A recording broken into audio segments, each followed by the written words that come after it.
Members of Council, if you can please take your seats.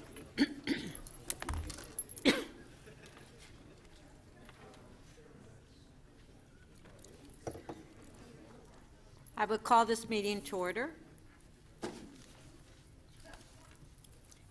For the benefit of those who are connected to the internet, the City Clerk has posted all of the agenda materials for today's meeting at toronto.ca/council.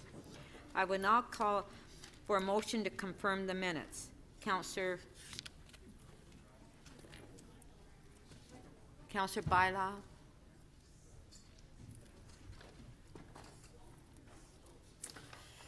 You have a motion on the minutes from the last two meetings? Yes, I do. That City Council confirmed the minutes, Council, from the special meeting held on May 22nd, 2018, and the regular meeting held on May 22nd, 23rd, and 24th, 2018, in the form supplied to the members. All those in favor? Carried.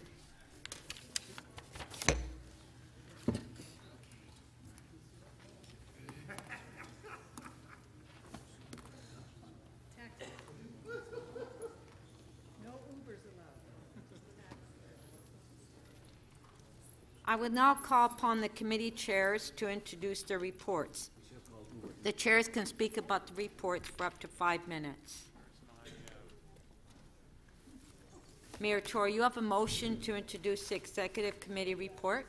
I do, Madam Speaker. I move that the report of meeting number 35 of the Executive Committee listed on the agenda of Council be presented for consideration. Contrary to published reports, Madam Chair, Madam Speaker, there's lots of business still being done here at City Council and, of course, at the Executive Committee as well. And one thing I want to highlight that I think was of huge importance among a number of important matters dealt with there was the recommendation to Council to create a standing committee on housing. I just think right now we have with obviously some people liking some parts better than others, we have a Council-approved network transit plan for the city, and our challenge becomes to make sure we maximize the financing that we can obtain, and we've done well at that, but also then just get it built and get it implemented. And I think that now what has to rank alongside that as something that is of great urgency to the people of Toronto is addressing in a more substantive way than this Council has, present or past, done the challenge of affordable housing, in particular affordable rental housing. And I think that if you look at how this is being dealt with now, notwithstanding the efforts of Deputy Mayor Bailão and others, including our city staff, it is dealt with in a fragmented way in some respects. And I don't think having concentrated political attention will by itself result in a sort of the waving of any magic wands, but I think it's going to help us to have a place where staff, where councillors, where outside partners from the private or non-profit sector can focus on decision-making together and actually allow us to genuinely ramp up and substantially ramp up our affordable housing applications and ultimately the achievement of the increase in supply of affordable housing being built. This is something that I sought office, committing myself to doing, and now we're coming forward following the receipt of that mandate to actually implement that. And I think this is the right course forward. It's not a solution in and of itself, but I think it's the right course as part of a path forward to help us to more coordinate our efforts to increase the supply of affordable rental housing and do it as urgently as possible, and to streamline the processes involved in the approving and building of more affordable housing. The second matter I want to refer to, Madam Speaker, is the amendment to the operating surplus variance report that will authorize up to $13 million and in additional 2018 funding to improve and accelerate the implementation of road safety measures identified in the city's Vision Zero strategy. I think this strategy was put forward with the best of intentions, with the very genuine desire to achieve the goal as quickly as one possibly could. But there are things you learn along the way, circumstances that arise along the way that have caused us to accelerate this. And now we're trying to accelerate it again. And the $13 million here that is provided for or proposed to Council is above and beyond the $21.3 million already budgeted for these initiatives in the approved 2018 budget. So effective immediately, it would recommend that we could take some of these funds out of the Capital Financing Reserve, and that Council will, as part of the overall resolution dealing with the surplus matter, provide direction to the General Manager of Transportation to focus on the increase of even more accelerated and expanded traffic calming measures, safety improvements, and street design interventions. It is a fact, Madam Speaker, that we have seen far too many preventable traffic-related deaths on our roads. As I have said, I think the number one thing that must happen, in particular starting with drivers, but also through all of the users, but drivers in particular, have to get back to the day when that kind of social contract we seem to have in place in days gone by is back in place, where people actually look out and care for each other and recognize the fact they are sharing these public spaces. And that is probably the biggest single thing that's going to contribute to better results in getting us down to zero. But in the meantime, while that happens, we have to make these extra investments, and this will take the investment, if you approve, of the $13 million for 2018 to $100 million over 5 years, and I hope that those measures will begin to show a difference, as I believe in some neighbourhoods they already have. Finally, Madam Speaker, I'll just make brief reference to the security measures. You will recall, Madam Speaker, that at a previous meeting we actually approved some recommended security measures for the perimeter of Nathan Phillips Square, but we sent back for further consideration the matter of what should be done in this building. And I think that what has come forward from the Executive Committee via our staff is a reasonable series of measures that try to minimize the accessibility of this building by the public, starting on the ground floor, where the security arrangements in question have been minimized, and pushed back into the rotunda as far as possible, and then up at this level, where it's frankly a more confined space. Reasonable measures to, on the two bridges coming in here, look at slightly increasing the security that is presently in place, but doing it in a way that won't in any way impede the public from coming here to observe our proceedings or to otherwise do business. So I'm looking forward to discussing all these matters with Council colleagues and recommending them to them for their consideration. Thank you very much. Thank you.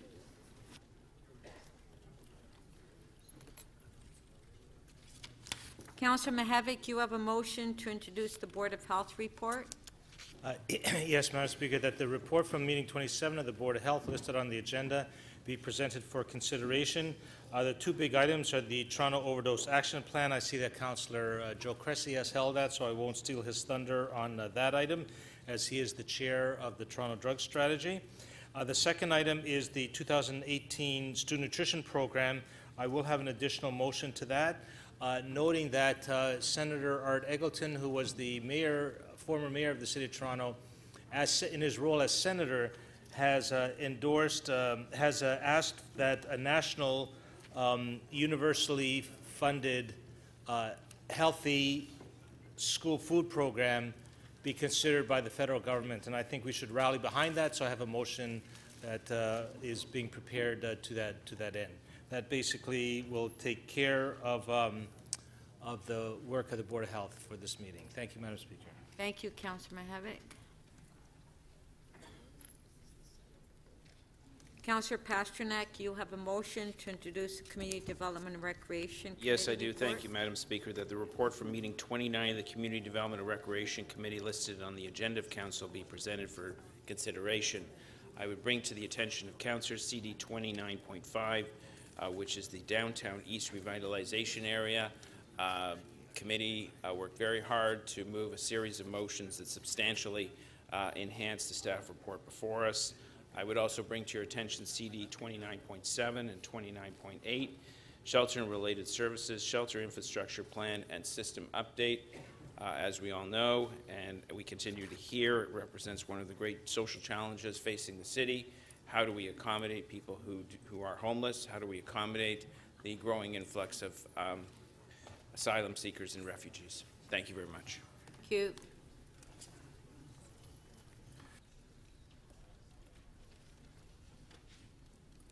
Councillor Thompson, you have a motion to introduce the Economic Development Committee report.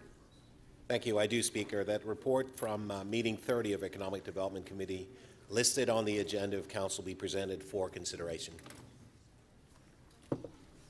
Thank you.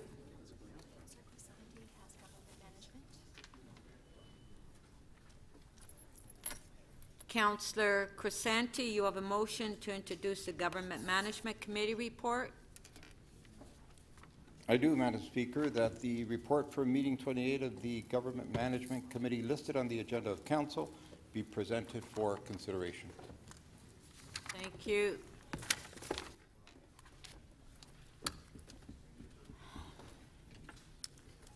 I'll skip to Councillor Shiner.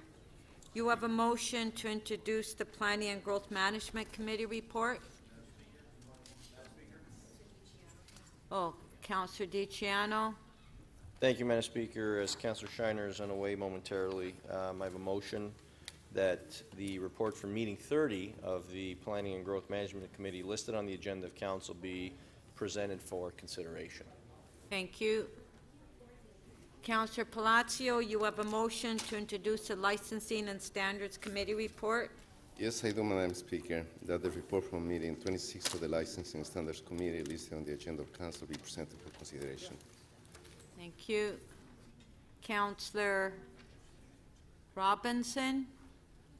No? Okay, Councillor Robinson, you have a motion to introduce the Public Works and Infrastructure Committee report. Thank you very much, Madam Speaker, that the report from meeting 30 of the Public Works and Infrastructure Committee listed on the agenda of Council be presented for consideration. And very briefly, we had a lot of hot topics on our agenda, and we welcomed Councillor McMahon to our fold. Firstly, we talked about many issues, but one very important one, which was Vision Zero, our road safety plan, the designation of community safety zones around elementary schools. And it was a great report. It's before you, and there's a more comprehensive report coming forward next term on really laying out the details around this initiative. But it does many things. It really protects the areas and the neighborhoods around schools, as well as allows the enforcement officers to address fines and double them almost immediately. Also, the initiative around automated speed enforcement, can't get that moving quickly enough, so that will be piloted this year and hopefully rolled out in 2019 if all goes well with the province. So all good news on that front. Also, the cycling network plan was further developed and rolled out, and in the areas of York University and Downsview and other neighborhoods. So there's a number of wards, 8, 9, 11, 13, 29, and 30, that will be getting additional lanes, cycle lanes, and will help really address some of the gaps in the network plan. Thank you. Thank you. Councillor Holliday, you have a motion to introduce the Striking Committee report. I do. Thank you, Madam Speaker, that the report from meeting 16 of the Striking Committee listed on the agenda of Council be presented for consideration. Thank you. Councillor Grimes, you have a motion to introduce the Etobicoke York Community Council report. Thank you, Madam Speaker. I'm going to let my Vice Chair read this one off today. Councillor Crescenti. Councillor Crescenti. Thank you, Madam Speaker. Yes, I have so that the report from meeting 31 of the Etobicoke York Community Council listed on the agenda of Council be presented for consideration. Thank you, Councillor Grimes. Thank you. Councillor Ojameri, you have a motion to introduce the North York Community Council report. Yes, thank you.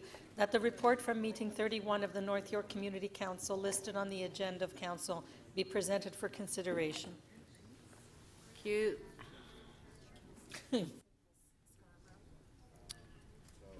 Councillor Thompson, you have a motion to introduce the Scarborough Community Council report. Yes, I do, Speaker. That the report from meeting 31 of the Scarborough Community Council listed on the agenda of Council be presented for consideration. Thank you. Councillor Perks, you have a motion to introduce the Toronto and East York Community Council report. Yes, Speaker. And while I don't have the statistics handy that my colleagues typically do at this moment, I will say it was a long meeting. I would like to move that the report from meeting 33 of the Toronto East York Community Council listed on the agenda of Council be presented for consideration. Thank you. Councillor Campbell, you have a motion to introduce the new business from the mayor and city officials. Thank you, Madam Speaker. Yes, the new business from city officials listed on the agenda of council be presented for consideration. Thank you. All those in favor of the motions, recorded vote.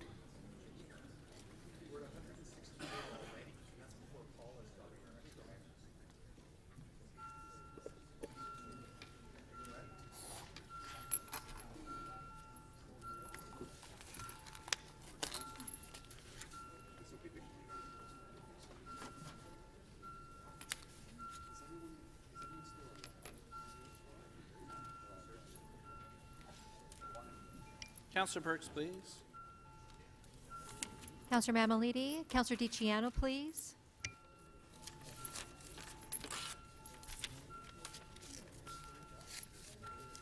Councillor Perruzza, please. Councillor Mihevc, when you're seated, please.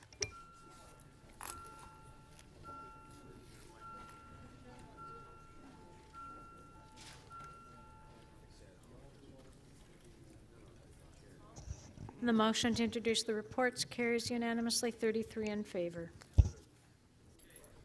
Are there any declarations of interest? Please indicate the committee, the item, or motion number and the nature of the interest.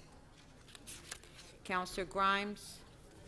Thank you, Madam Speaker. Page 11, at the very top, EY 31.19, heavy truck prohibition on Lambton Avenue. I own a transportation company, and one of my big trucks will be traveling down that road. Thank you. Councillor Hart. Thank you, Speaker. On page 2, EX 3513, TCHC Annual General Meeting and audited financial statements, as my spouse is an employee of TCHC. Thank you. Councillor Aljamari. Thank you. Page 12, NY 31.39, 14 to 16 Alvina Gardens and Erskine Avenue, as I own property on Erskine. Thank you. Councillor Kelly. Thank you, Speaker. I'm looking at GM 28.6, and I have a question to ask of the clerk. My wife is a civilian employee of the Toronto Police, but her pension fund, I think, is different from this one. This is a sort of a heritage fund. Is that correct? So, the clerk... In other words, it's not the same pension fund that my wife would be... Madam Speaker, I can't provide advice under the Municipal Conflicts of Interest Act. So why don't you just declare it in just... It's the old one, and so there's no interest at all with respect. Yeah. Okay. Okay, thank you. Thank you.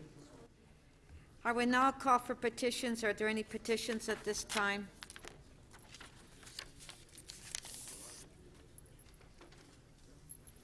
Okay. Members, I will now review the order paper. The mayor has designated the following items as his key matters for this meeting. The first,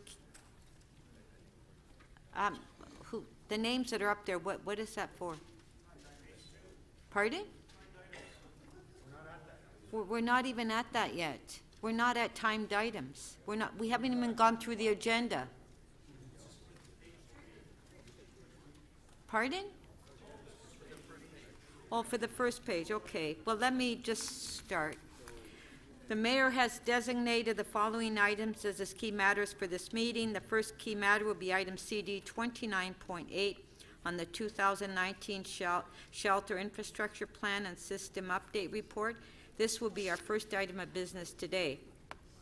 The second key item will be item CC 43.2 on the appointment of a city manager. That will be our first item of business tomorrow.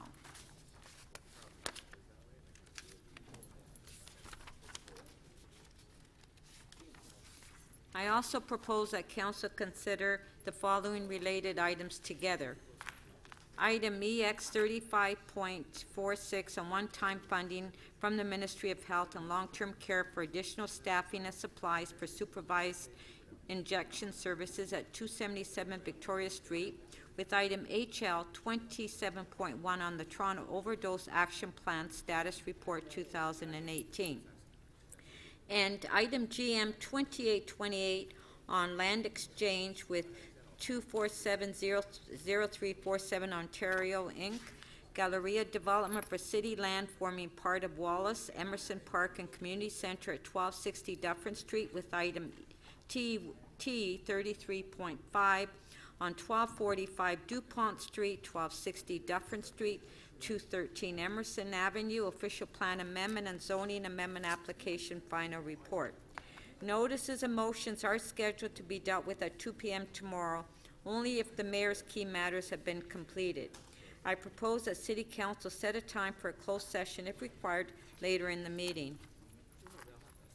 The city clerk has noted the items that members wish to hold. I will now go through the items listed on the order paper to take additional holds.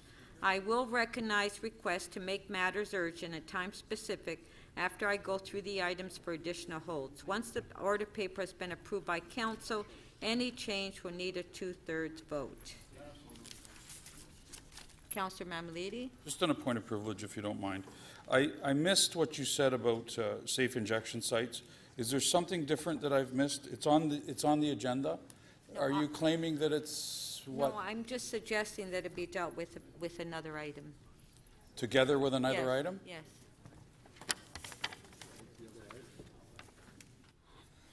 Okay, page 3. Councillor Mihevik. Yes, 35.10, Casa Loma Corporation, I'd like to hold it, but I hope to clear it up and release it at a later point. Thank you.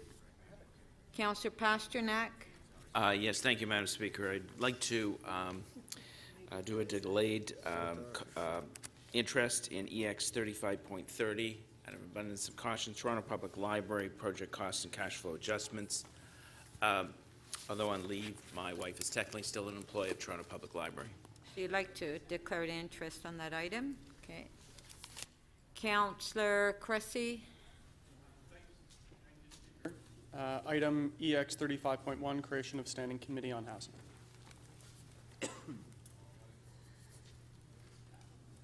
Councillor Perruzza. Yeah, thank you, Speaker. Speaker, on page, I believe it's 9, PG 30.2. No, we're on page 3. Pardon? We're on page 3. You know, I just get my name on there because I just want to miss it, that's all.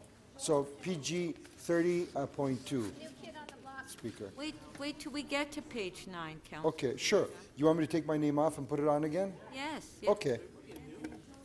Councillor Campbell.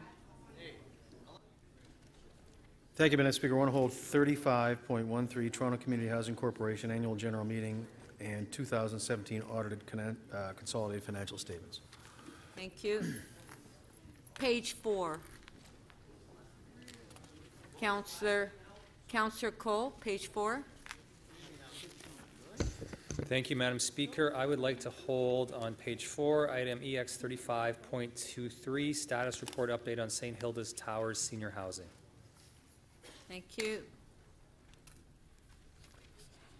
Page 5. Okay, hold on. We have to hold down 17, EX 35. Okay, so who would like to hold 17 down for me? Okay, I'll put in my name. Councillor Holliday, are you on page 5?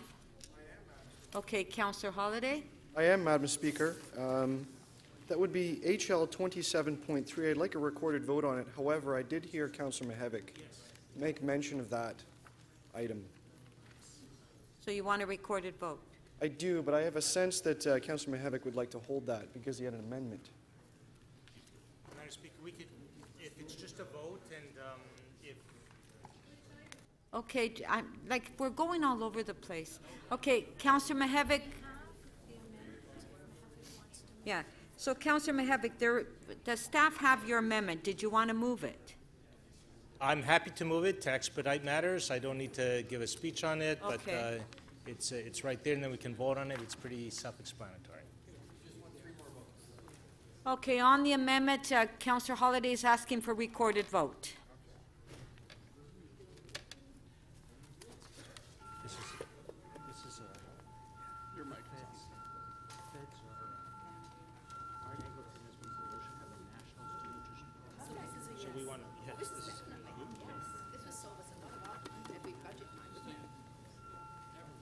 Oh, Your mic is on. Councillor Perruzza, please. Councillor Wong-Tam. Councillor Crisanti, please. Councillor Kelly and Councillor Karagianis, please.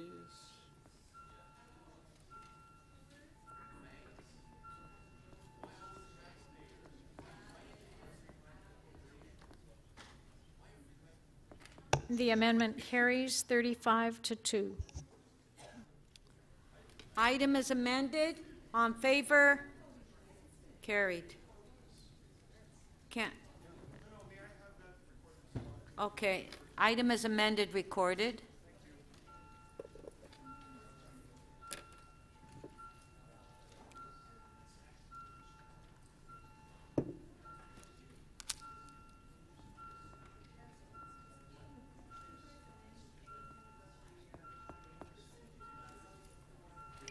Mayor Tory, please.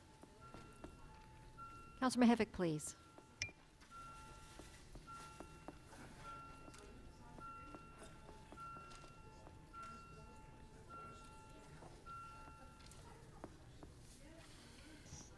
The item is amended, carries 35 to 2. Councillor Wong-Tam. Thank you very much, Madam Speaker. On page 5, EE 35.38, composition of working group independent external review with respect to Toronto Police Service missing person investigations. I would like to have a recorded vote, please. Okay, on EX 35.38, Councillor Wong-Tam is asking for a recorded vote.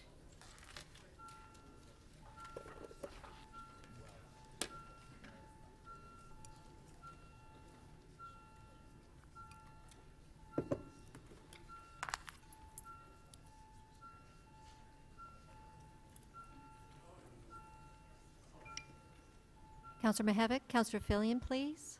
Councillor Crisanti and Councillor Palacio, please.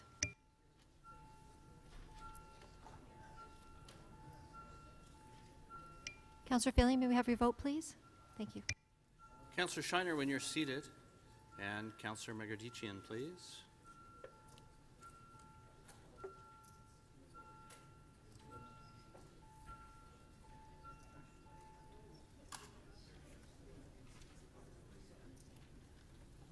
The item is adopted unanimously, 37 in favor.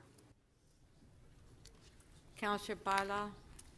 Yes, Madam Speaker, I would need to go back to page 4 to hold EX 35.22, extension to reconvey 444 Logan Avenue to the city.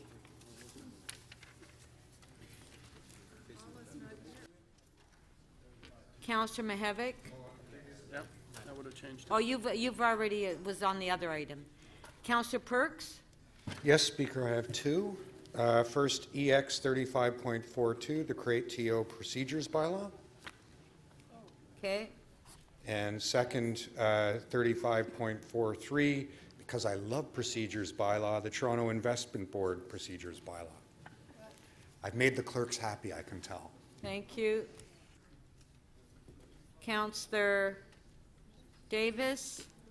I actually was going to move those two holds as well, but I believe there was a request at committee for some additional documentation setting out the various differences amongst the various boards, and I wondered if that material was available.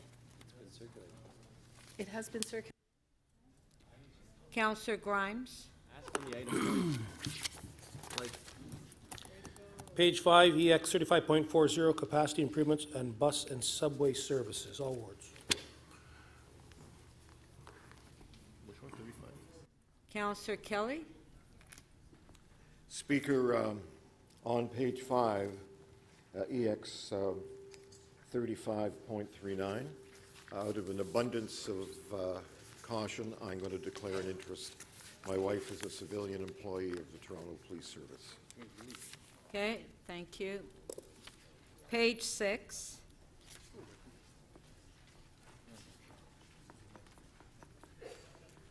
Page 7. Now, on page 7, Councillor Perruzza, I believe you had something? Pardon? Oh, it was page 9. Okay, sorry. We'll get back to you when we get to page 9. Page 8. Okay, Councillor Perks, page 7. My apologies, yeah, I'm having trouble keeping up. GM 28.13, the non-competitive contract with Bloomberg Finance LP for the provision of continued leasing of proprietary software and data services. Okay, thank you. Councillor Karygiannis. Madam Speaker, on page 8, We're on page 7 now. Sorry, okay. Councillor Davis, are you on page 7? Okay, let's go to page 8. We'll start with Councillor Karygiannis. Thank page you, Madam 8. Speaker. Madam Speaker, I was holding item LS 26.2, extension of stationary food trucks. I haven't talked to staff. I am quite content that the recommendations from the committee are good, so I'm looking to release and asking for a quick vote, please. I'll hold it. I'll keep on holding it. Okay. Councillor Davis, page 8. Page 8, GM 28.25, opportunities to utilize car share technology solutions on city-owned vehicles, and I'll move the staff recommendations. Councillor Holliday would like to hold. So Councillor Davis, do you want to continue holding it in your name? Yes, I would, please. Okay. Councillor Ainsley? Yep, sorry, Madam Chair, just on, page 6, GM 28.2, annual Sorry, update. you want to go back to page 6? To release it. Well, then it's okay. GM 28.2 at the bottom of the page. Okay, you would like to release? Yes. Okay. Page 6, GM 28.2, Councillor Ainsley is releasing. All in favor? You would like to hold it, Councillor Perruzza? Okay, Councillor Ainsley will continue holding it. Okay, we're at page 9 now, Councillor Perruzza. Councillor Perruzza, page 9. PG 30.3, Speaker. The zoning bylaw amendments to implement Eglinton Crosstown and Finch West LRTs. I'd like to hold that. It's already been held by Councillor Mihevc. Oh. I'd just like you to note, Speaker, that I very much like to ask some questions related to that and possibly move some amendments to it, okay? Just so you know. Okay. Thank you. Thank you. Councillor Mammoliti, we're on page 9. We are. And I'm going to hold PW 30.6.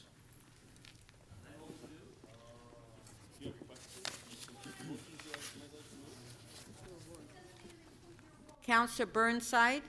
I'd like to hold PG 30.7, request for direction report for 844 Dunmos Road. Okay. 9. Councillor Fletcher? Thank you, Speaker. On page 9, PG 30.5, there's a report coming from planning on this. Unilever. Thank you. And you'd like to hold? Thank you. Yeah, thank you. Page 10.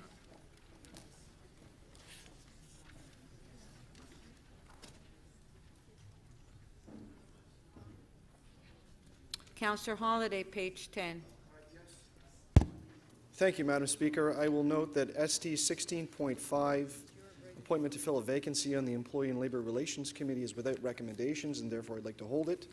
And ST 16.7, appointment to fill a vacancy on the Tribunal's nominating panel, is also without recommendations, and therefore I'd like to hold it. Okay, thank you. Councillor De Beermaker. Thank you, Madam Speaker. On page 10, under Etobicoke York Community Council, I held EY 31.4, final report on the High Park Apartment Neighborhood Area Character Study. I've talked to Councillor Doucette. I'm happy to release that and allow Councillor Doucette to hold it, as she is the local councillor. So Councillor Doucette, you'd like to hold it? Just one moment. Yes? I have a technical amendment which was provided to me by Legal and Planning. If you want to release it now, I'm happy to do so. Apparently the staff don't have it. So Okay, so it's at centre table, but I'll follow up. I'll hold for now then. Thank you. Thank you. Councillor Davis, page 10. Yes, I know that Councillor Holliday just held striking committee ST 16.7, which is to fill a vacancy on the tribunal's nominating panel. The report indicates there's one vacancy. Actually, I have resigned, so there are 2 vacancies, and I want to make sure that that's clear. Okay. So the only remaining member is Councillor Karygiannis. Okay, thank you.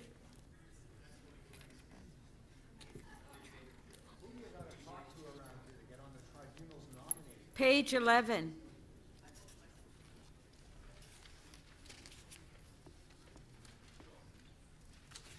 Page 12. Councillor Hart.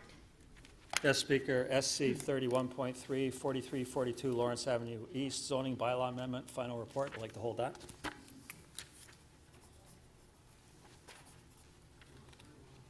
Councillor Shiner. Madam Speaker, I can release NY 31.8, review of the Shepherd Avenue East Subway Corridor secondary plan. Okay, page 12, NY 31.8, Councillor Shiner is releasing. All in favor? Carried. Page 13, Councillor Holliday. Thank you, Madam Speaker. I'd just like a recorded vote on TE 33.3, Changing Lanes, the City of Toronto's review of laneway suites. Okay, on page 13, Councillor Holliday is asking for recorded. I'm sorry? I was going to request to hold it. Oh, you want to hold it? All right. Okay. Councillor Karygiannis. Madam Speaker, I'd like to put a hold on TE 33.1, permanent closure of the public lane known as Regatta Lane, abutting the south limit of 65 King Street East and east of Leader Lane. Thank you. Page 14. Councillor Holliday. Thank you, Madam Speaker. I'd like to hold TE 33.42, Lower Young Public Realm Concept Plan. And I'd like a recorded vote on TE 33.30, application to remove private tree, 56 Badge Row Avenue. Okay, so recorded vote on page 14, T 33.30. Recorded vote.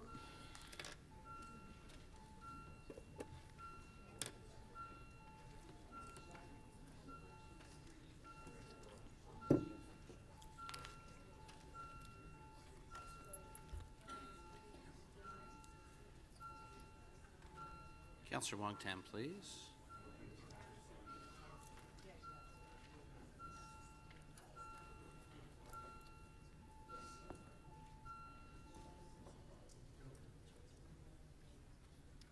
The item is adopted 37-3.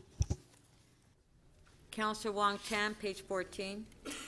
Yes, thank you very much, Madam Speaker. On page 14, TE 33.15, North Downtown Young Site and Area Specific Policy Number 382, Official Plan Amendment 183, Request for Directions. I would move that we adopt the recommendations in the staff report, and there are confidential attachments. So you're holding the item down? No, I'm just asking to move the whole thing. And a recorded vote, sorry, Madam Speaker. Oh, you want a recorded vote? Okay. Yes, please. All right, so on page 14, T 33.15, Councillor Wong-Tam would like a recorded vote.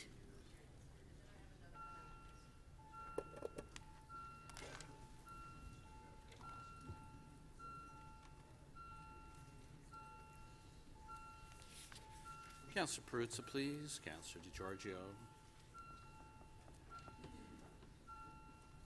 Councillor Mammoliti, please.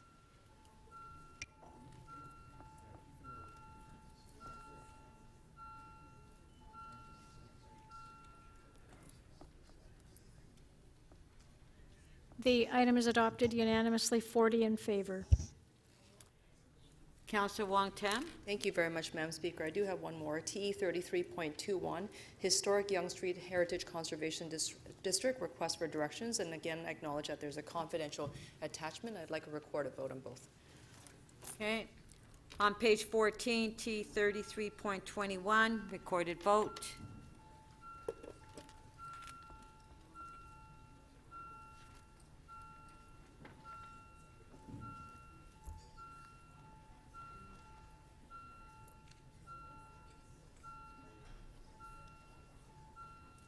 Councillor Shan, please. Councillor Cole, Councillor Mihevc, please.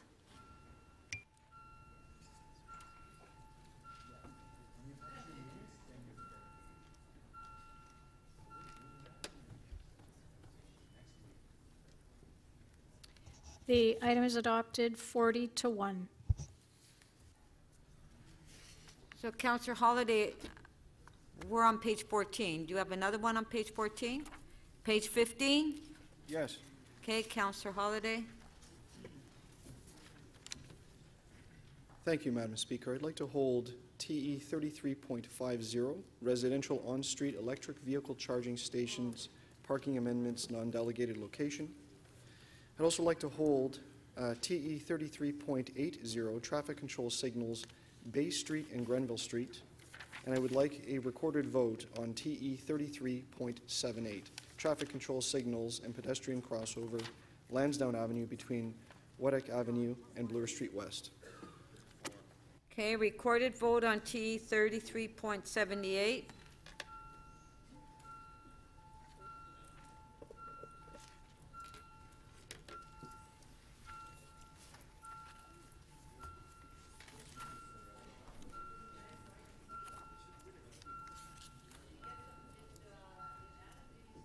Councillor Shiner, please. Thank you. Councillor Perruzza.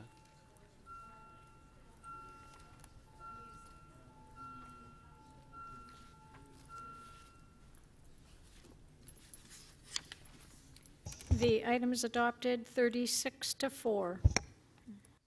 Mayor Tory. Yes, thank you, Madam Speaker. On page 15, item TE 33.56, I'd like to hold that, please. Thank you. Councillor Matlow. Madam Speaker, on page 15, I'd like to hold TE 33.74, Forest Hill Village Parklet Pilot Project. Thank you. Councillor Fletcher. Speaker, it appears that there's a report in here that the actual report is here. Shall I wait? I'm having trouble finding it in the yellow sheet, so I'll do it. It's the Unilever, it's not here.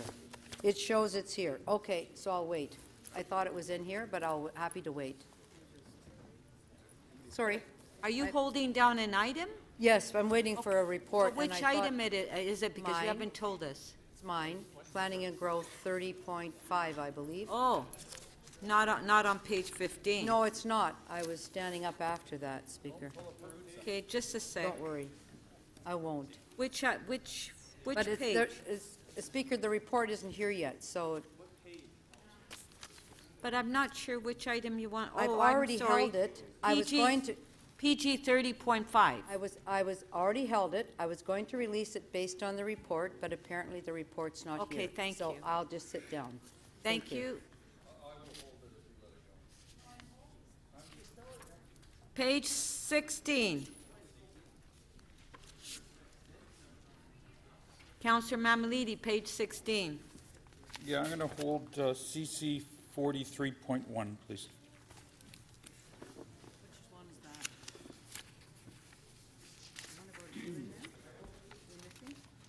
Can you read the title, please?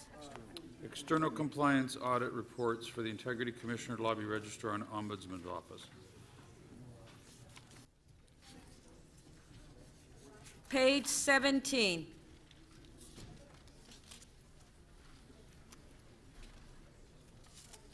Councillor De Beermaker. Thank you, Madam Speaker. On page 17, top of the page, CC 43.7, report regarding the outrageous conduct of Councillor Josh Matlow. I want to make sure that I can hold that. But Councillor De Beermaker, it's being held. Oh, good. I just wanted to make sure. Thank you. It's being held. Yeah, Councillor Perks, you. Yes, Speaker, on a point of privilege, the member deliberately misread the title of the item in order to impugn one of the members of this council, and I would ask him to withdraw that. Yes, Councillor De Beermaker. Sorry, let me put your mic on. Madam Speaker, I'll let people read the report themselves to come to their own conclusions, so I will happily withdraw that remark and speak to it later on today and defend the good people of Scarborough. Page 18. Councillor Mihevik. Yes, top of the page, 43.15, request for directions on local planning appeal, tribunal appeals of official plan, healthy neighborhoods and apartments. Councillor Cressy. Thank you, Speaker. On page 18, item CC 43.18, 49 Spadina Avenue, zoning amendment application, request for direction. I'd like to hold that. Thank you. Councillor Davis. Oh, I was going to hold the same one that Councillor Mihevik did.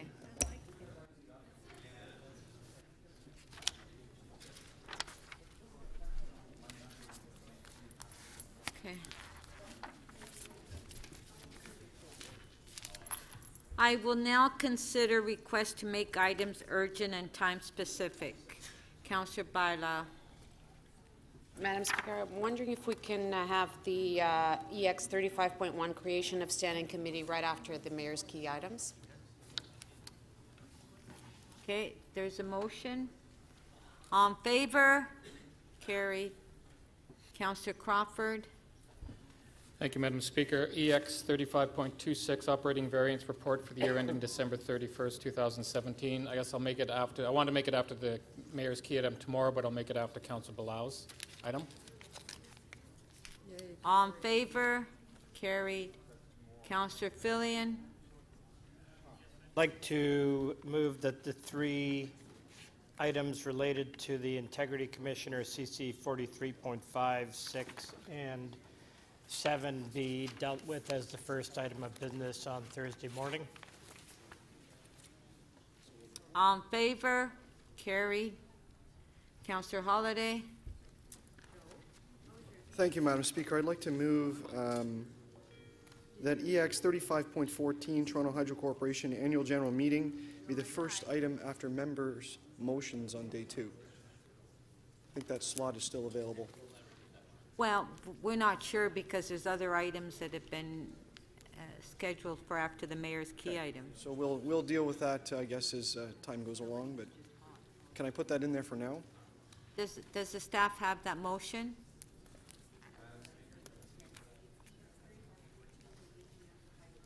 After the members' motions, yeah.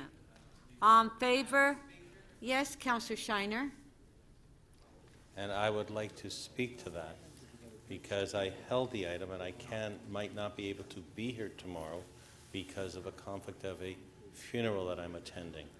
So if it could be later in the day, it would be appreciated.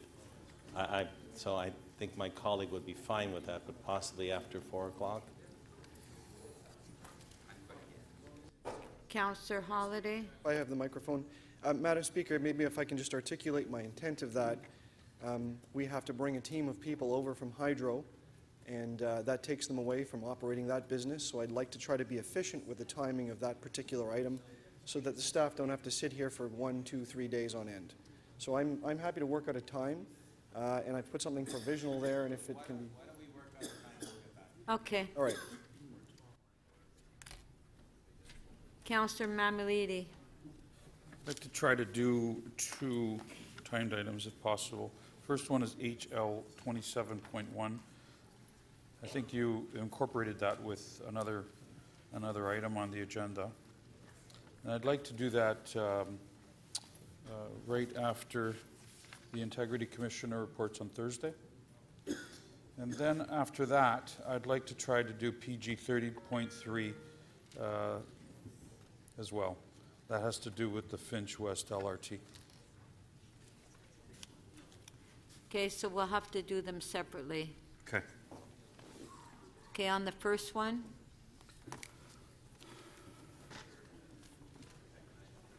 Yeah, second item Thursday, on favor, carried. Okay. The other one is the third item, on favor, carried. Councillor Shiner. Madam Speaker, we've held the Laneway Suites item, TE 33.3. And after it was held, one of the staff members that's involved with it has sent me a message asking if we could deal with it tomorrow because they won't be able to be here on Thursday. There are some personal matters they have to attend to. So if it's not a quick release, could we find then some time tomorrow to deal with it? And I'll work with the Well, Councillor Councillor Shiner, we've just ran out of time. So you'll have to schedule it another day because we don't have any more time tomorrow. So I'll work with the councillor that's held it and see if it's a quick release. Madam Speaker, I'm only bringing it to your attention on behalf of the staff that can't be here and members of council that might have had some questions of them. Thank you. Councillor Karygiannis.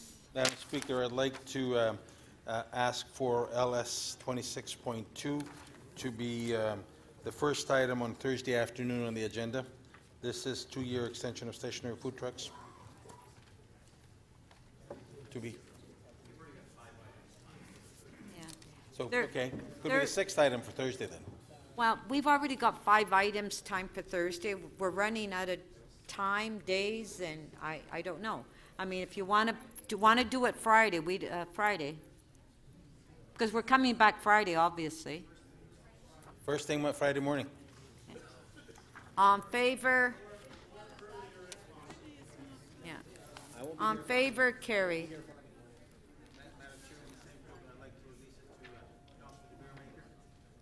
All right. Okay.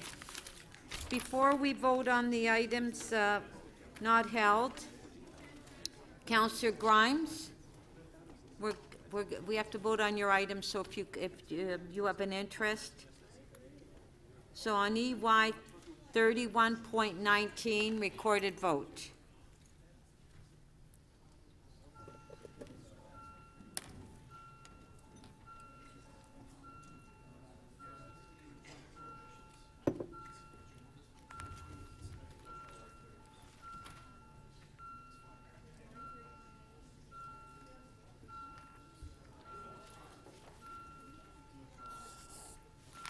Councillor Perruzza, please. Councillor Wong Tam, Councillor Shiner. Thank you. Councillor Pasternak. Councillor McMahon and Councillor Wong Tam, please.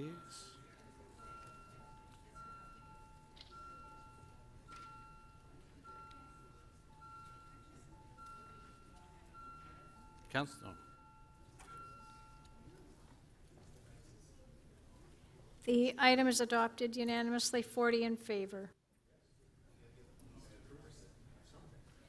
Yeah, I know. Everything is enforcement, right? Councillor Jamari, we're going to vote on NY 3139. You have an interest. Recorded vote.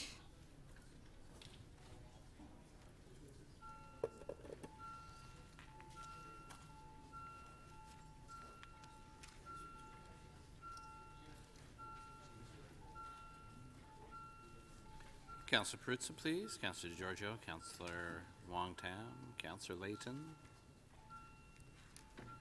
Councillor Kelly, please. And Councillor Pasternak.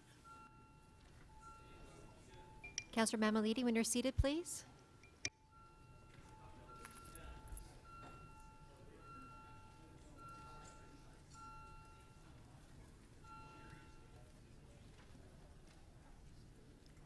The item is adopted unanimously, 41 in favor. Councillor Pasternak, you have an interest in EX 35.30. Recorded vote.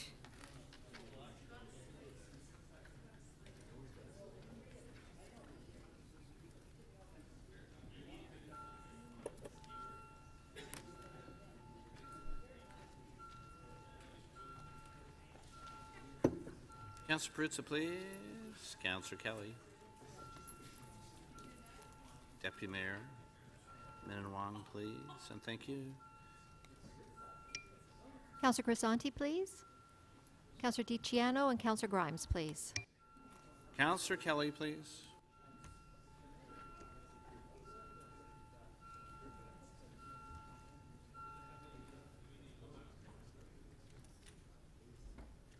The item is adopted unanimously, 40 in favor.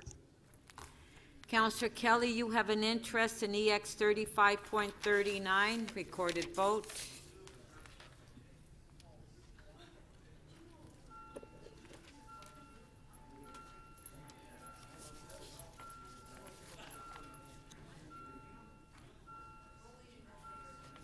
Councillor Perruzza, please. Councillor McMahon. Councillor Wong-Tam. Councillor Layton, please. Councillor Crisanti and Councillor Grimes, thank you. Councillor Matlow, please.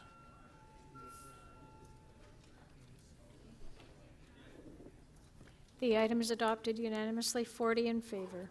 All those in favor of adopting the order paper and all items not held, recorded vote.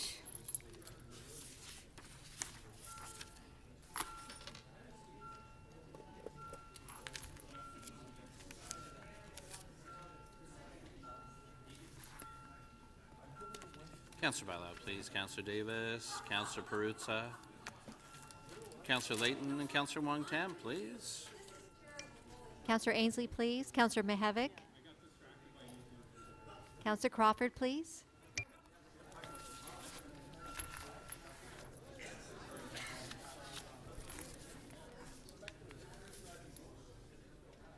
The motion to adopt the order paper carries unanimously, 41 in favor.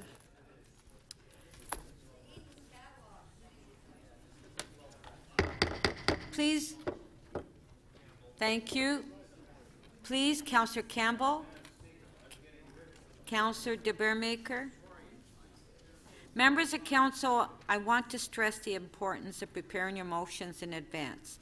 The clerk staff are here to help you prepare your motions. In particular, if you intend to move a motion during the release of holds, I will insist that your motion be prepared in advance and given to the clerk. If you do not have your motion ready, I will not recognize you. I'm also reminding members that you must state your motion first before you speak to it. Members, City Council follows a routine for the processing and adding of any motions without notice during the meeting. Please remember that a motion without notice must include a reason for urgency. If you have an urgent motion without notice you wish to bring forward at this meeting, please give your motion to the City Clerk staff. They will prepare. Okay, I'm sorry, but I'm having a real difficult time with everyone talking at the same time. Please, members of council. They will prepare the necessary procedure motion for my review along with your motion. The chair must agree the motion is urgent before he can seek leave to introduce it at the meeting. It will require 30 votes to add a motion without notice to the agenda during the meeting. Motions added to the agenda in this way are not subject to a vote to waive referral to a committee or agency. I will be reviewing all motions carefully and will advise council after each recess which motions need a motion to add to the agenda. We'll now proceed with the mayor's first key item, which is on page 6, CD 29.8, 2019 Shelter Infrastructure Plan and System Update Report.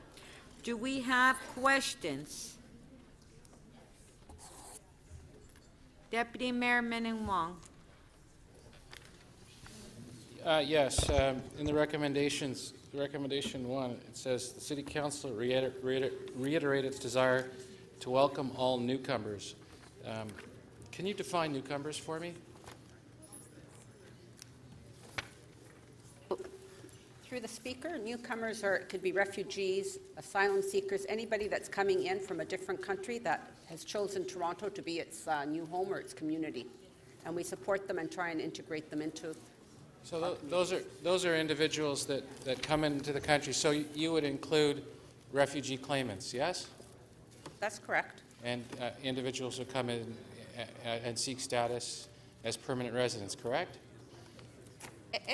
Anyone new that's entering and making Toronto their home.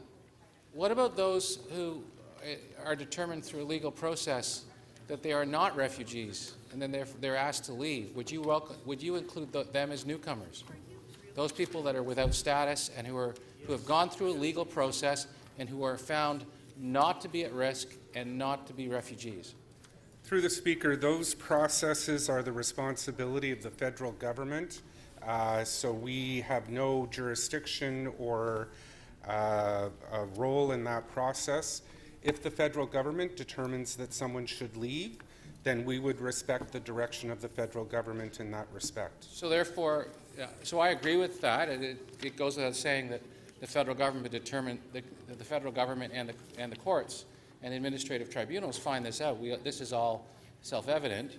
But so then, therefore, if someone is illegal, the government, the court, has found them to be illegal, not without status, and they are asked to leave, and they have a removal order or a deportation order against them, we would not classify them as newcomers. We would, through the Speaker, we would not classify them in any way because we would not have that information. That is not information that we have the ability to collect, so we wouldn't hold the information and wouldn't in fact know whether someone was here illegally or not. But if we actually did know that these individuals were illegal, they did not have status, and there was an order against them, we would not welcome them. Is that fair to say? Through the Speaker, again, we would not know that. Okay, that is fair the enough, responsibility. Madam Speaker. Let's say we did. But we don't, Councillor. No. Let's say we did. Let's say. Badgering. Sorry, Madam Speaker. Through the. We're welcoming newcomers. I just want to be clear that we're not welcoming illegal immigrants. So, through the Speaker. Sorry, Madam Speaker. Councillor Davis is interrupting me. Councillor Davis, with all please. due respect. Okay, come on. Please allow the councillor to ask questions. Councillor Sorry, Davis, once please. again, Madam Chair, Councillor Davis is interrupting Yeah. and disrupting this chamber. Councillor Davis, please. Okay, Councillor De Beermaker, please. So if I can Okay, go ahead. restate the question just for clarification. I don't think there's any disagreement in this chamber that we should be welcoming those individuals who are seeking a legal status here as a refugee or some other status. I just want to be clear that while we all recognize those things, that if someone is in the country illegally, without status, or they have an order against them to ask them to leave the country, that we are not welcoming those people. Can you confirm that for me?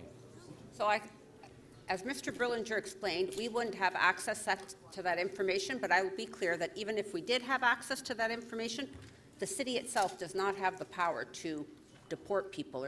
I'm not saying that. I'm saying would we welcome them? This is your recommendation. Your first recommendation says do we welcome illegal immigrants? So, as I say, we don't know that status. I know that Council has adopted this policy and they've reconfirmed its commitment to be a sanctuary city, and that's what we do. We welcome people that come into our city. We don't have the authority to be asking that sort of information. Thank you. I'm not getting my question answered.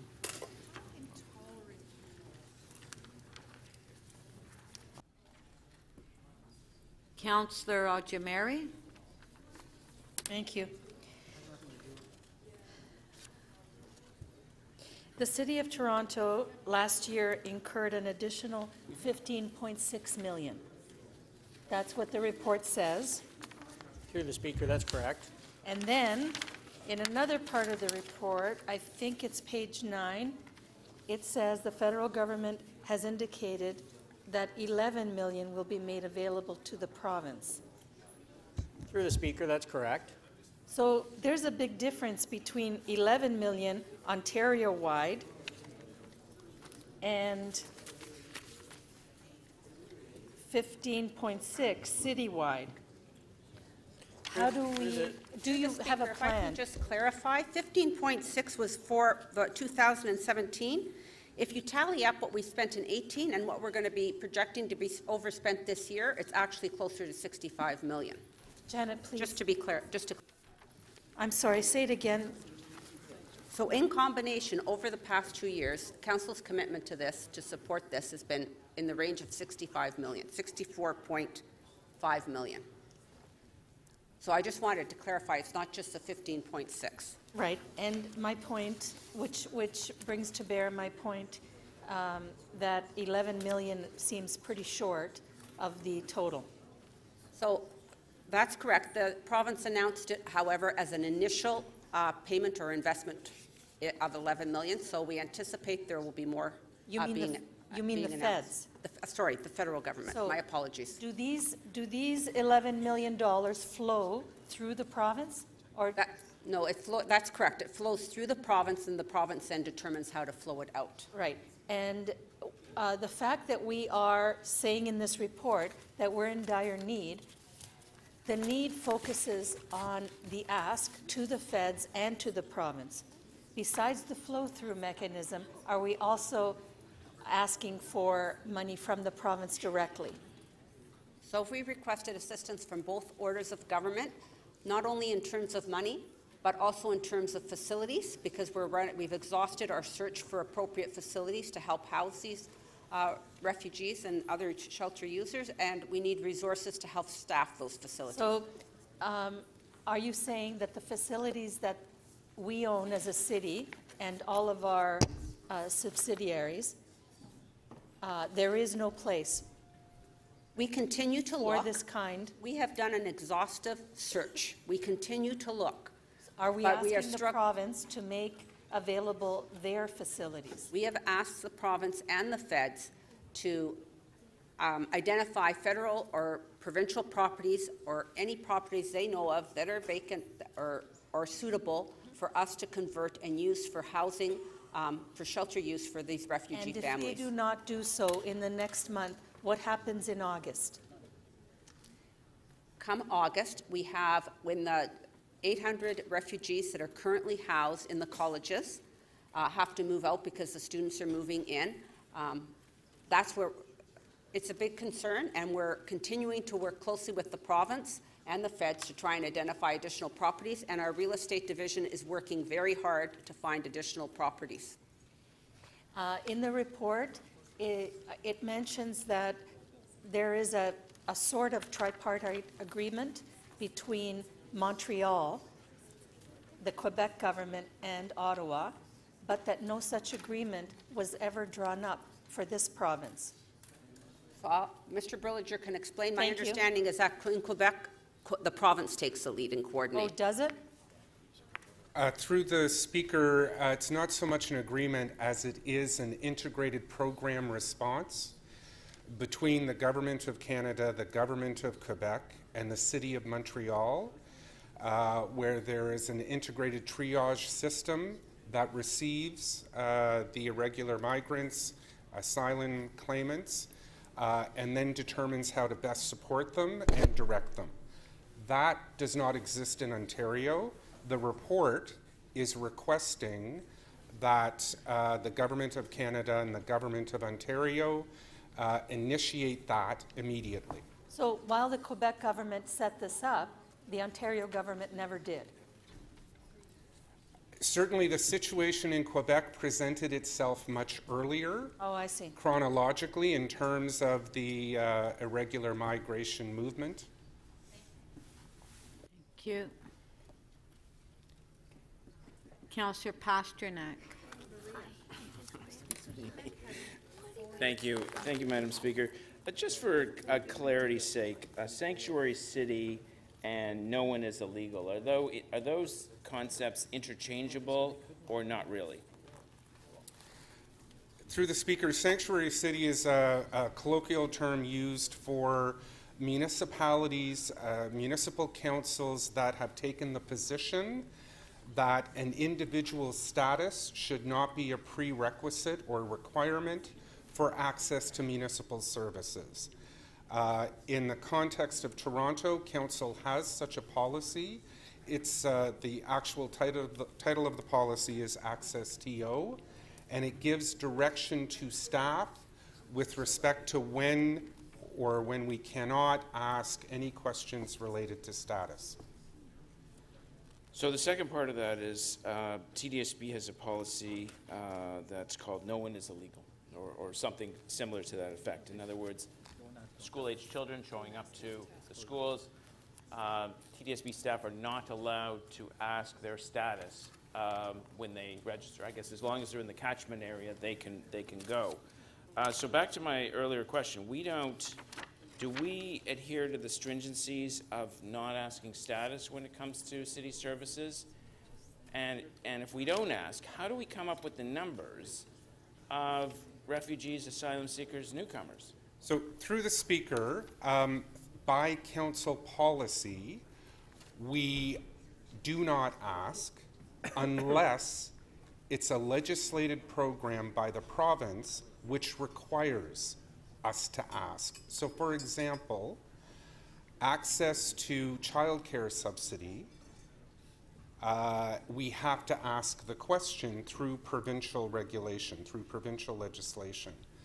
For municipal services under the complete control of this council, we do not ask, as council has directed us.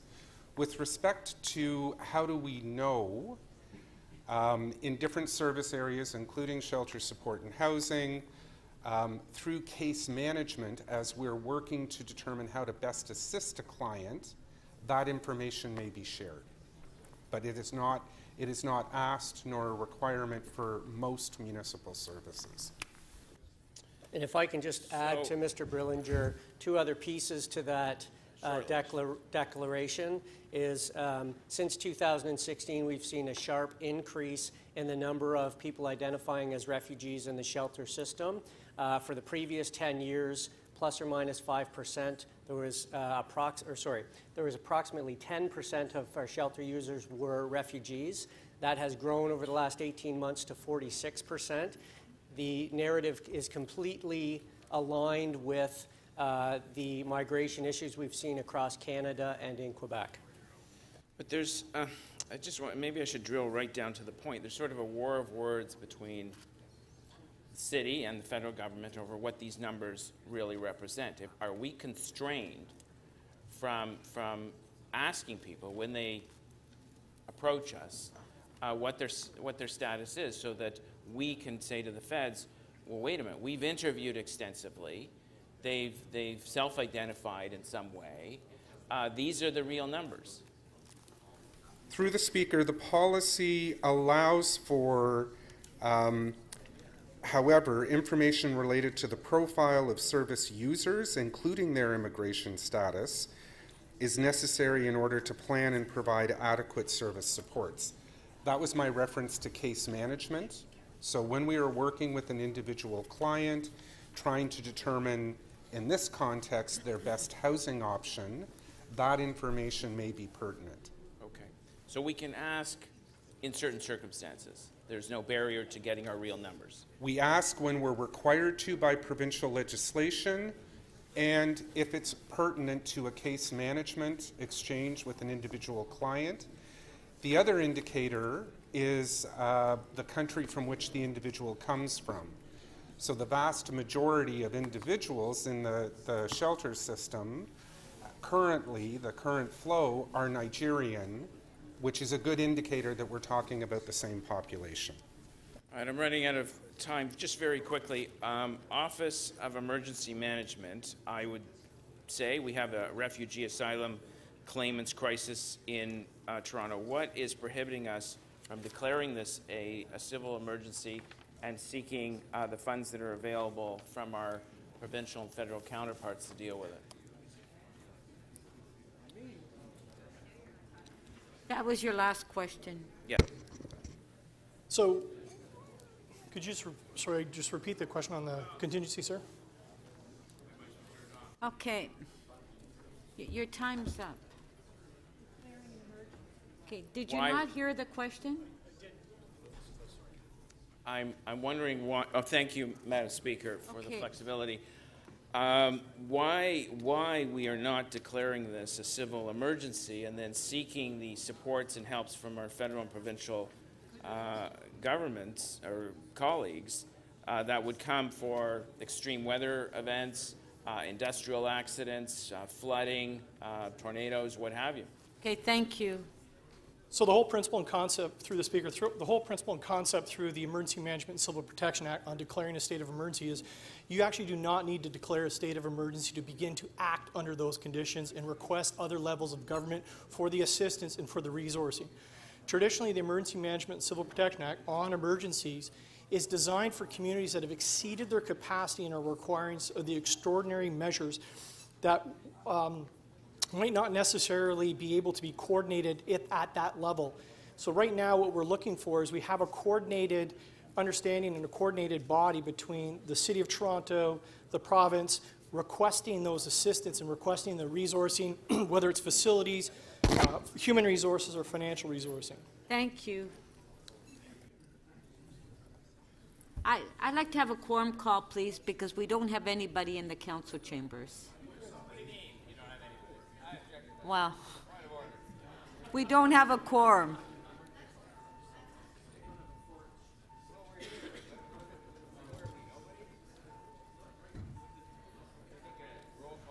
Members, the voting panel is open. Would you please press one of the buttons to indicate? On this side, there just two of yous. Now they're coming to their desks. It was just the two of yous. Well, yes, you just came. Yeah. Councillor Perks, please. Mayor Tory, please. Councillor Perruzza, please. Councillor Wong-Tam. Councillor Carmichael Greb. Members, the voting panel is open. If you'd press one of the buttons to indicate your presence.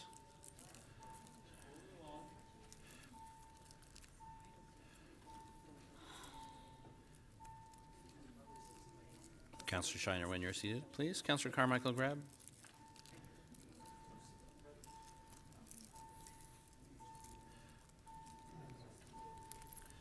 Councillor Kelly, please.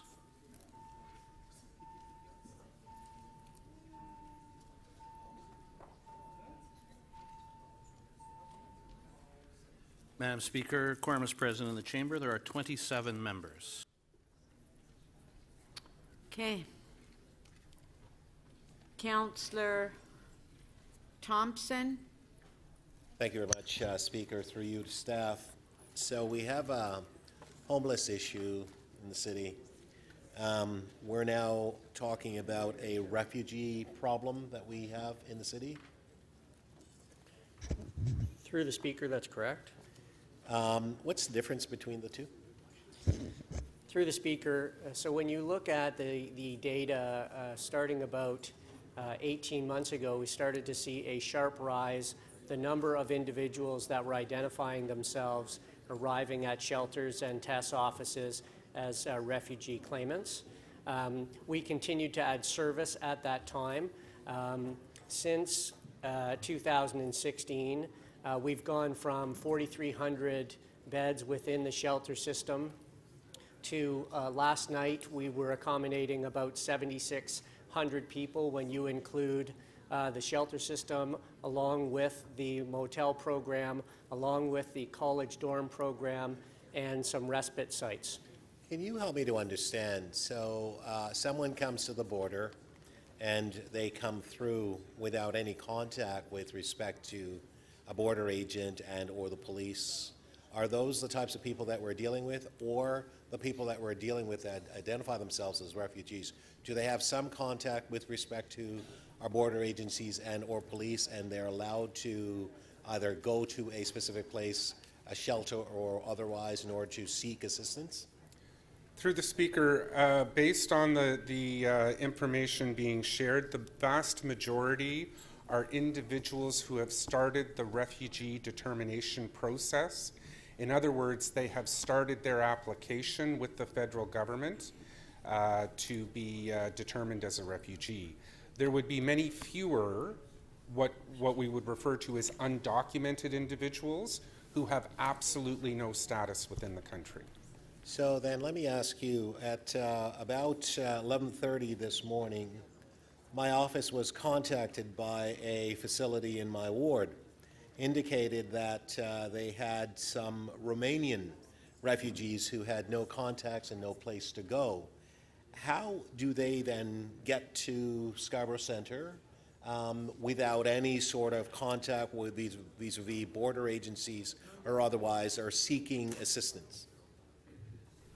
Through the Speaker, upon direction from Council, we have been working with non-governmental organizations who serve individuals without status or undocumented individuals.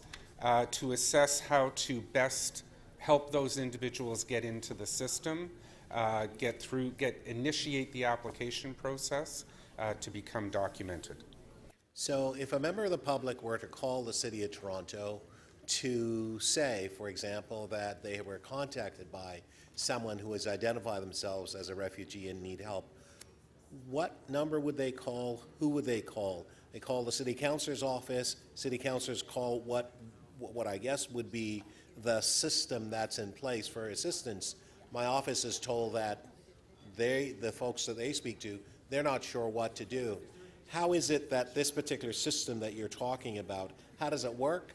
How do we identify to the public in terms of how to use the system to be able to help those who are seeking assistance as refugees? So certainly, councillors, I would encourage councillors who face that situation to contact the Toronto Newcomer Office. We will certainly make the linkages.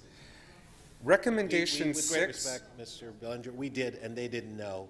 We've actually had to contact the city manager's office, who has been able to help us. Okay, I will follow up on that, Councillor. Recommendation 6 in the supplementary report is actually providing me with the authority to enter into agreements with some of our non-governmental partners to address exactly that gap in terms of information and referral. Now, I've been asked, Mr. Berlinger, through you, and maybe this is for Mr. Lintern as a planning question, in terms of utilizing areas that are zoned as employment lands for this purpose of housing refugees as such, in order to address this acute need that we actually have. What is your position with respect to such a perspective? Through the Speaker, we've advised Shelter Housing and Support through the examination of various properties that presents a difficulty for the city insofar as that use is considered a residential use, a municipal shelter as accommodation. The conflict that presents is not unlike any other residential use in employment areas. So the adjacency and compatibility of those uses with our employment uses and the conflicts that sets up for their environmental regulations, among other matters that apply. It also does not conform with provincial policy and the city's policy framework, and ultimately doesn't comply with the zoning bylaw. Okay. So we've had to, unfortunately, knock a few off the list because of that constraint. Okay, thank you, Speaker. Thank you. Thank you, Councillor Thompson. Next on our list to question staff, Councillor Troisi. You have 5 minutes. Thank you, Mr. Speaker. Councillor Wong Tam and I share about 45% of our homeless population, all within a 2-block radius. And not much has really changed in the 30 years that I've been working or living downtown. So I'm glad we're talking about infrastructure, and perhaps we need to be looking at housing solutions. Have we ever explored building on our own real estate, like our recreation centers or libraries or new facilities that we're about to build? Have we considered building housing on any of that? I don't know if that's a planning question or for you. Through the chair, yes, we do explore those opportunities. And where are we going with that? So through the chair, we work with Create2O, we work with David's team on what the available facilities are, what the construction programs are, and we look for those opportunities. So a great example of that is the George Street revitalization, where we're going to redevelop that site, include a long-term care home, include a shelter service, include affordable housing, and those types of things. Within the infrastructure report and the 1,000 beds, we are looking for a number of sites across the city. There are 28 sites that are planned in the coming 3 years, and as we plan those sites, we connect in with affordable housing, we connect in with appropriate other divisions as we're planning those opportunities. Thank you. Thank you, Councillor Troisi. Next on our list of questions is Councillor Bailão. And I'll just put your mic on. There you go. I just want to make sure that we're understanding this, because I've seen so many articles in the media and so many questions around the sanctuary city and the refugees and asylum seekers that we're having. By us declaring that we have a sanctuary city or a policy don't ask, don't tell, we have no control over the borders. Is that correct? Through the Speaker, that's correct. So that it still means that we don't control the borders, we don't control immigration policy, we don't control refugee policy, we don't control when somebody gets at our border what kind of opportunity we're giving them, correct? That is absolutely correct. Also, our immigration and refugee policy does not force any one person to go to any specific city right now, correct? So there's freedom of movement once they come into the country, correct? That's correct. So being Toronto an economic engine, it is what we've experienced is that a high number of the people that arrive in this country end up in our cities. Is that correct? That is absolutely correct. On average, about 50,000 people annually. So in this case, we're also experiencing a higher percentage of this issue with people coming to our city, both refugees, asylum seekers, and new immigrants, correct? That's correct. The numbers are historically high. We have never seen this level of irregular migration. So what that is federal policy, and once these people are into our country, then it is the responsibilities, I guess, of the three orders of government to deal with these people, correct? That is correct. And so what we're doing through the system and through the recommendations that you have here today is that you're asking the provincial and federal government to assist you because there has been a significant increase in the numbers that we're seeing arriving in our shelter systems. Through the Speaker, that's correct, and I would clarify that the vast majority of the individuals we're talking about have status. They have applied. They are recognized as individuals by the national government somewhere in the settlement, the refugee determination process. That is a completely different issue than sanctuary city. They are not the same thing. Sanctuary city is related to individuals who have no status. Two different things. It actually doesn't apply to this population. Okay. Have we been able to identify in the number of refugees that we're getting in our spaces, and this might be hard because we do have the policy of don't ask, if these are refugees that have been here for some time and that the integration is not going as well as other orders of government have expected, or is it the supports for some of the asylum seekers that are getting to our borders are not being enough? Are we able to change information and actually give some feedback to the federal government on these policies on how this can be improved? Through the Speaker, there is intergovernmental dialogue on immigration policy, so certainly provinces and sometimes municipalities will be consulted by the Ministry of Immigration, Refugees, Citizenship Canada on the needs, the labor market needs in their communities. But are we able to identify, because one of my concerns was always that the one-year support services that had been provided to refugees was not enough to actually integrate a new immigrant into the country. And now we have a new issue that we're getting a very high increase of number getting to the border. So there's two different issues. Do we know what is getting to our shelter systems the most? Do we have any idea to give back some of that information, that data to the federal government? So with respect to the 1 year of supports, it's where the settlement system gets a bit complicated because the provincial programs allow for a longer period of settlement. So working with federal provincial settlement systems together, we do have a longer period of support, but it is an issue that for one individual, they may need 8 months of support and another may need 5 years of support. So working the system to address the individual needs is a challenge. The individuals currently presenting in the shelter system and certainly through COSTI are highly educated, English-speaking. The vast majority are English-speaking with post-secondary education, which are all indicators that there will be a shorter period of settlement because of those skills. Thank you. Thank you. Councillor Wong Tam. Yes, thank you very much, Madam Speaker. If I can ask the staff just to remind Council and probably myself, when did we establish the 90% occupancy cap on shelters?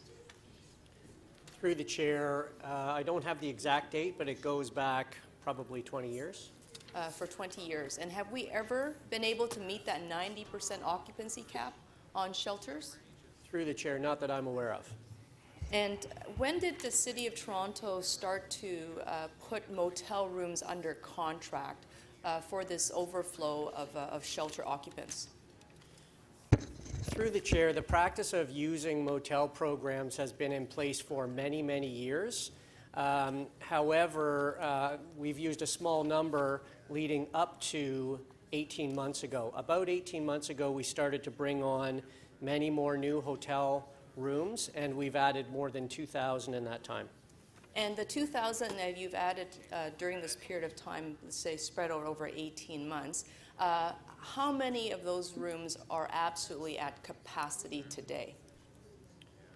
Through the chair, I would say that within the family sector, which is the vast majority of those rooms, we're at 100%. You're 100% at capacity. The daily shelter census report identifies that there is actually room, and out of all the shelter capacity, whether it's men or women or co-ed, that is the one category there is still room. Are you sure about the answer, that we're at 100% capacity in motel occupancy? So through the chair, there is, in terms of calculating that number, there are challenges with family size and room configuration that leads to that number differential. So we see that in the college program as well. So therefore, would you like to revise your answer? Because it's not 100% occupancy of the motels, because you've got several hundred of those rooms left, based on the daily census report. So through the chair, so I'm giving you my view of what is available, where we can put people. If you have a family of 7 and there are 8 beds in that particular room, you're not going to put a single male in that bed to fill up that space. So the way that we used to report, we're revising that so that we can accurately reflect the occupancy of those spaces. Okay, I appreciate that. I recognize that there's some nuance and we could probably have a further conversation, but just in the interest of time, the data that, I mean, right now the narrative that's coming out of your report is that we have a crisis. Asylum seekers, refugee claimants, they have taken up so much of our shelter capacity. We need help. That's the general narrative that's underlining this report. Is that not correct? Through the Speaker, that's correct. We've, over the last 18 months, continued to add capacity week over week, month over month. We've reached the point where we do not have human resources available. We do not have any further space to be able to open up more spaces, which is how the college program came online. And now the college program will be closing by August 9th, and we do not have space to move those families and individuals to. Thank you. But at the same time, earlier you replied and said that the shelters have never been able to meet their 90% occupancy cap. So exactly how long has this city faced a housing crisis of affordability, shelter occupancy, because that program or that cap is now 20 years old, never met? Through the chair, I think the difference between what we're saying today is there's always been some capacity in the other sectors, albeit not 90% or less. In this case, we don't have any new spaces, and families and individuals continue to arrive on a daily basis. Okay. And then my final question is to quantify the number of shelter users that are actually refugees who have had their accepted hearings, who have received their permanent residency, the number of shelter users who have had their asylum claims accepted but are waiting for a final ruling, the number of shelter users who are asylum seekers who have entered Canada, claimed asylum, but are still waiting to find out their hearing. That was your last question. Through the chair, that level of detail is not something that the shelter system would capture. Thank you. Councillor Mihevc. Yes, thank you very much. Just on that last point, the folks in our shelter system from the, call it broad refugee community, really, I don't think we have a term for them, but they're not actually refugee claimants, because once they are, or the vast majority, once they are refugee claimants, they actually get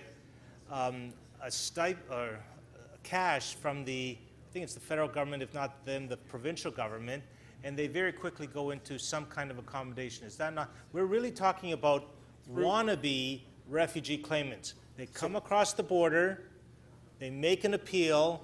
It takes the federal government, frankly, a little too long, 2 or 3 months, to process their initial claim to be refugee claimants. It's that hiatus period for folks. It's those, for lack of a better term, wannabe refugee claimants that we're talking about. Is that not correct?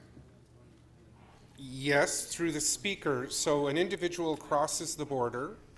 They spend a period of time, and this is why the triage program in Quebec is so critical, preparing to make their formal application for refugee status. There are time constraints on how long they can be in the country before formally initiating that process.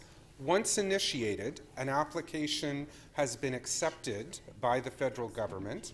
It can take years before the final determination. That's correct. They are eligible for very limited federal support, basically interim federal health, and they are eligible for provincial income security. So in Ontario, Ontario Works. That's right. So it's not those folks. Those folks generally move out of our shelter system. It's that little period beforehand that is the crisis. Part of the challenge, theoretically, absolutely, Councillor. Okay. Part of the challenge is affordable housing, not just in the City of Toronto, but the Greater Toronto Area, because a lot of the capacity was filled with the Syrian movement. So we moved 6,000 individuals through the settlement into permanent housing. Okay. I'm good. Do we have a term for that, those folks? They're not refugee claimants. Pre-applicant. Pre-applicant refugees. Or asylum seekers, yes. Pre-applicant asylum seekers. Okay, that's good. To Mr. Raftis, so I see 3 major issues really that kind of, because the title of the report is the 2019. We're looking a year ahead here with this report, and it's our job, frankly, to see whether you've done a kind of overall good job getting ready for, frankly, winter that sooner or later will hit us. So one is adequacy of spaces, and you're going to address that by frankly, starting a respite, not starting, but enhancing a respite system that involves these semi-permanent structures, and you think that if we do that, we will have adequate capacity with this kind of new program and these new structures for this coming winter, and the way we deal with pre-application asylum seekers. You think we're going to be able to manage the system? So through the chair, in terms of the respite program, that generally is not targeted towards the refugee population. Yes, no, I you'll remember last winter, at peak demand, there were 585 people on one day that were within the respite system. As we move into this winter period, we are growing capacity to have a minimum of 600 spaces with some flex to be able to go up. We're also adding 643 beds. Now 342 of those permanent shelter beds are new, and there are the remainder, just over 300, are replacement beds in the 2018 cycle, so that will help with that pressure as well. But unique to the refugee program is what's required now, which is a regional strategy to manage that. Right, okay, so so it seems to me, I don't want to put words in your mouth, but we're going to be, given the crisis before us around homelessness, that we're meeting the demand that is there with all these various strategies, some respite beds, expanded hotels, and the semi-permanent structures. Through the chair, in the general shelter system, for the population that we are used to seeing, I do believe that is correct. Okay. With this migration issue, there's a separate issue that needs addressing now. Thank you. That was your last question. Councillor Davis. Thank you, Speaker. I just want to be clear what we're approving here through 3 different reports. One of them is we're approving the new 2019 infrastructure plan and the new expansion of shelter beds. Through the chair, Correct? that is correct. And that's going to be 1,000 beds over the next 3 years? Or how many are being added again for 2019? There is a table that identifies over the 3 years, it's 1,000 new Right. beds, but also 434 beds for GSR and 517 replacement beds for 1,951 over the 3 years. Okay, so that's in the one report. We have a second report that talks about the temporary structures, and you're using $7.6 million out of an existing budget to do that. Is that correct? Chair, that is correct. And then there's a third report that specifically focuses on the migration challenge before us. And that report recommends that we give you authority to enter into new agreements with community agencies around information and referral. That's one of the items. That's correct. Okay. And the rest focuses primarily on direction to or taking positions to communicate with the federal and provincial governments. Is that correct? Through the Speaker, that's correct. Okay. Staff needed to inform Council of the severity of the situation and the lack of options. So when we received the report on the COYA agreement, the renewed Canada-Ontario immigration memorandum, I see you've outlined in here the points that were included in that, and that was sent to the provincial government and the federal government when? The provincial and federal governments signed COYA 2 late in 2017, I believe. But we took a position that we wanted a memorandum and we wanted to have a meaningful role. So COYA 2 included provision for what's referred to as municipal annexes to the agreement. And Canada and Ontario engaged with Toronto to create an MOU. And so that MOU is signed? Correct. And does it address any of the things that are on page 4 of this supplementary report? The MOU is freshly signed, so it hasn't yet been implemented. That was at Council, I believe, in April. So we were awaiting the blackout period, the change in provincial government before that MOU table's been established. So it was rushed signed before the government changed, is what I recall. It was signed. But these items that are on page 4, which set out our position with those governments. Yes. What kind of response have we had to, who's spoken with them, and what kind of response have we had? So the report speaks to the significant communication both at a political and a staff level to work through those issues. And what I want to know is what response we have had, both at the political, maybe I should ask the mayor, because I assume the mayor's office has been involved in those political discussions, but what response have we had from both the federal and provincial governments to our requests?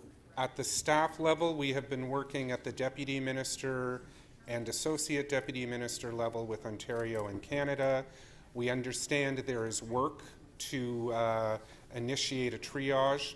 The point of this report to Council is to say we have not seen any concrete action on the ground as a result of those conversations to date, other Well, I than guess- the provision of the college dorms. Okay, so we're about to leave this place, and yes, there's some interim measures here, but I'm trying to understand, have we got any commitment whatsoever from the federal or provincial government, any indication that they will address any of the issues that you've outlined here? There has been a clear indication from the federal government articulated in the report with respect to initial funding of $11 million to Ontario. Yes? We have not had specific communication on how Ontario will treat that funding and what the agreements would be between the city and the province to receive it. So 11 million is going to Ontario, we don't know That what was your our last share- question. Thank Correct. you. Correct. Councillor DeGiorgio? Thank you, Madam Speaker. So, Mr. Brillinger, help me understand.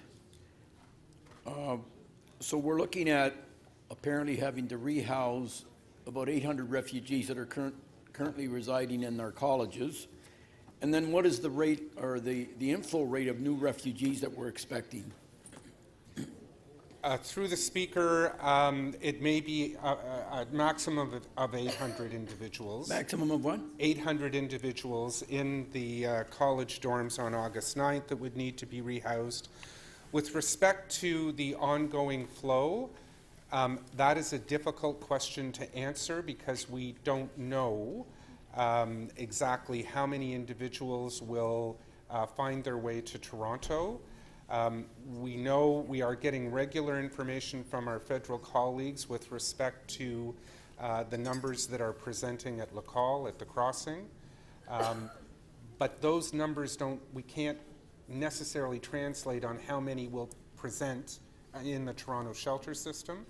But we can certainly expect that there will be an increased inflow because the federal government is saying we're having to take on more refugees and they're going to gravitate to Toronto no matter what. That is the staff position, that we can expect increased numbers. Historically, we've seen an increased flow in late June, early July, so we're concerned about that. Our numbers haven't started to increase yet, but we are concerned about that. And then the August 9th date, when we will have to find a new place to house 800 people. Okay, so what is our ability, put aside for the moment that we're not getting much assistance from other levels of government other than this 11 million that presumably is flowing through the province. So what's our ability to, number one, find the additional units of transitional housing of some sort? And then secondly, I understand that there's an investment to be made because the standards of existing shelters are not up to grade. We have very limited ability. We have undertaken an exhaustive search within the city with provincial colleagues, with federal colleagues, with non-governmental agencies, with some private sector partners, and to date we have not secured the kind of space required. Our request of the federal and provincial governments: provide leadership on the issue, help us find facilities, and help us find the personnel to actually run those facilities. Okay, and to this point, are you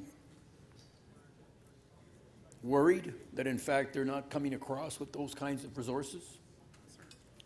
Through the chair, yes, we are concerned. All right, thank you.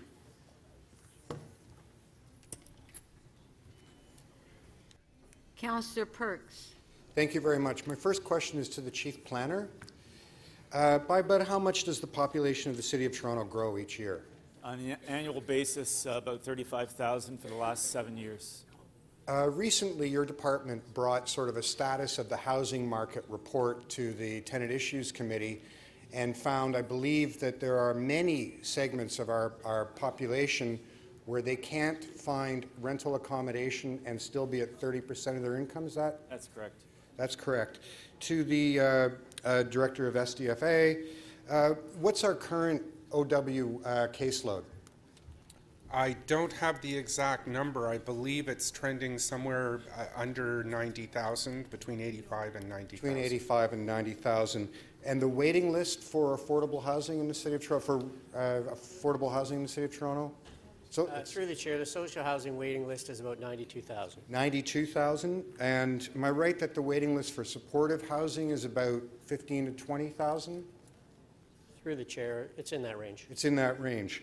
So we have large sections of the housing market where people cannot find housing within their means. We have a population that's growing by 35,000 a year. We have about 92,000 people on the waiting list for social housing. We have up as many as 20,000 people waiting for supportive housing. How many people are in this refugee group that you're talking about? Through the chair, just strictly speaking about the number of refugees within the shelter system, about 3,300. 3,300. So comparing those numbers, 92,000, 15,000, and then large sections of the 35,000 who move here every year and can't afford housing, is the pressure, which Councillor Wong Tam talked about on our housing system, is this because of the refugee crisis, or is it because of all these other problems?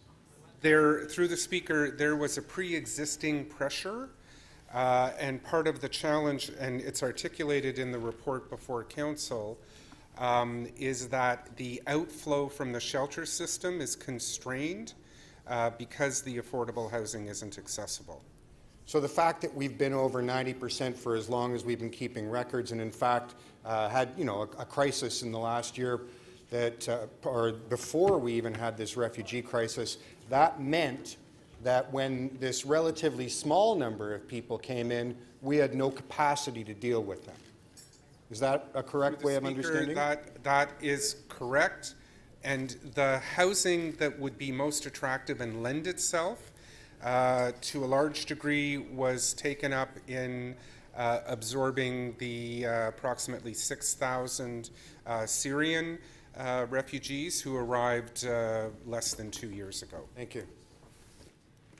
Thank you.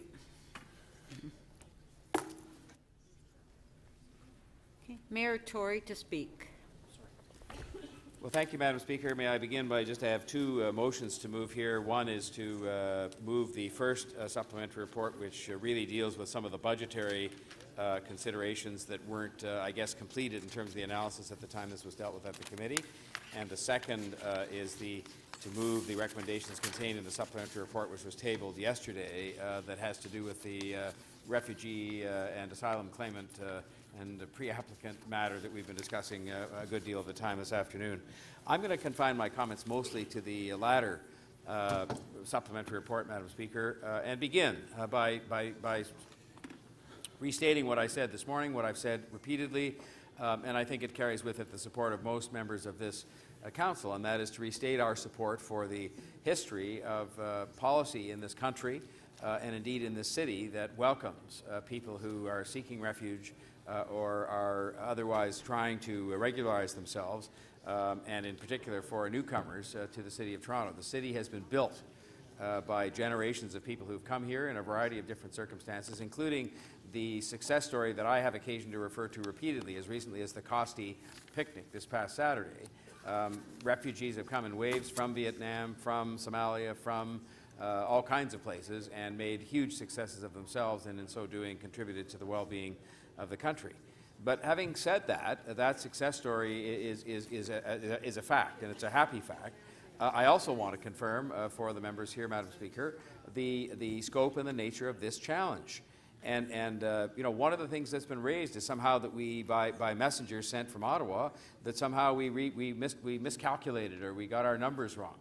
We've gone through a very careful and rigorous process, as rigorous as one can in all of the circumstances and pursuant to all the policies, to determine the circumstances of those who are seeking shelter from us at the moment, and that our numbers are accurate. I mean, if somebody wanted to say plus or minus, 1 or 2%, the numbers are accurate, and they indicate a problem, the scale of which is very significant at this moment in time, and that is the reason why we have been discussing it in more public terms in recent times, including here at this Council. We began discussions at a time when the percentage of our shelter capacity that was taken up by refugees and claimants was in the 20s. And it has now risen to the 40s, and we've been told by staff who do these projections for us, it's on its way to the 50s. And that is during a time when we have expanded the shelter capacity by thousands of units. And we do have, admittedly, a problem with the supply of affordable housing and a problem in particular, I would say, with the supply of supportive housing, both of which must rely and do rely on support from the other governments to make a meaningful dent in those particular shortages. But having said all that, we have substantially increased the shelter capacity, and as fast as we've increased the capacity, it has been taken up by what I think most people agree has been an unusual, out of the normal cycle wave of people who have been coming to Toronto, into Canada and to Toronto as either refugees or asylum claimants. So what have we been asking for, Madam Speaker? And this report really just reiterates that request. One, a real partnership in terms of transition and triage as people enter the province of Ontario.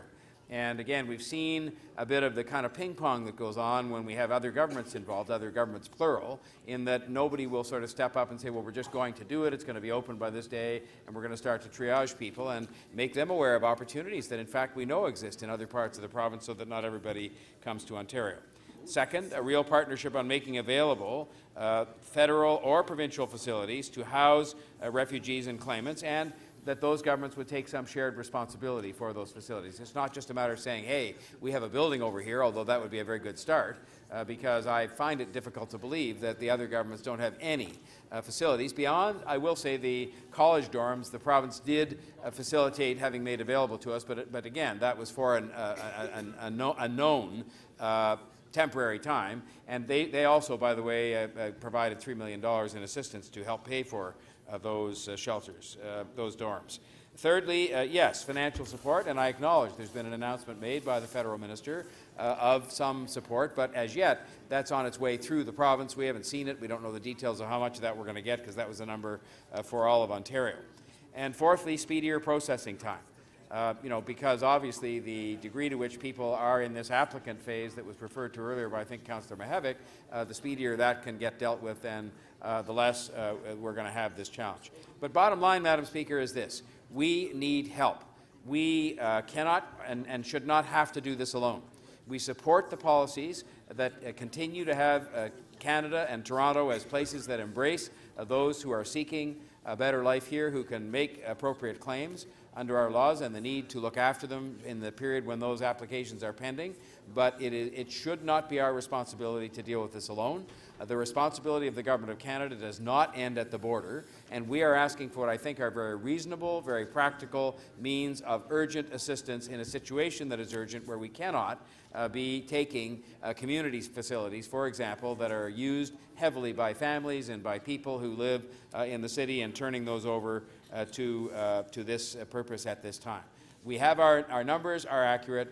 The province cannot be held to be responsible for this alone. It is a partnership between all three governments. And now what we're saying to the Government of Canada in particular is help us to develop the extra capacity. We can't possibly have had enough capacity in place to deal with any surge that could come along. It's not practical, it's not sensible, and in fact we have added thousands of spaces since this administration took office. Much of that capacity has been occupied and is today occupied by people who are either refugees or claimants. And as far as the National Housing Strategy is concerned, Madam Speaker, that money really hasn't started to flow in earnest to us until next year, and I'm sure we can put some of it to good use at that time. So I urge members to support all of these supplementary reports and the main item. Thank you, Madam Speaker, and thank you for the indulgence on time. Thank you. Councillor Cressy to speak. Well, thank you, Speaker. And I want to direct my comments towards two of the reports in front of us today. One, of course, being the 2019 shelter plan, and the second being the emerging situation related to asylum seekers and refugees.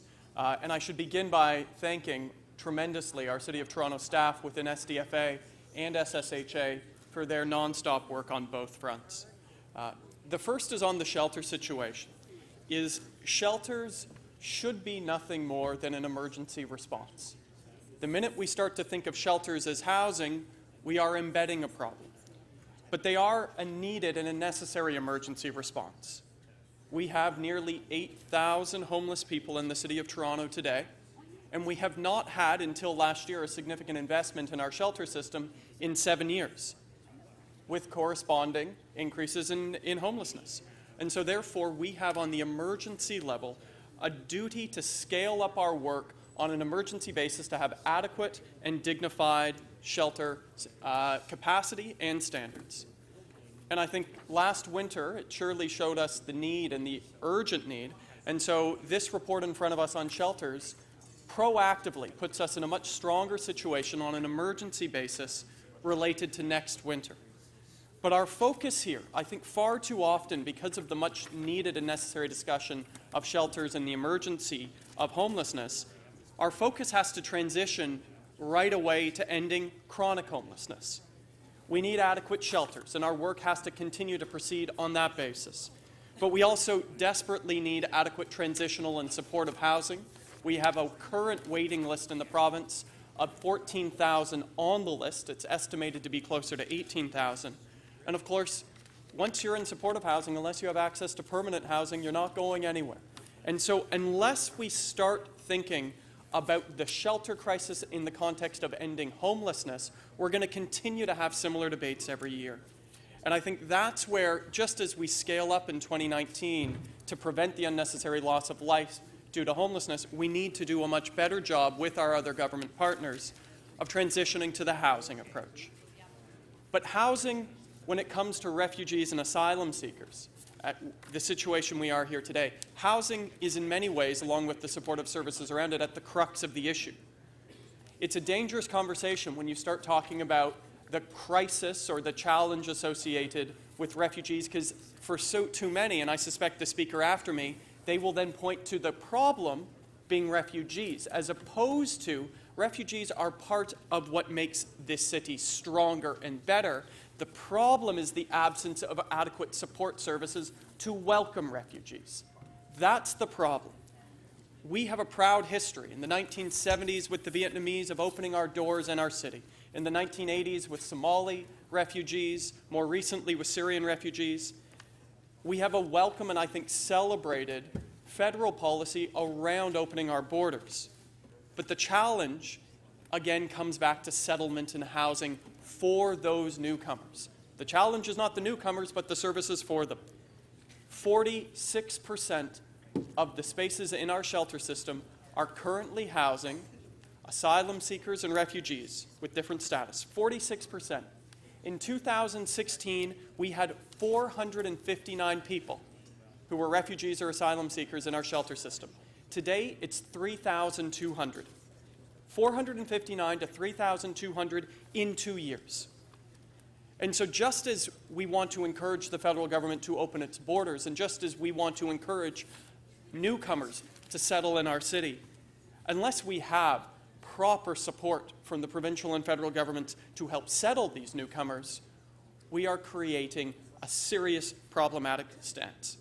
Now, to date, the federal government has said that they are providing $11 million through the province. We don't know the details. For 8 weeks, we have been trying to find the details. Have we had a provincial election in the meantime? We have. But are we at a breaking point as of August the 9th for nearly 800 refugees? We are.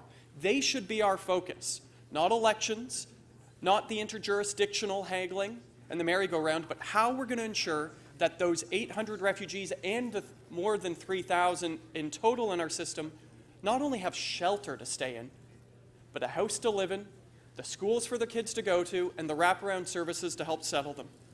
This is not about sheltering newcomers, it's about housing and supporting them. And right now, the City of Toronto can't do it, and we can't do it alone, and we need more than words from the other levels of government. Thank you. Thank you. Councillor Mammoliti. So now we have a risk of our community centres closing down because we need to use them as shelters. Welcome to the new City of Toronto. This is something that didn't happen overnight. This is something that we knew would happen. And yes, this is something that guys like me stand in our place here and say that the decisions that we make in this chamber only attribute to the problem even more when we make the decisions. We have a responsibility to say no sometimes, and we're afraid to do that. There are councillors here in the City of Toronto that will not say no. It's an absolute yes. Understanding that our decisions bring us to the level and to the point that we're at. I remember the last time we had this conversation, and Councillor Cressy and I debated this, I think, quite well. At the end of the day, Councillor Cressy won. He convinced most of you to open the doors and to make sure that we're a city that will open the doors without any money to anybody. We asked the federal government, Mr. Mayor, for help back then, and they didn't help. There was nothing there that was substantial for us as a city to be able to afford to accept all the people that we are accepting in the City of Toronto today. And so now what's happening is we've got an influx of people coming in from the United States through Quebec. Quebec is saying no because they've got they've got the ability themselves to be able to say no and aren't afraid to do that. But this council is too afraid to say it, and so they want to settle in the City of Toronto. Refugees and claimants are not the problem, Councillor Cressy. I know you want to assume what I'm going to say. They're not the problem. They're coming in here for their own reasons. We're the problem because we can't make a decision based on responsibility as a city and as individuals. And to treat people like cattle is not the right decision. So opening up more shelters, treating refugees and everyone else like cattle is not the decision to make here. The decision to make here is to tell the federal government we want everything to hold, everybody to stop coming into the country until we can deal with the problem financially. And then get to work, Councillor Cressy, we can all do it, including myself, and figure out what exactly we might need in the City of Toronto to make that work. We're doing it the opposite way here. We're telling everybody they're welcome, and it started with the Prime Minister of this country, who sent out a tweet. The tweet said, everybody's welcome, don't worry about it, come on in. What did you expect? We stood up here and we debated this, and I said it right from the get-go. We're going to be in trouble here if we don't ask for the resources to take care of the people that come into this city, because they're all going to come to Toronto, every one of them. And they have nowhere to go except the streets. And so it gives people a platform to talk about how much we need. And how dare we as a city not build more shelters and more affordable housing. We've got a waiting list of people that have been here for years that cannot find a place to stay in affordable housing. What sense does it make to tell the whole world to come into Toronto, you got a place waiting for you with no infrastructure in place? How stupid are we as a society in Toronto to allow this to happen? Now, the Mayor's being very diplomatic, and I'll support you, Mr. Mayor. You're being very diplomatic in terms of trying to get along with the federal government. But what should be said right now is, no, federal government, we can't deal with this anymore unless you give us the money and the resources to be able to deal with it. On Wilson Avenue, I have a shelter. I didn't know this until the other day. Across the street from the Sheridan Mall. It's a hotel. We are housing refugees and claimants in a hotel in my ward, and I didn't even know about it. There was no consultation. Nobody told us. It just happened. And you know how much they're paying per day, per client in that hotel right now? $300 a day per client. Does that make sense to any of you? Do you think the tax dollars are properly represented in this city by merely putting our head in the sand and giving direction to our staff to continue paying that kind of dollar? Say no, folks. It's time to say no to this until they give us the resources to be able to do it. Thank you. Councillor Wong Tam. Thank you very much, Madam Speaker, and I would ask the staff, the clerks, to put my motion onto the screen. My motion is simply to ask the city manager to collect the following information, and it's broken down in a number of sort of subcategories to really understand who is actually using these shelter services and exactly how many of them are truly refugees who have their hearings accepted, who are waiting for, who have received permanent residence, the number of them who are asylum seekers, who are waiting for their final ruling and so forth, and I'll let the members, Madam Speaker, just read that directly, and to have all that information reported back at the next City Council meeting in July. And I don't believe it should be difficult to obtain this information, Madam Speaker, because every night the City of Toronto does a daily census report on who's in our system. And so, Madam Speaker, the reason why this information is important is because largely the report that's before us from the city staff have created a narrative, which I think perhaps needs to be quantified, about who exactly is creating this crisis. And there is a lot of language and pointing of fingers that perhaps it's people who have just landed on our shores most recently. But, Madam Speaker, during the questions that I had asked staff regarding the 90% occupancy rate and cap of the shelters, it was determined that that policy was in place for almost 2 decades. Madam Speaker, during the big shelter debate earlier this year, it was also confirmed that City Council reconfirmed that 90% occupancy cap at least 3 times. During that period of time. And so, Madam Speaker, what I'm getting to is that I want to know exactly what is the crisis, because we recognize that we have a large number of people who have been waiting for supportive housing in the quantum of 18,000 who need it. We have over 200,000, nearly 200,000 individuals who are waiting for affordable housing, deeply affordable housing, and they're on a wait list forever. And, Madam Speaker, while those lists have continued to grow, what I think has largely happened is that we haven't responded to the immediate crisis that has not just materialized today, but the immediate crisis that's been a crisis for almost 3 years, that the shelters have been at capacity, and we have not been able to deal with what we've already needed to deal with, and now we're pointing our fingers and say it's the asylum seekers, and there may be refugees coming on our doorsteps. And if that is the case, Madam Speaker, then this motion should be able to clarify who is coming to those facilities, what services do they need, and what is their status, because there are all sorts of programs that are designed specifically to help those people who are coming to the doorsteps, who have different points of status, whether they're asylum seekers, they've got their hearings, they've got their PR cards, or what have you. There's a program for everyone.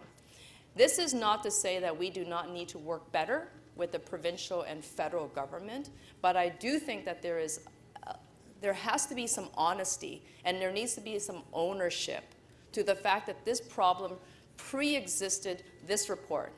And the debates that we've had in this chamber regarding the shelter and housing crisis predated the Syrian refugees.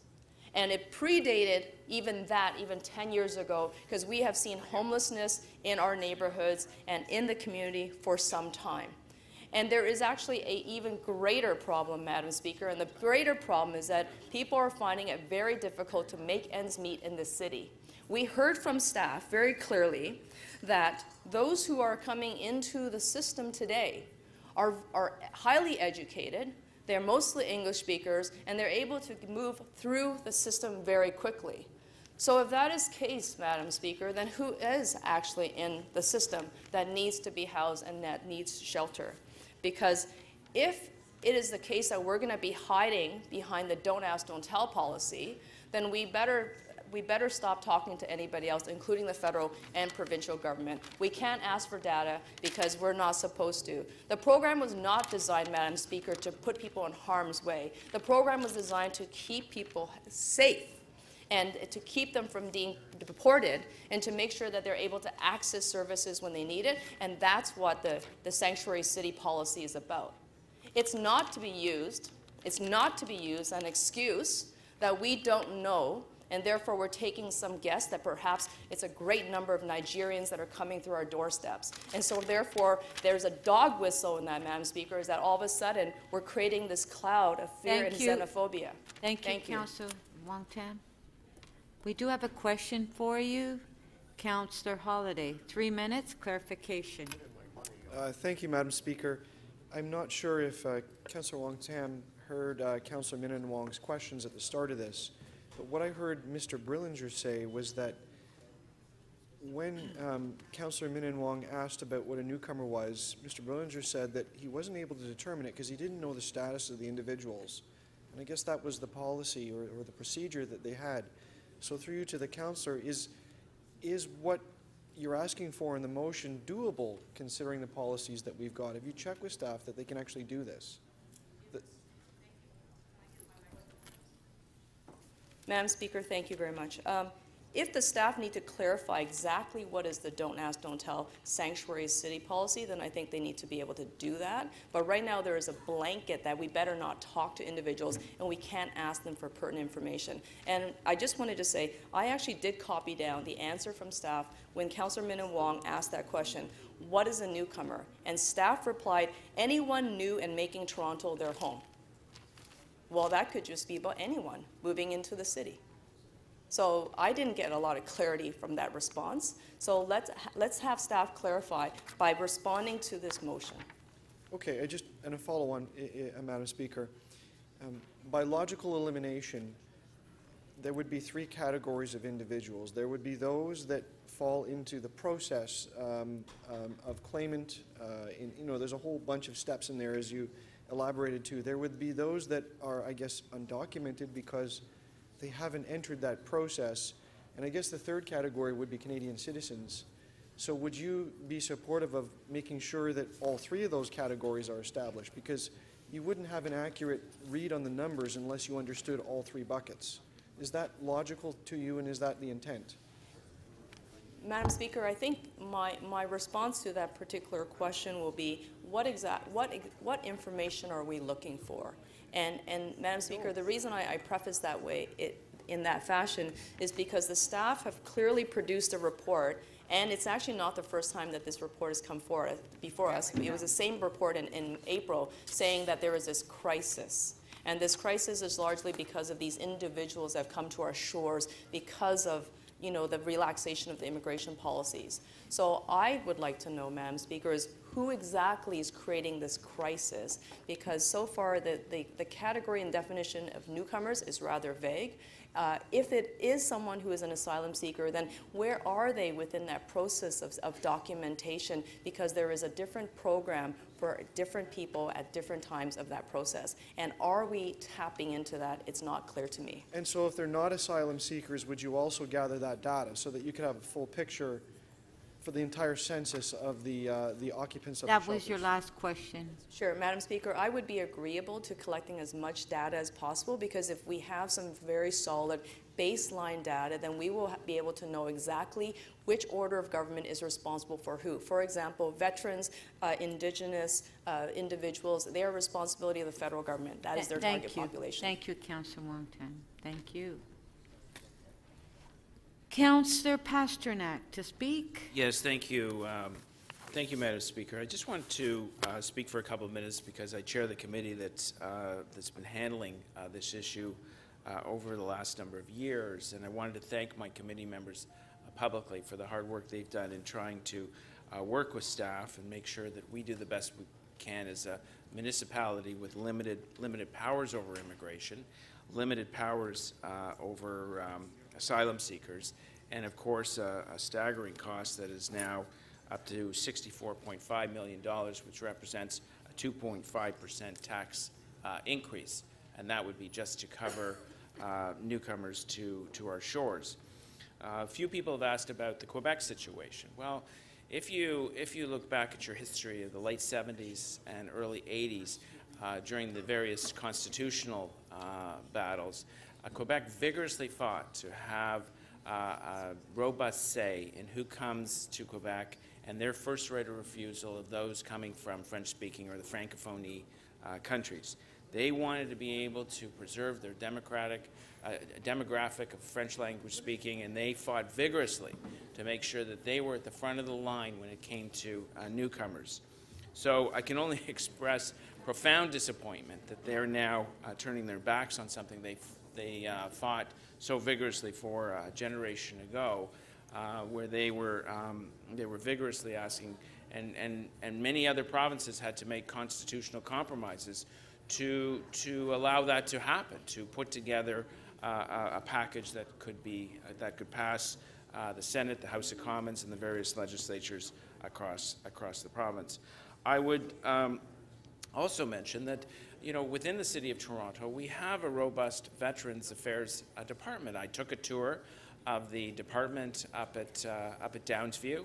I met with many of the staff there who work with homeless veterans, their support service, their social services. And some months ago, we moved a motion at Council to make sure that when we were interviewing people who come to our various shelters, to find out whether they are a veteran, and that they should be referred to Veteran Affairs. And Veteran Affairs is more than welcome to take on the caseload of homeless veterans, not only from a wraparound services point of view and a mental health point of view, but also in finding jobs for them and getting them back into mainstream society. And I'm not even sure whether that's really being done. At the same time, we have a social capital framework in which we are working robustly with various agencies across the city, third-party agencies, and many of these have an ethnic or a national background where they are helping on intake from citizens from around the world, from specific countries, and we should be working more closely with them. We need them to step up and come to the table and work with us. Some are working more robustly than others, but they should be taking a more robust role in helping solve this problem, because we don't want newcomers to be stuck in our shelters and moved around from shelter to shelter. We want them to fast track to have status, to get into the workforce, to make sure their school-age children are attending in a school nearby, and that we make sure that they have the soft landing and they are successful in this city. So we have to rely on Veteran Affairs, which is more than willing to come to the table. We have to rely on our third-party agencies, our nonprofit, private sector agencies, to be more robust in sponsoring families and making sure that people have a place to stay and that these partnerships and sponsorships are successful. And at the same time, working with our federal and provincial counterparts to make sure that they adhere to the constitutional division of powers and that they come to the table and pay their freight. I think if you take that all together, we may be more successful than our current state. But as I said at the onset, I just want to thank our city staff for dealing with a very difficult social policy issue, and of course our committee members who have been working diligently on it. Thank you, Madam Speaker. Thank you. Councillor Perks to speak. Thank you, Speaker. I will be supporting the report, but I do think we have spent the entire time talking about exactly the wrong thing. It's been suggested that this is somehow unusual. No, it is not. It is the norm that large groups of people become homeless for a wide array of reasons. It can be migration, it can be emergencies, it can be disasters. Councillor Al-Jamari, I'm sure, will tell you about the propane explosion in her ward that dehoused 12,000 people, a number 4 times greater than the number of people we're talking about here today. The fact of the matter is that this is not unusual in any way. As you heard in answers to questions from Councillor Wong Tam, we have been at the point of crisis for close to 20 years, for as long as anyone has been keeping track. We have been using our shelter system as housing. We have no emergency capacity. And this is in a world where increasingly these kinds of migrations are going to happen because of disasters.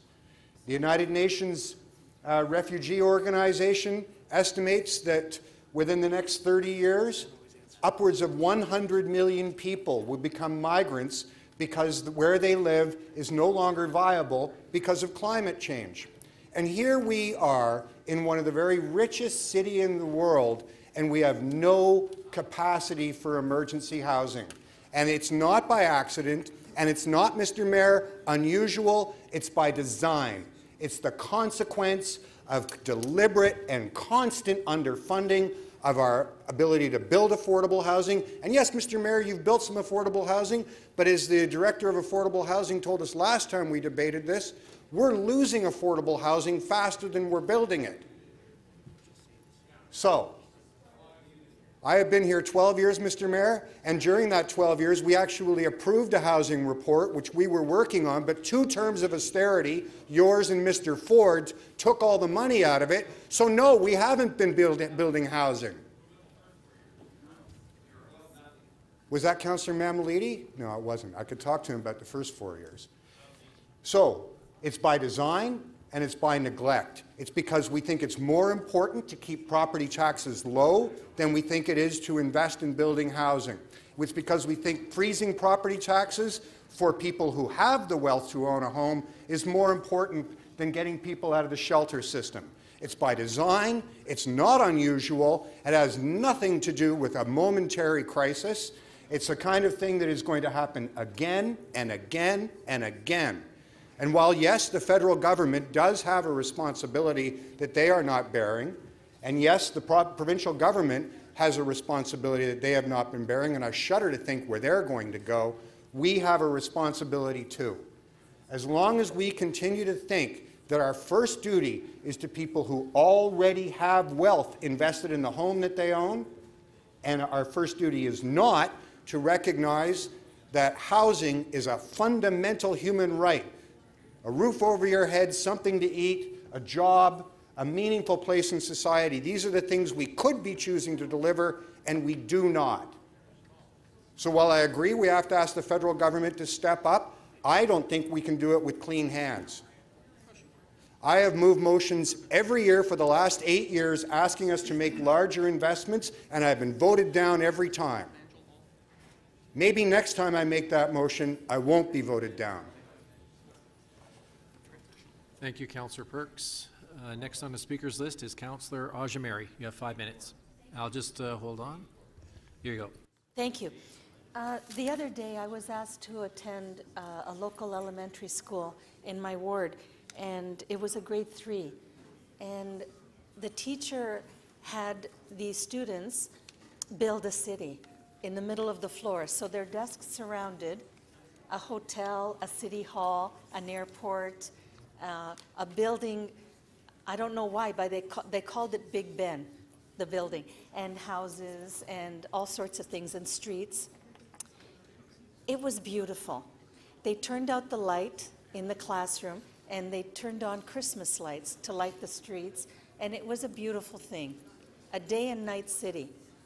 I went around talking to the kids. Most of them, I found out, were from Nigeria, living in the local hotel at Jane and Wilson. I was taken aback. I was surprised. I didn't know. Contrary to what the local councillor said before, they're given about $100 a day, not $300, and that includes food, shelter, staffing, and all the other ancillary uses. They are living there, attending school, putting together lives that otherwise they wouldn't be able to. So I welcome the report before us on their behalf. I understand the passion that our staff have exhibited here today from the top down, and I understand the great need. It boggles the mind that the leading Canadian city is now finding itself in this quagmire. I understand that there are a lot of segments that have come together. For example, that the Quebec government has powers that the Ontario government does not, and that is to accept or reject.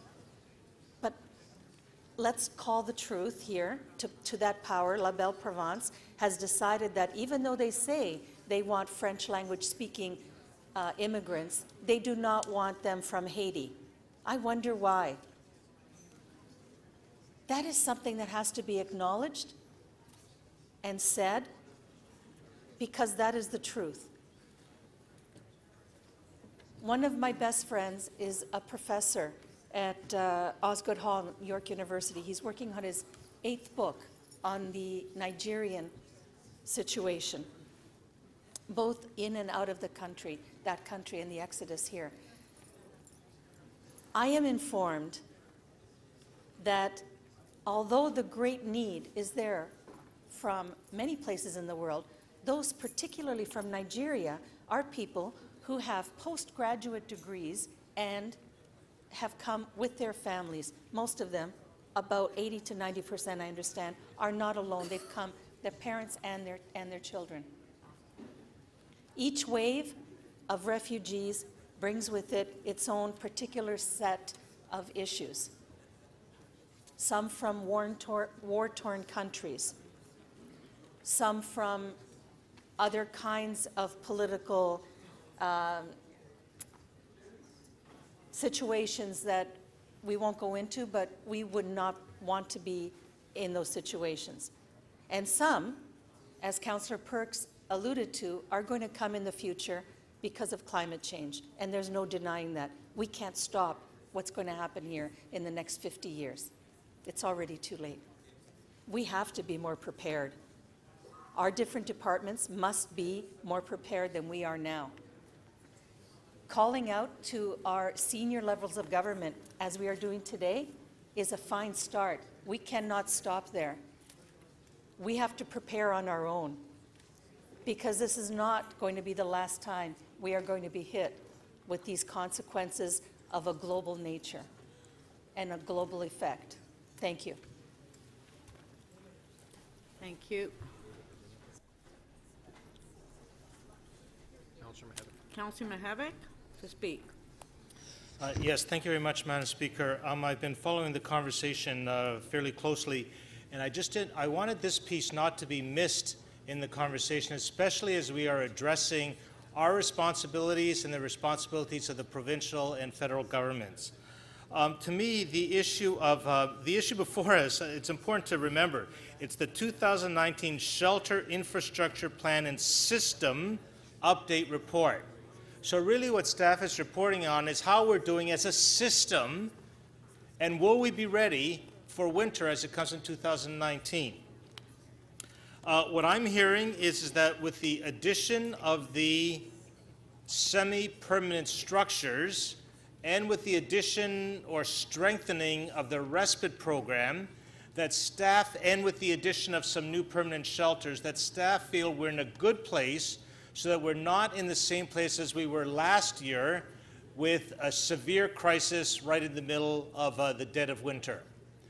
That part, I think, is in a good place.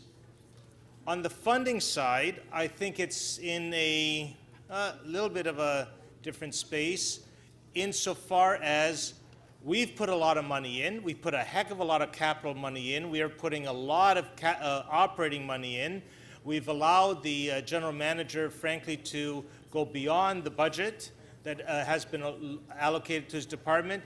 But you know what? In terms of meeting the demand that is out there, I think financially we're in a good place, pending some good conversations and some good results from those conversations with the federal government, especially around the expectant refugee claimants that are coming to our borders. Here's where I think we need to really engage the province in a better kind of way, and we're starting to. And it's important, I'll give you some history here by way of backdrop. Years ago, when we talked about shelters, really it was a mat. You're homeless, okay, here's a mat. You can sit, you can sleep here, or here's a bed, a two-level bed, you can sleep here, and away you go in the morning. Those days are frankly behind us. What our folks are telling us, both the shelter operators and the out of the cold folks are saying people are coming to shelters with very complex health needs. So the days of operating a shelter and giving someone a bed and perhaps a meal, now we have to give them, frankly, that and also do some primary health care. And that's where we need a more vigorous conversation, and I know the staff are working on it, and really the purpose of my intervention here is to encourage them in that, and I think Council will support that. we need to encourage the LHINs, the local health integration networks, to have a suite of health services available to shelter users and out of the cold users. This is something that has come forward again and again and again at Community Development and Recreation when we've heard deputations, is that when someone comes and basically you could tell very quickly that there's some mental health issues going on, where there are some perhaps drug dependency issues going on, that is a different kind of shelter. The shelter of today is not the shelter of 20 years ago. So in the midst of all of this, as we look to 2019 and 2020 and 21, recognizing that the problem is going to get perhaps worse rather than better, one of the pieces that we really need to focus on as a council, supporting staff in doing so, is the health piece.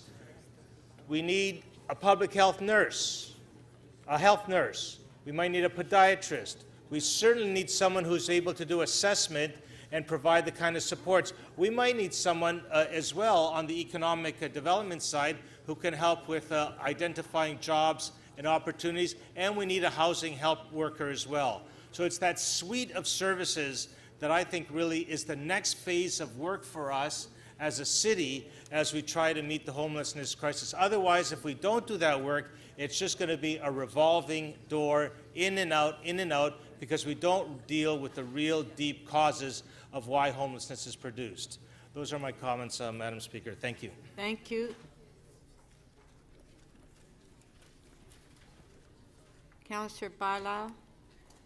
Thank you, Madam Speaker. I want to start by taking us back to a few months ago where we actually asked staff to go back and to truly understand the population that is now in our shelter system.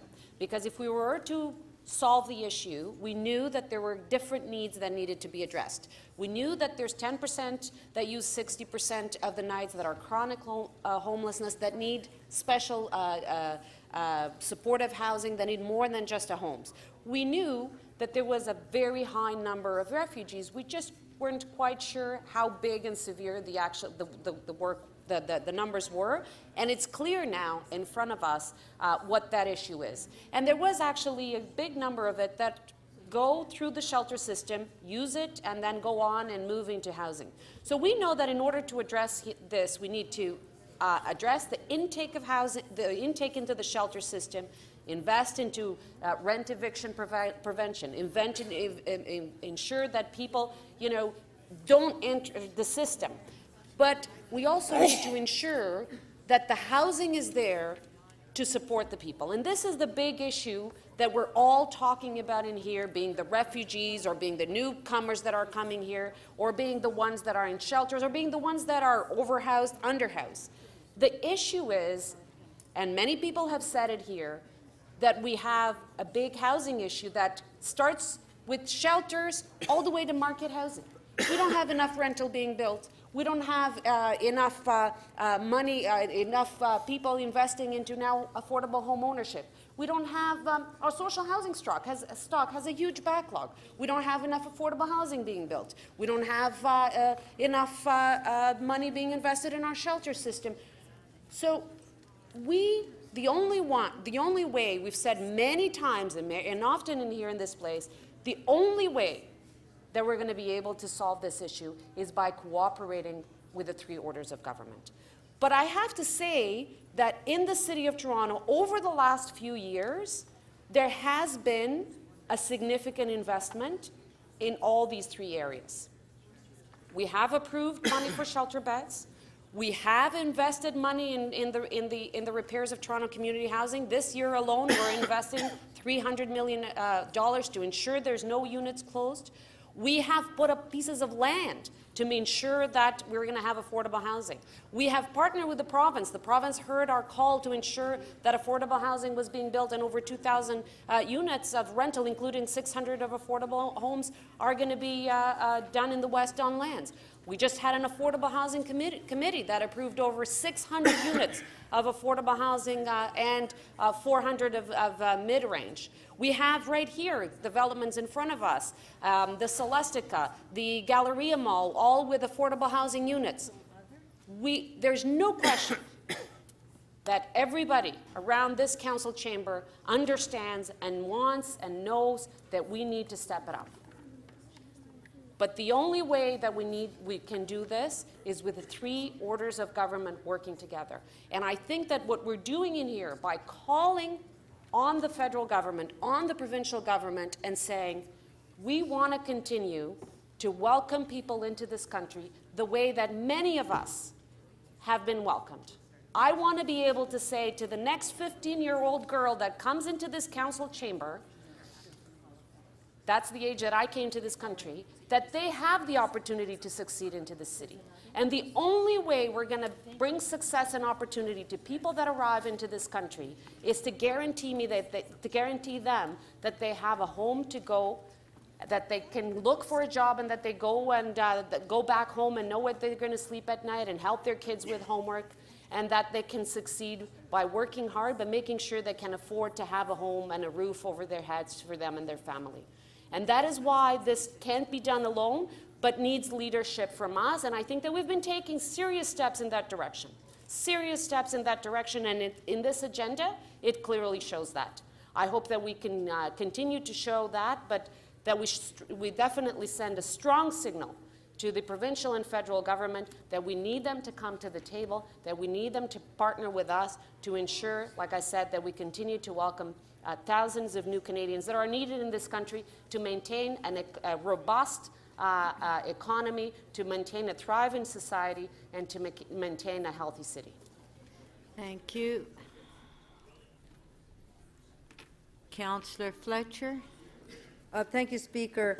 I just want to hearken back to what Councillor Mihevc said. Let's not forget where this originated. And it originated, this report, out of the crisis in the wintertime, where we had no spaces for people that needed to go, where we're putting makeshift spaces, where we asked for the armories, where we got it for 2 weeks, where we just didn't have place and space for the many people that were freezing on the streets, and that Torontonians responded in the way that Torontonians do, very concerned and wanted us to do something. So that's very much the origins of this report, and I think this very creative solution for the sprung buildings, for those types of shelters that are going to be temporary, where we need to move people in quickly, it's a great solution. Thank you.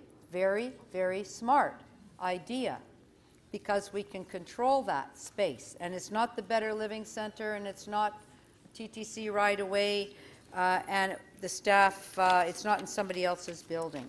I just want to go back 2 years and look at the work that CDR has done over that time and really pay tribute to the members there now and the former members such as Councillor Bailão and the staff, our Deputy City Manager at the time, who's our Acting City Manager now, and Mr. Raftis, who came, all of your staff, in grappling with this really urgent issue about shelters, and through the division, where in 2016 we said we have to change the model. Every time we talk about a shelter at City Hall, we have 50 or 60 people saying, I really like shelters, but you can't put it there.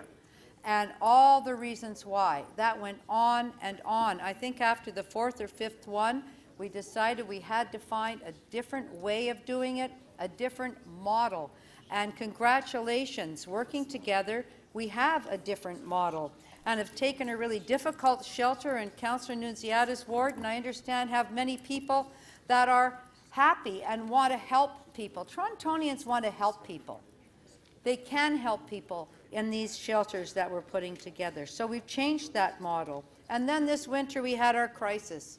We had the crisis of people unable to find a place to sleep, phoning and getting the wrong information. It was not our finest moment, but we've moved to fix that as a system. As we've said, it's a systemic issue.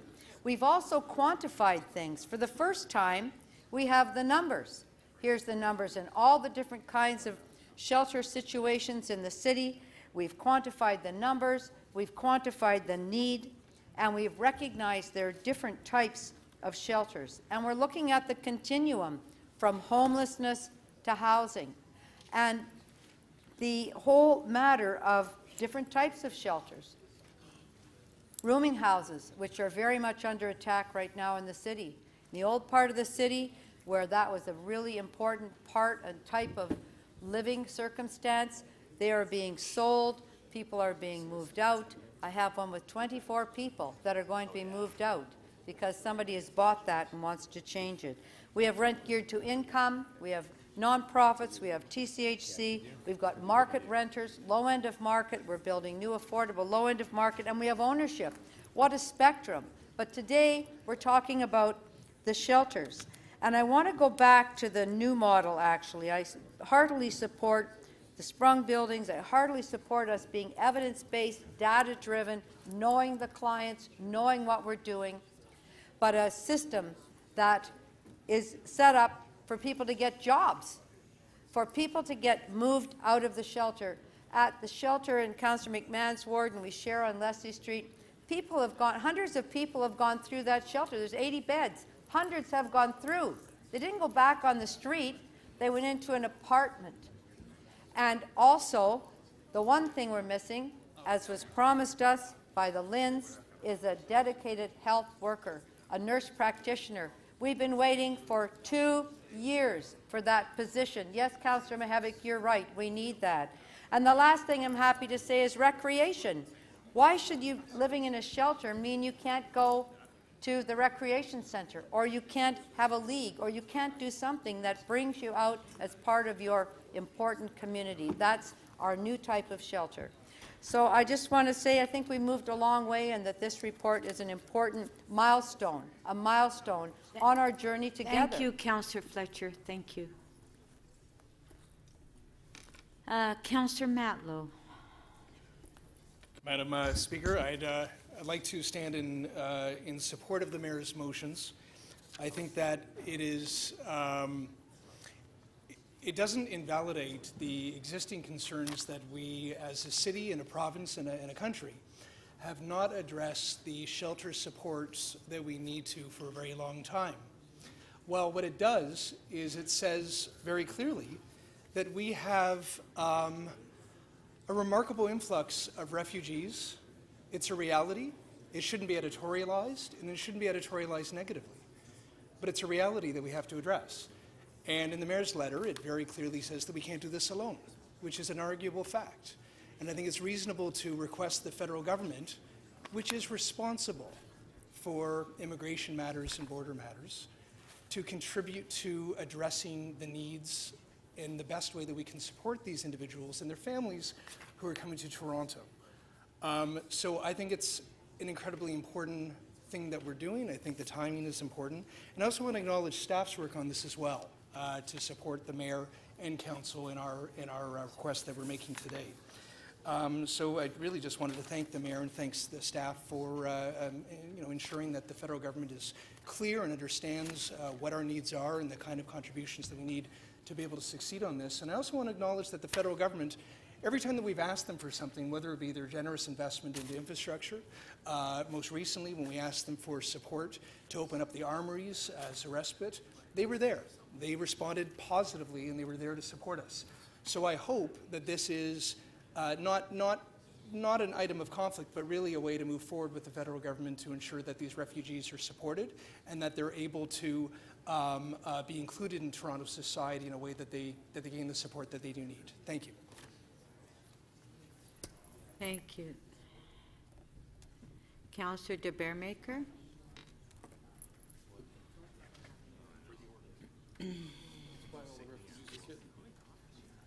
Thank you, Madam Speaker. If the clerks could move my amendment. I think I'm supportive of Councillor Wong-Tam's motion if it has this amendment in it, which is request the federal government to provide the following information, and I think the rest is fine. I think the staff, I had thought during questioning, the staff made it very clear that we as a city and they as staff cannot collect the information that's requested in this motion. However, when I went over to staff to confirm that, and they said, yes, it's voluntary, they cannot collect that information, but the federal government could provide us with some information, perhaps not perfect information, not information on every single individual who's in our shelter. They may not be able to trace things that finely, but what they could do at the federal level is give us some information, which is better than no information. So I, like many people here, want to help, though I'll call it our newest Canadians, come here and do what other Canadians and new Canadians before them have done, just like the grandparents on both sides of my family. They came here. My grandfather used to always tell me, I'd say, what did you do for a living? I'm a ditch digger. Oh, you're an engineer. No, I'm a ditch digger. Oh, you're a landscaper. No, I'm a ditch digger. So you worked with the construction crew. No, I'm a ditch digger. That's what he knew. His English wasn't very good. His skill set wasn't much beyond a ditch digger. He probably couldn't get a job today because he probably couldn't operate a lot of the machinery, but that was his experience coming here. And I like to think that that side of the family and my mother's side of the family, who came here as refugees from Ireland during the famine, have been able to integrate into this society and be very successful and live the dreams that they were not able to achieve in their home countries. And that process is still happening today. You come out to Scarborough, where I live, there are many, there are, in fact, I would say thousands of people who are coming, they're leaving their home country, they're coming to this country in the hopes of a better life, of a better ability to achieve their maximum potential. Certainly where I live in Scarborough, nobody is asking for any free handouts or to have an easy life. They're coming here because they want to work hard. And I can guarantee you, if you look at my office staff, if you look at my next-door neighbors, the people who are the newest Canadians often have the greatest success in this society and in the city because they want to work hard, they want to succeed, they understand the opportunities that they have here that they wouldn't have had perhaps where they came from in their home country. Just like on both sides of my families, my grandparents would never have had the opportunities that they had and that their children and now grandchildren have had if they had stayed in their own home country. So I think it's reasonable, based on what the staff have told us, to say that we ask the federal government to provide this information because our staff have said to us before, and they said to me offline when I spoke to them, they cannot collect this information. Thank you. Thank you, Madam Speaker. Thank you. We do have a question on clarification. Councillor Wong Tam. Thank you very much, Madam Speaker. And through you, with respect to the information that is required, I think. Sorry, Councillor de Beermaker, you realize that there are different programs for different asylum seekers, different individuals, including migrants and immigrants, who come to the city, who come to the country, and they all have access to different services, and they qualify for different funding. I think you're aware of that. I'm not sure if that's a clarification of the motion that I moved, which is a total of 6 words long, which is request the federal government to provide the following information. So would it surprise you, Councillor, that the federal government is hoping that the city, who is at the point of contact locally, will provide some of this information to them, so therefore they know exactly who is responsible for what and which individuals will qualify for which program and which source of funding? Councillor, I think that sounded like a speech, not a clarification of my motion, which is 6 words long, which is say, request the federal government to provide the information, because staff informed me, maybe they said something different to you, but staff informed me that collecting this information is voluntary and they could not provide us with this information or collect this information. Their advice to me was that they were supportive of my amendment to ask the federal government to provide this information. So if that's the clarification you need, yes, staff were supportive of me or the wording of this motion. They did not think it was any violation. They actually thought it would help. Thank you. Is there any reason why the staff could not provide this information, could not collect this information? But that's not clear. Well, no, Councilwoman because Tam. he's basically saying that staff No, cannot but do this. it's clarification on his amendment only. I'm trying to. This gets to the heart of the don't ask, don't tell policy, which I believe that staff are saying, we're not allowed to do anything, and we don't have any information. But Councillor Wong Tam, that's not clarification of the motion. I'm sorry. Okay. No, Thank you. Councillor Mammoliti, there's- clarification of the motion. I'm just confused with Okay. respect to what it is we're asking. Just ask the question federal on government. on his amendment. What is it that we're asking the federal government and the amendment that you're asking to be changed to? Councillor Mammoliti, again, I'm not sure if that's a clarification of my motion, which is 6 words long, which is request the federal government to provide the following information. That's so right. my motion to clarify requests the federal government to provide the following information because they have the ability to do it, the city does not. So in doing that, is the federal government going to tell us who can come to Toronto and actually work legally? Again, Councillor, I don't think that's a clarification of my motion. Okay, Councillor, hold on. Councillor Mammoliti, Councillor de Bearmaker just amended 6 words in Councillor Wong Tam's motion. So when you're asking questions, it's only on those 6 words. Yeah, but he also spoke to people that are coming to Toronto to work. It's my understanding that anybody that comes to Toronto like this can't work, and they're on welfare. But still, that's So not who's clear. working? Everybody's talking about everybody working, coming to Toronto Councillor and working. Mammoliti, that's not clarification. That's not. But is the federal government going to tell us which one of them can actually come to Toronto to get a job and work legally? Okay, thank you. No answer. No, there's nothing to answer. My motion, I think, speaks for itself. Thank you. Councillor Mihevc, clarification of the 6 words.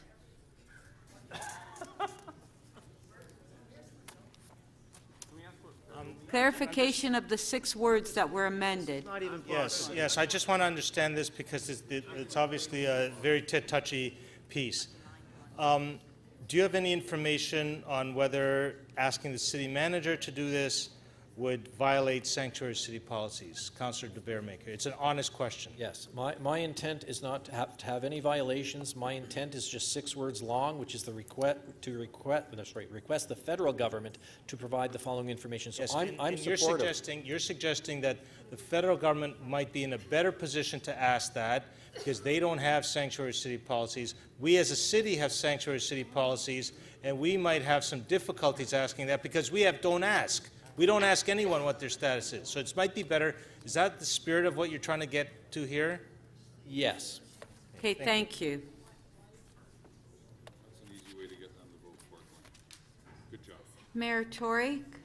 Yes, Madam Speaker, just in clarifying your change to be asking the federal government for this information, could you tell me which government you think is most likely to have collected the information we're seeking here as between, say, the 3 levels of government? Well, thank you, and through you, Madam Speaker, I'm so happy that there's an actual question about the clarification of the motion, and the motion clarifies that the federal government is in a better position to collect the information because my understanding of what the staff have said to me and said to this council in public is they cannot collect that information. All right, and leaving aside what we can or can't do, could you tell me, just in the context of your having moved the amendment to change it to be the federal government that supplies us with this information, which I think would be helpful, to your knowledge, which government first comes into contact with somebody coming across the border seeking one status or another of the many that Councillor Wong Tam correctly referred to? Which government would it be that would be in contact, just in terms of your choice that you made to put those words into this motion? My motion attempts to clarify that it is the federal government that comes into first contact with all people coming across the border, and it should be a federal government responsibility to provide the information that I think we all want on this council to provide good services to all of our new neighbours. And could I just ask one more question through you, Madam Speaker, and that is, again, in light of your decision to move this amendment to put these words in about asking for this information from the federal government, were you aware that the federal government seemingly, through their messengers and others here, have disputed the numbers we've been putting forward? And I wonder if that would imply to you that they would have numbers of their own. If they can dispute ours, then they must have numbers of their own in order to say that ours aren't correct. So was that in your mind at all when you put these words in saying that we should get this information from the federal government? Well, Madam Speaker, I'm not sure if that clarifies my motion, but yes. Okay, thank you. Okay, let's put the motions on the screen.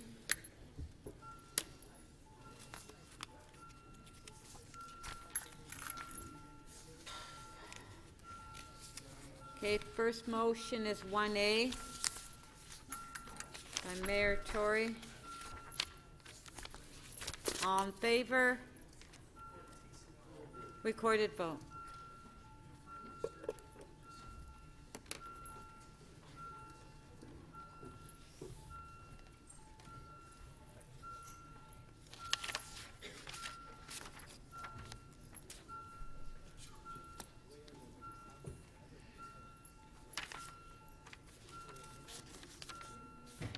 Councillor McMahon, thank you. Councillor Davis.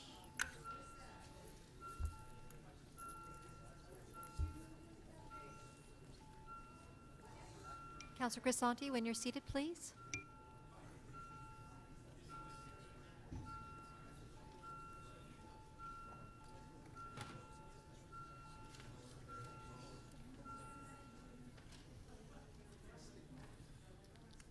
The amendment carries 34-2. Okay, next motion.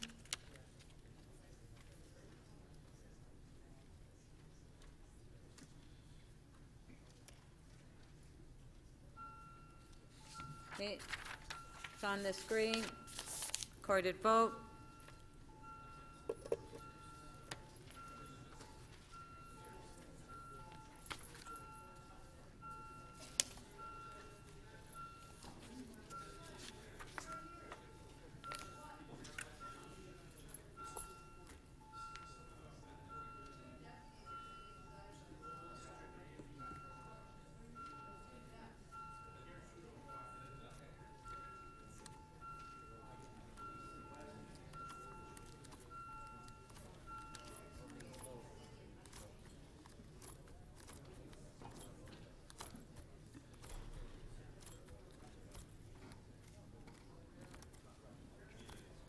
Motion 1B carries 34-1. Okay. Motion 3 by Councillor De Beermaker. Recorded vote.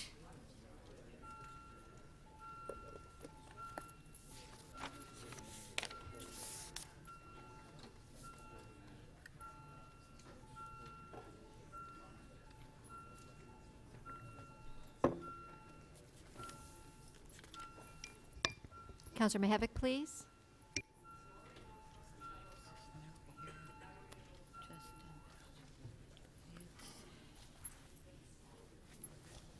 The amendment carries 31-5. Okay, motion 2 by Councillor Wong Tam as amended by Councillor De Beermaker. Recorded vote.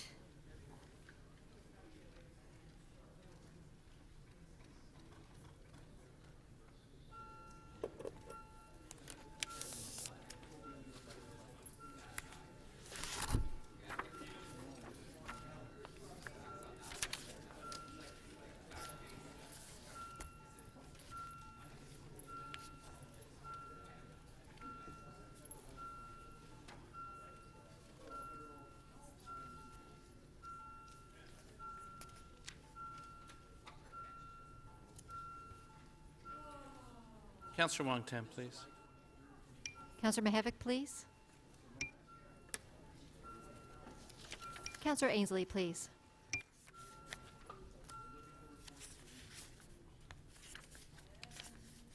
Motion 2 as amended carries 34-2. Okay, item as amended. On favor? Carried. You want a recorded vote? Recorded vote.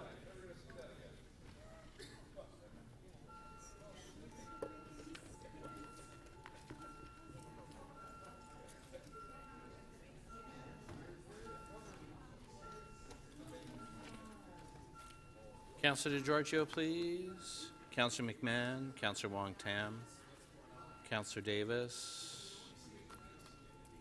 Councillor Thompson, please.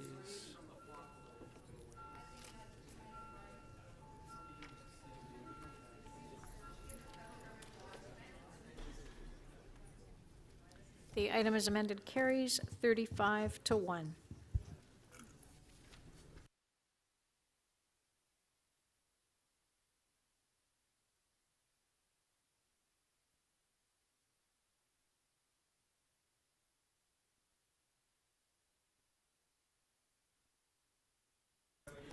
Okay, members, our next item is on page 3, EX 35.2, Community Council Boundaries. Councillor Doucette held the item down. Do we have questions to staff? Councillor Doucette, questions to staff. Thank you, Madam Speaker. I'm not sure where I'm looking for staff. Over there. Oh, wonderful. Excellent. So thank you very much for the wonderful report you put together. The report indicates that a lot of residents, about a third of the residents who participated on the online section, were from the present Ward 13. Could you explain to me and let all the councillors know what sort of comments you were hearing from residents about what the options were and why they were looking to be moved to a new community council?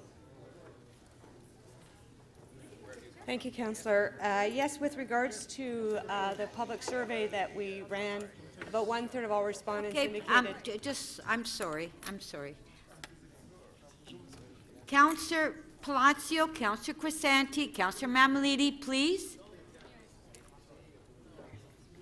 No, but I'm sorry, but there are questions being asked to staff that's directly behind you. Well, you don't need to hear the question. The staff need to. Okay, go ahead. Thank you. Councillor, yes, of the survey that we ran, about 1/3 of all respondents indicated that they lived in a postal code in the new Ward 17, former Ward 13. About half of those also provided some commentary as to why they chose the model that they wanted. I would say about half of those said that they shared a lot of interests in common with the wards to the east of them. About 40% said that they had more in common with urban neighbourhoods in the Toronto East York Community Council than suburban neighbourhoods in East York. And some wanted the boundaries to match former municipal boundaries as well. So my understanding is that I'm never sure whether we call us Ward 13 now or Ward 17 change. That ward was originally in the downtown community council. Is that correct? That ward has been in the Etobicoke York Community Council since 2004. So before 2004, it was in the downtown community council. The former municipality of the City of Toronto, yes. Former, that's right. Okay. Is anyone here from transportation? Anyone from transportation? Going once, going twice? Okay, I guess I will do the rest of my questions in a form of a speech afterwards because no one's here from transportation. Oh, is someone from transportation? No? Lou, can I ask you some questions? If you don't know the answer, I'll help you, okay? In the last few years, actually about a few years ago, there was a motion by the mayor to reduce the speed of major arterial roads.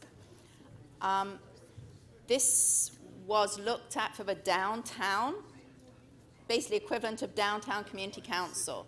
So am I correct to say that that speed reduction, particularly on Bloor Street, from 50 down to 40, actually stopped at Keele because Ward 13 is in Etobicoke, and therefore we didn't qualify for that speed reduction? Through you, Madam Speaker, yes, it would be restricted to the community council boundaries because it was only adopted in that area. Even though it was the mayor who moved that motion? Yes, because the community council adopted it for that jurisdiction. It was not adopted citywide. Right, so it was just for the downtown community council. Also, when the Downtown Community Council moved a motion to reduce all the local streets to 30K, that also stopped at Keele. Am I correct with that? Again, Madam Speaker, it would reflect the community council boundaries as defined. Is there anyone here from cycle infrastructure? Or can I continue here? So am I correct? When we have looked at some bike infrastructure in my wards, I have been informed that I can't do that kind of infrastructure because it can't be cleaned and it can't be maintained because the equipment is only downtown. Could that equipment not cross Keele and allow us to have similar infrastructure that's downtown?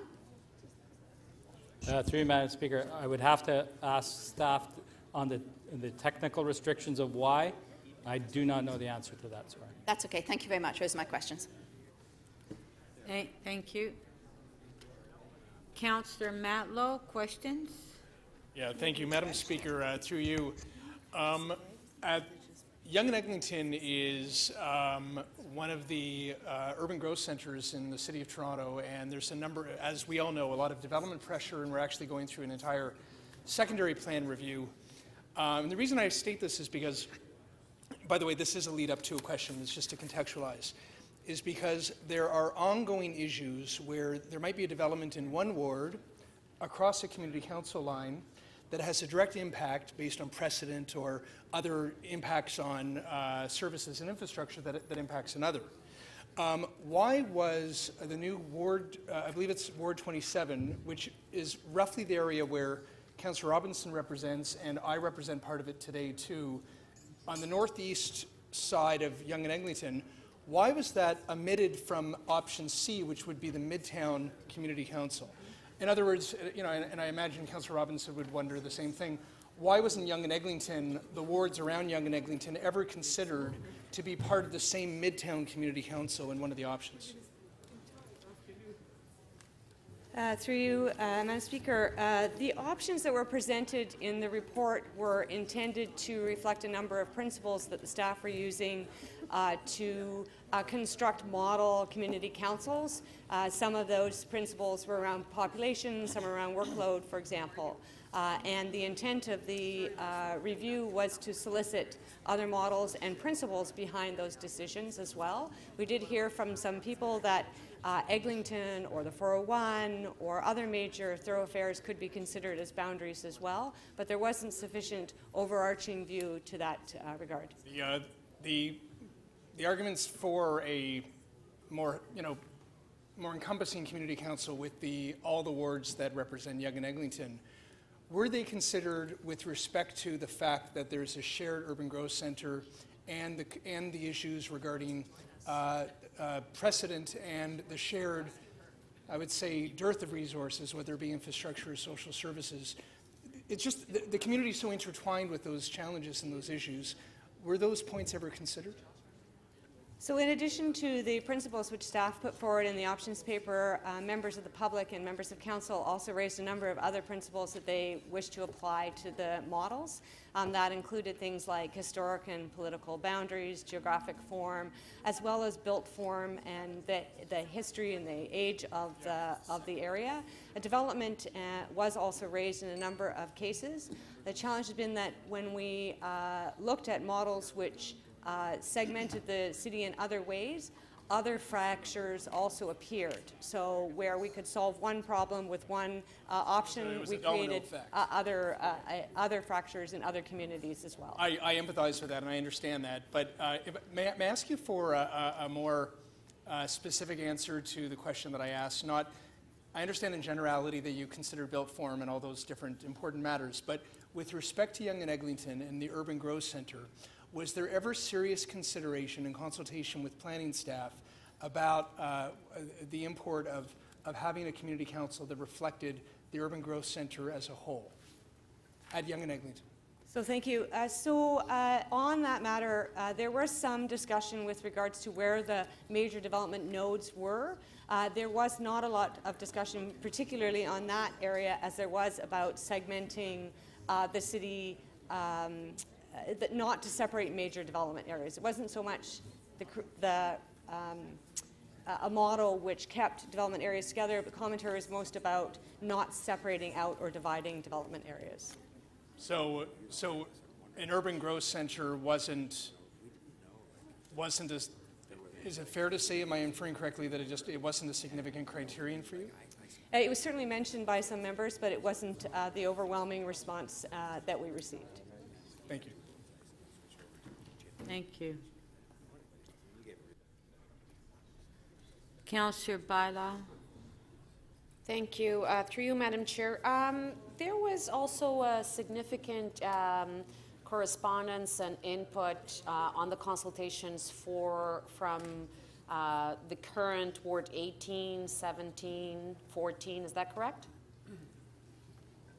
Yes, thank you. There were a number of responses that we received during the public consultation, as well as submitted emails from ratepayers and residents associations. So that area there in the west end had the highest rate of participation, if I'm not mistaken. I believe that is correct. Yes, I'd have to look at the data again. And there were several letters from residents associations, BIAs, and so forth sent to the executive as well on this issue, correct? That's correct. And what was the main message?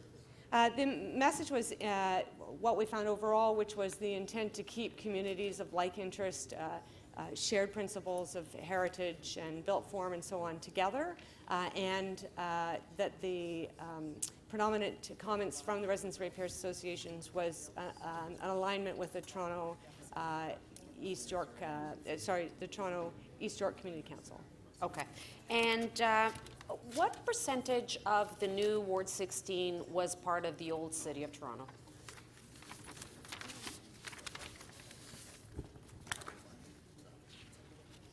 More or less.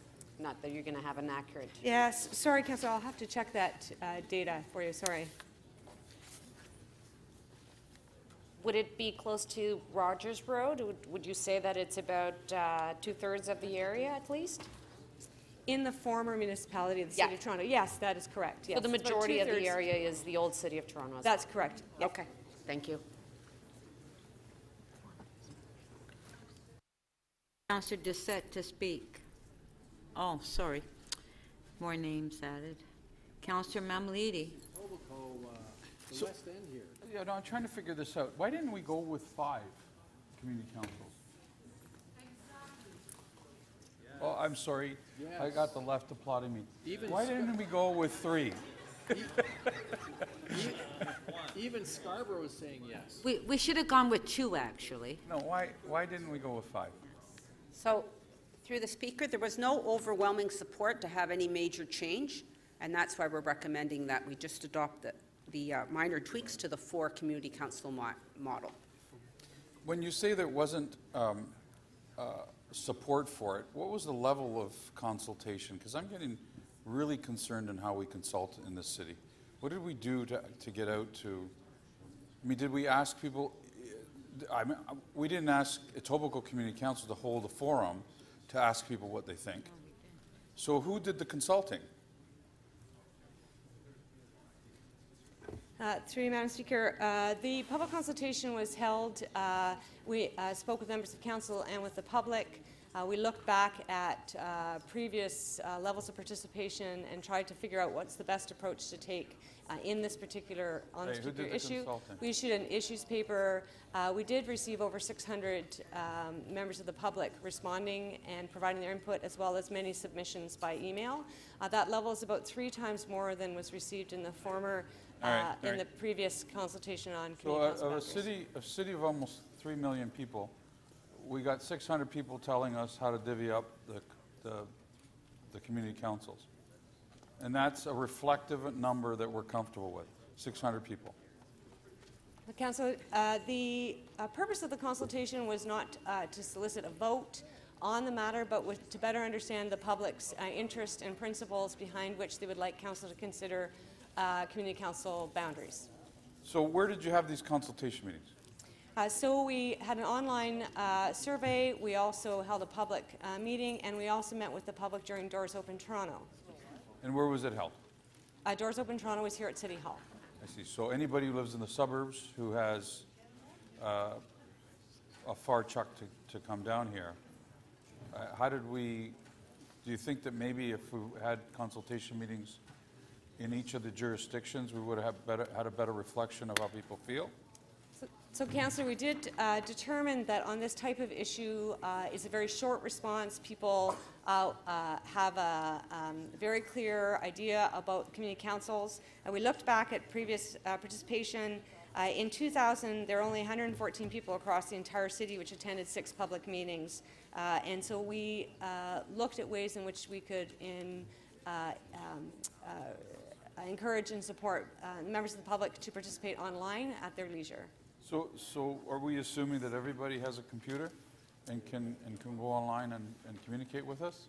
Councillor, that certainly is one consideration that we undertake during our engagements, which is why we also helped and provide information to city councillors and community organizations to help support them. Wouldn't it have been better just to slot an agenda item, an open public forum to each of the community councils to get people to come and speak to this issue and let us know what they're thinking? The opportunity for public deputation was provided during the executive committee meeting on this item as well. During the day? During the day? When that item came, I believe it was during the day. You're laughing, Councillor Cressy, but we have night meetings at community councils all the time, so I don't know how you deal with it in Toronto, but you can laugh all you like. Laugh all you like. I don't care, right? But the reality is 600 people have determined the feeling around Toronto and how we should be divvying up our community councils. And the only mechanism we reached out to those 600 people or got them was through the website, through what else?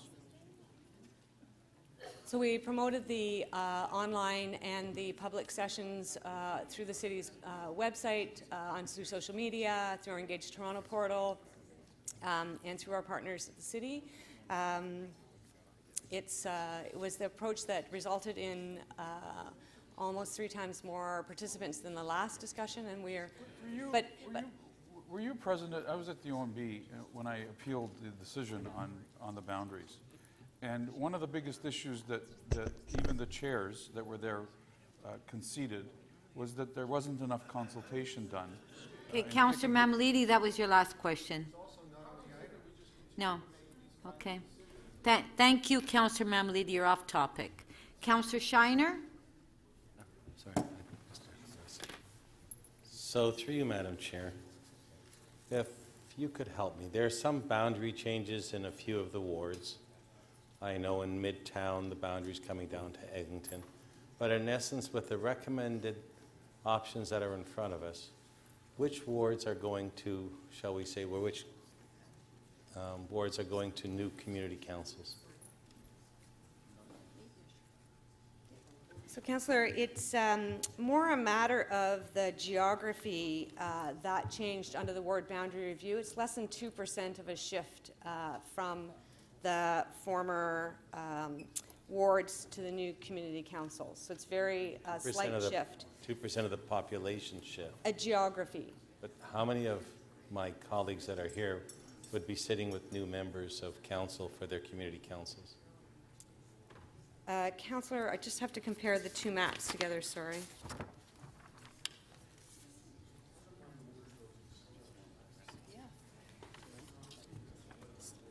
So the matter is that the majority of the same geographic form stays in the same community council as previously. There are no whole ward changes to other community councils. So if the same number of members here were returned, not including the new ones, would they all be sitting within the same community councils as they are, or would there be 1 or 2 that changed? Yeah, could you? Sorry, clerk has informed me that they'll put an attachment onto the screen for us to be able to see that. Thank you. Thank you, John. So these are the areas of change from the former community council to the new community council model. Sorry. So the changes in essence of what here is minor. The greatest impact is Ward 16 and the new one now represented by Etobicoke?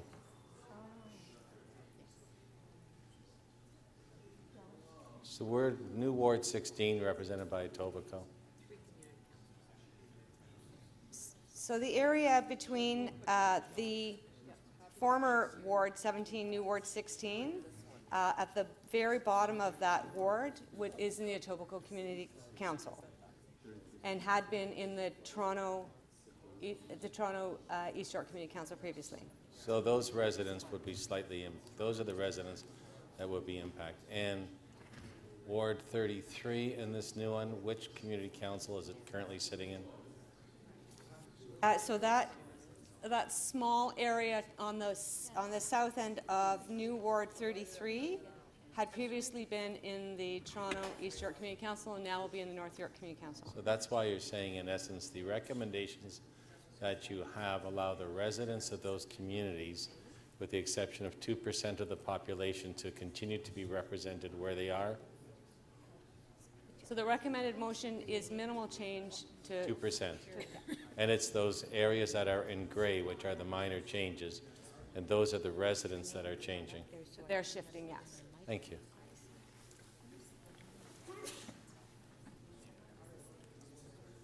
Thank you. Okay, that's it for the questions. We'll go to the speakers. Councillor Doucette. Thank you, Madam Speaker. I have two motions. Motion A is to move the new Ward 17 to the Toronto East York Community Council. Option B is I've been asked to move this by staff because there's going to be confusion with my Ward 13 has bylaws under it. We're now moving to Ward 17, so this is hopefully to alleviate any issues. So I'm going to talk about Ward 13 because that's what we are right now today. Residents often believe that we are in the Downtown Community Council, as apparently our ward was before 2004. They want to know why the Humber River at the natural boundary isn't the boundary of ward councils as it was. In the report, you saw that a third of the respondents to the online survey were from Ward 13.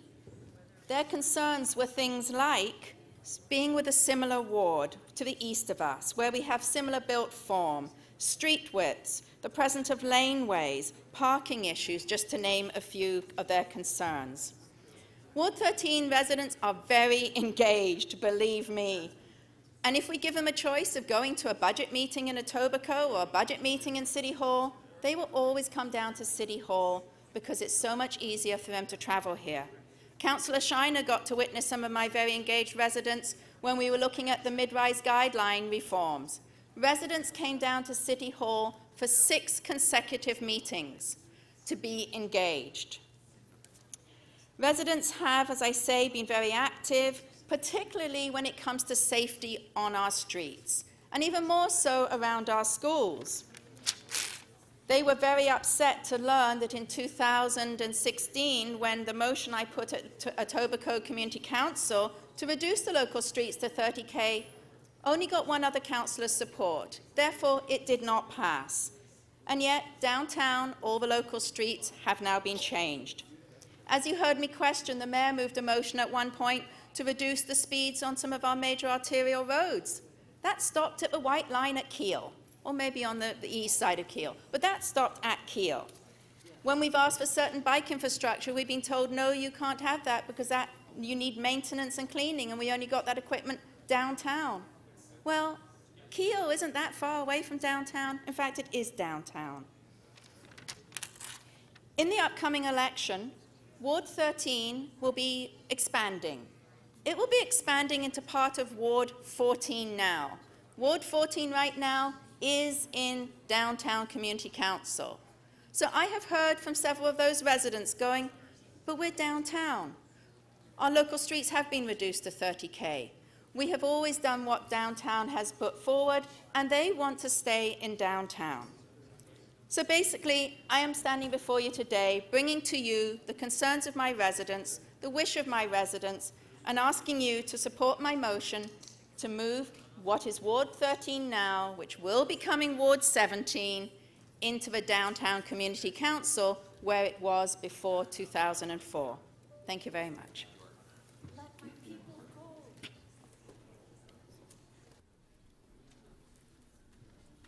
Oh, Councillor Mamali, do you have a question? So you want to move from Etobicoke You want to move your ward from Etobicoke Community Council to Toronto Community Council. That is what my residents are requesting, yes. All right. One of the reasons we did the whole change thing, at least I understand, that one of the reasons that we moved motions to split the boundaries up was because Toronto's agendas were so packed that they didn't have time to deal with them. How do we get around adding another councillor to Toronto's agenda and not run into the same difficulty? Well, I haven't had the privilege and the honour of sitting on the Downtown Community Council, so I really can't answer what their agendas are like. I do know what ours are like, and we are fairly light. So my belief is that adding one more ward will not put that much work onto the agenda. If we had five community councils and taken a bit of the load off of Toronto onto another community council? Isn't the reason we switched boundaries because of Toronto's argument that their workload was so big? But that's not clarification, Councillor Mammoliti.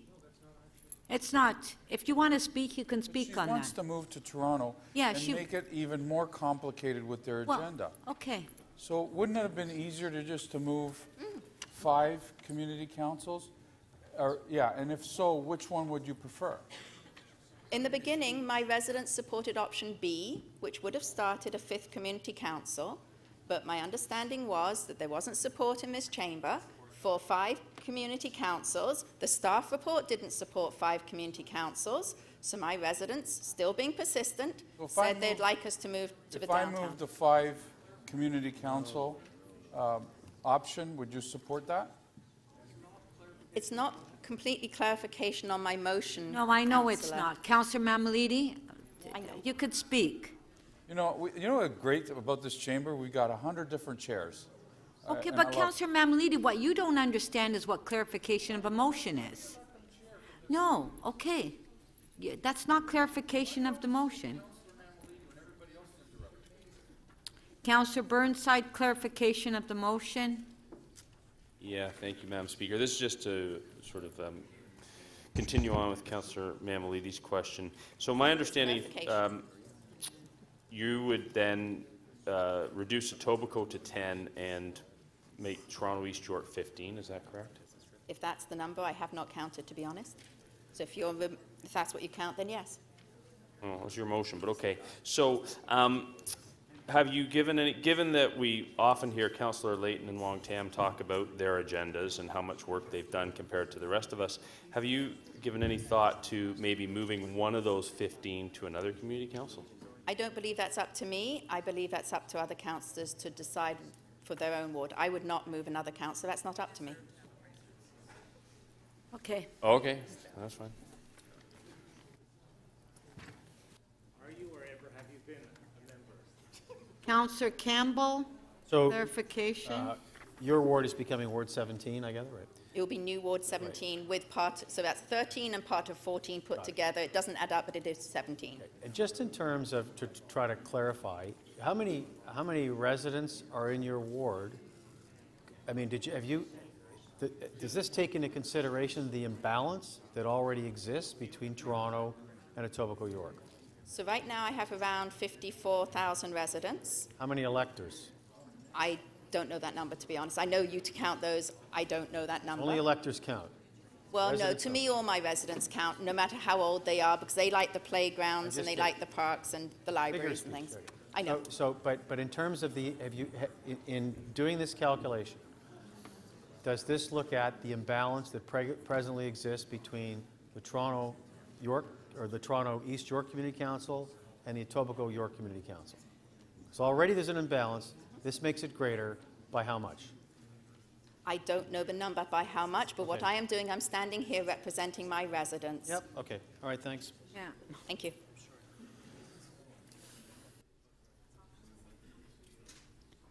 Councillor Matlow to speak. Madam Speaker, I think it realistically, given that we are at the June council, we're going to go to July. And it's been described to me by staff that if we didn't organize the community councils in advance for next term now, it would be disastrous. So I would submit that we don't have a lot of time to start ripping this apart, trying to put this back together to ensure that we have the sort of parity that is necessary to reflect our public's needs at community council. That being said, though, I think that we've missed a real opportunity, Yonge and Eglinton. I would have preferred, and I say this with regret because there isn't one option that allows for this. So I actually can't vote. The closest is probably C, but I can't vote for an option that allows for Yonge and Eglinton to be whole as a Midtown Community Council. And the reason that it's important to people at Yonge and Eglinton is because whether you live at the northwest corner, southwest corner, southeast, or southwest, what happens in one part of Yonge and Eglinton directly creates a precedent for what happens at another. If you can't, if there's more units built and you can't get into the local recreation center, it doesn't matter which ward or which community council you live in. And we are within the same urban growth center, and what impacts one area impacts the other area. So I would have preferred to see all the wards at Yonge and Eglinton be part of the same community council. And that's been demonstrated in our work through Midtown in Focus. I think it's been really important that all the wards of Yonge and Eglinton, both North York and Toronto and East York, have been part of the same planning process. This is the first time through Midtown in Focus, to my knowledge, that we've had North York and Toronto and East York staff working together, like literally together on the same plan. And that's been really important. There have also been times where there might be a development in North York, and I'm at Toronto City Hall for my community council meeting. And when I say North York, I'm talking about across the street, or maybe a couple blocks away. And I can't be there to represent a shared community on that item because I'm many miles to the south at Toronto City Council rather than up at North York Civic Centre. And that's frustrating because I'd like to be representing my community. So, and I imagine that my colleagues in North York would feel the same way if there was an item in the area that I represent that directly impacts their residents because we share a community. It's the same community. These lines are arbitrary. They're political lines, but it's the same community. So I wish that we had an opportunity to do that. Now, I want to speak to what my wonderful colleagues, Councillor Bailão and Councillor Doucette, are asking for. I can't support moving around the maps now for the very reason that I said earlier. I don't think that we can kind of descramble this egg at this point. And if we deferred it now, then we might actually miss the deadline for creating new community councils to be ready for the new term. And that would be irresponsible. And I'm speaking as somebody who's not happy with any of the options. I don't think that's responsible or prudent.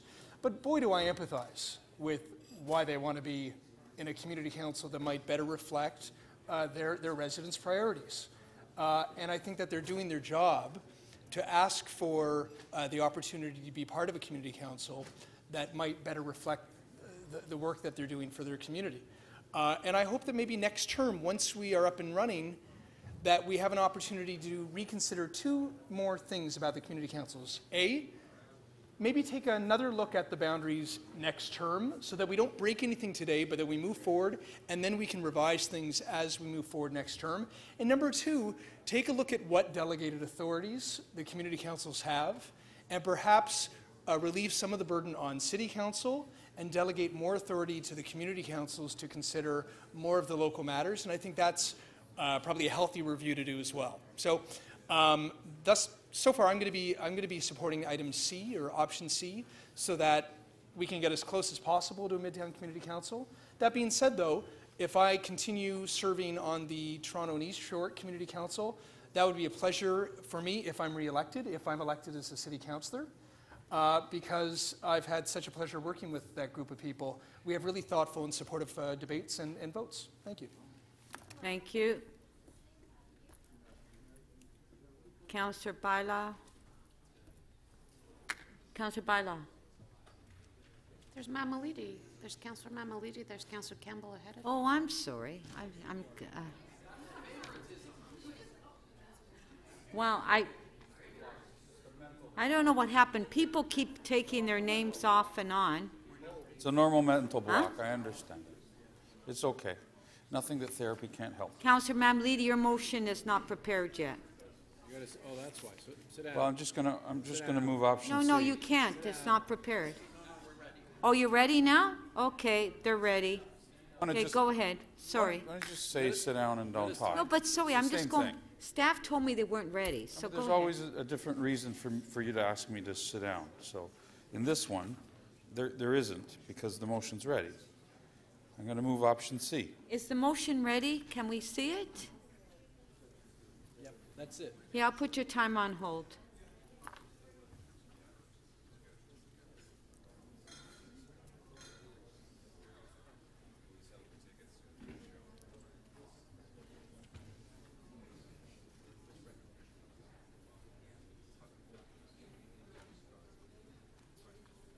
Is the, okay.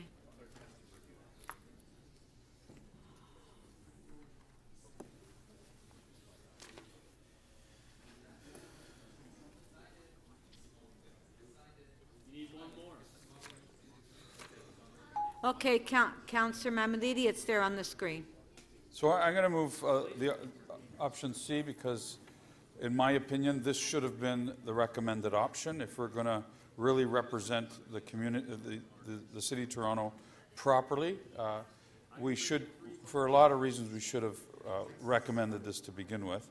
And I believe that if there were proper consultation, that's probably what the City of Toronto's residents would have wanted to recommend. And I don't agree that there's been proper consultation. In fact, I don't think we're consulting with the public lately at all the way we should be. And this is yet another example of that. By saying that we ask people to go to the website and ask for their feedback on this, and by saying that they can look at a particular page on there and say that 600 people who have responded to that are the reasons that we're making this recommendation, is, in my opinion, the absolute reason we should have gone to community councils and asked people to depute in our own jurisdictions to find out what they would have wanted. We didn't do that. So now the argument is, well, it's going to be a little more expensive if we choose option 5. Money well spent. Because, in my opinion, we changed the boundaries because all we heard was crying from the Toronto Community Council, and their agendas were so big they couldn't deal with them. It took them two days to go through it. Now we're recommending the exact same community council, and now we have Councillor Doucette who wants to be added to that. So that particular agenda is going to go even snakier if we add another person to that. In my opinion, it makes sense to add someone from Etobicoke, in this case it would be 2, North Yorkers, East Yorkers, and Toronto to mid-Toronto. That would make sense. And anybody that says different, I don't understand your logic. We are supposed to represent Toronto in smaller communities as well, and that's what Community Council should have done. Now, originally, we should have broke it up even smaller to represent a true reflection of Torontonians in their local areas. We chose not to do that. We did 4, right? We've proven to ourselves that 4 doesn't work, that in fact we should be smaller in representing our communities with community councils. So I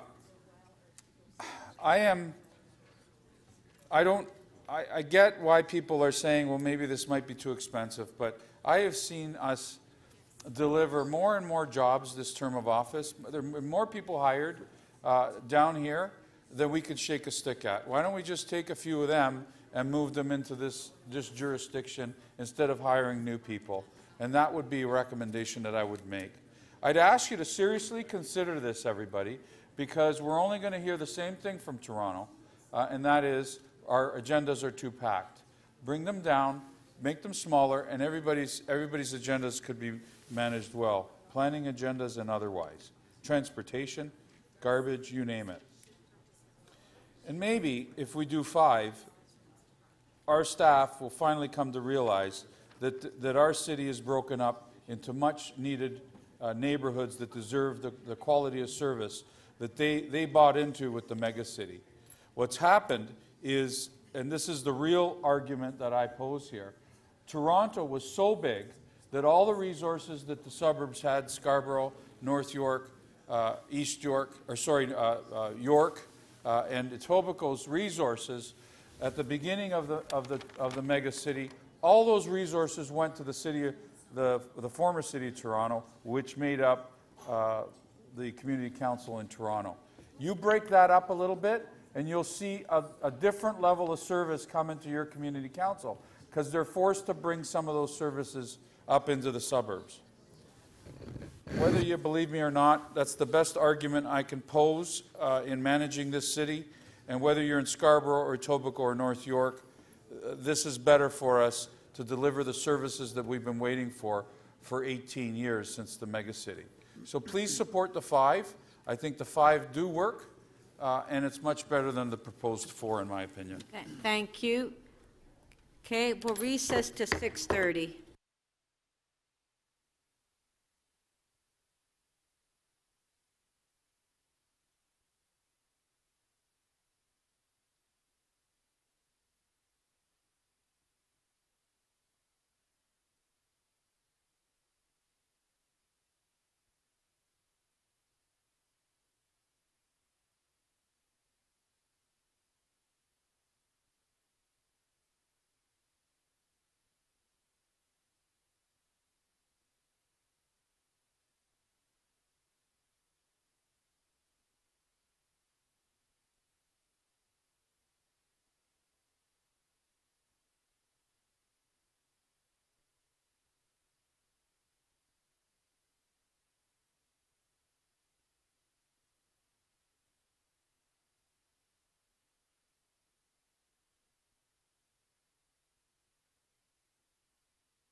Okay, members of council, this meeting is now resumed.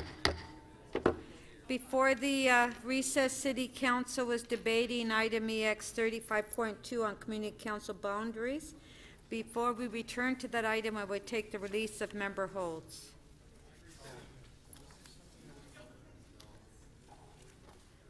Councillor Holliday. I just need a moment here, Madam Speaker, to find the right number. GM 20, top of page 8, GM 28.25.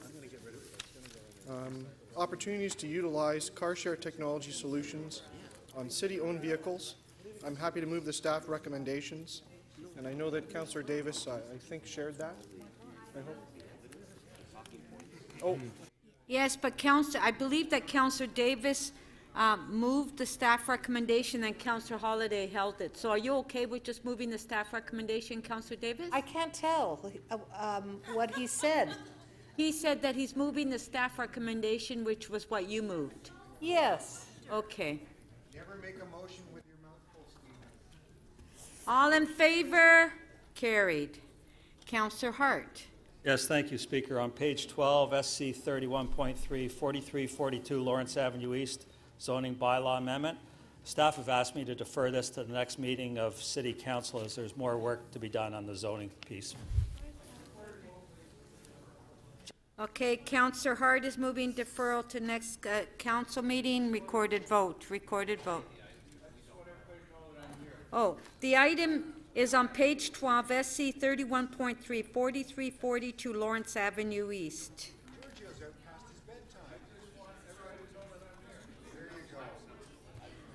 I don't know how we can miss that you're here. Recorded. Councillor Mammoliti is here. Recorded vote. Oh dear, I don't know. Where are you going?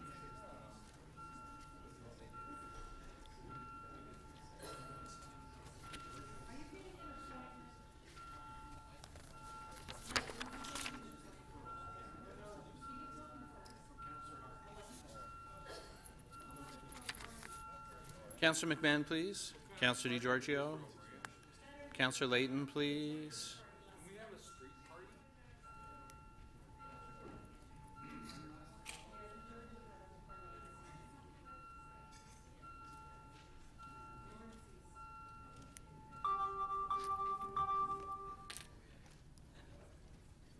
The motion to defer carries unanimously, 28 in favor. Councillor Matlow. Madam Speaker, staff has given me a technical amendment on page 15, TE 33.74. It's the Forest Hill Village BIA's Parklet pilot project. So I'm happy to release it with the amendment. That's on page 15, T 33.74, Forest Hill Village Parklet pilot project. The amendment's on the screen. On favor? Carried. Item is amended. On favor? Carried. Councillor McMahon. Right, so this is actually held in Councillor Layton's name, but I'm moving an amendment, and he's okay with me doing a quick release. And it's EX, C Investment 1, 35.16, City of Toronto Investment Report. It's just a quick release. And we worked with staff and everyone on this, pretty much. It's on page 4, EX 35.16, City of Toronto Investment Report for 2017. The amendment screen, recorded vote. Oh, because it was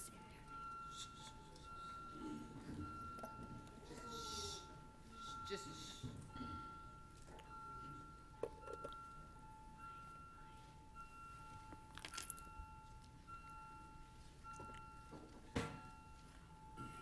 Mayor Tory, please. Councillor DiGiorgio, please, and thank you. Councillor McMahon. Councillor Holliday, please.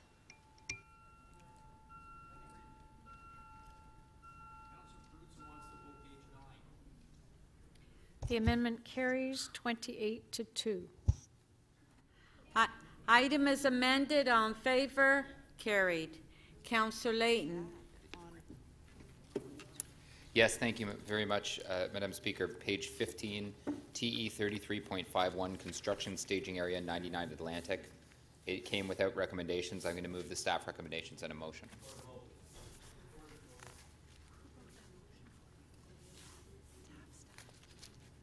If we can put it on the screen, that's page 15, T 33.51, Construction Staging Area 99 Atlantic Avenue. It's the staff recommendations and an amendment. This is the staff recommendations, and that's the amendment. Okay, recorded vote. Yeah, somebody's asked for a recorded vote. Motion A, recorded vote.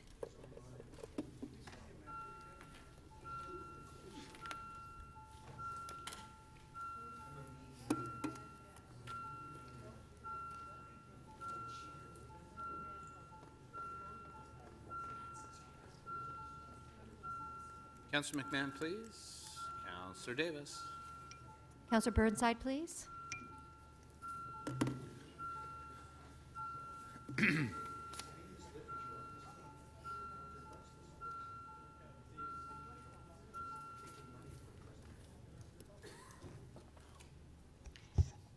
The amendment carries unanimously, 30 in favor.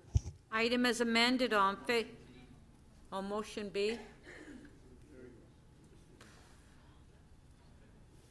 On favor, carried. Item as amended on favor, carried. Councillor De Beermaker. Madam Speaker, with the indulgence of council, I'd like to reopen on page 8 under the Licensing and Standards Committee. LS 26.5, I made an error. The title is Installation of Mural at Wali Al Asra, East Campus Muslim School, through the Street Art Toronto Partnership Program. You would like to reopen it? Yes, please. Okay, on favor, recorded vote.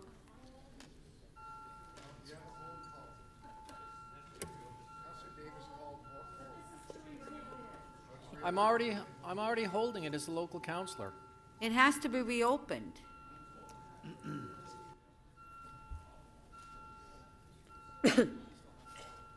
Councillor De Beermaker, please. Councillor Ainsley. Councillor Burnside, please.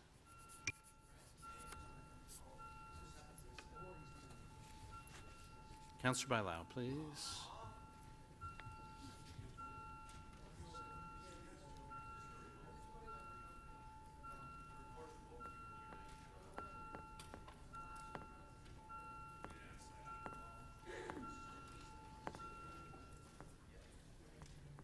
The motion to reopen carries unanimously, 33 in favor. Councillor De Beermaker? Yeah, I just want to hold it so that I can make an amendment later on. Thank you. Okay. Councillor Doucette? Thank you, Madam Speaker. On page 17, CC 43.8. If you want me to read it all, it's regarding Bloor Street and Riverview Gardens, official plan, zoning bylaw amendments, request for direction regarding local planning appeal, tribunal appeal. Good Lord. LPAT. Confidential information, and this has been advance circulated. So page 17, CC 43.8. Recorded vote, please, and thank you. Okay, recorded vote.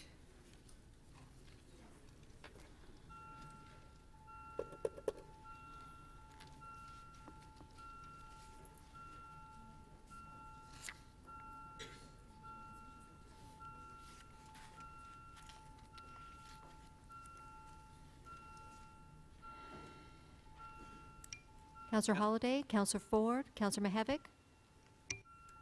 Councillor Perruzza, please.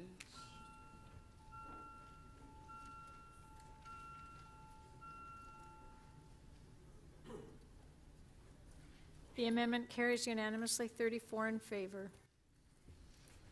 Item is amended. On favor, carried. Councillor Cressy. Thank you, Speaker. I have a couple. On page 6, it is item CD 29.7, 2018 funding allocations for shelter and related services. I can release that. On page 6, CD 29.7, Councillor Cressy is releasing. All in favor? Recorded vote.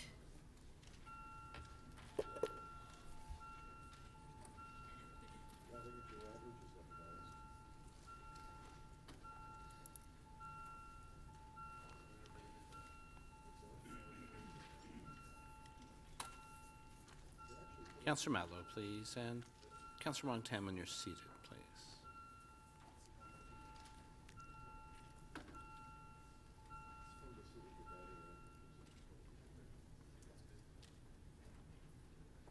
Councillor Perruzza, we've closed the vote. Councillor Perruzza, how do you vote, sir?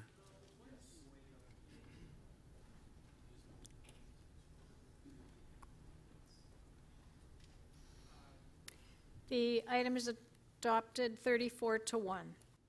Okay, Councillor Cressy. The next item I have is on page 8. This is item GM 28.32, selection of Ireland Park Foundation. There's a staff supplementary report, which I can move, that's now out, so I can move the supplementary recommendations. And then there is a second amendment related to that, which is the allocation of Section 37 funding towards it. Okay, on page 8, GM 28.32, Councillor Cressy is moving the supplementary report. Recorded vote.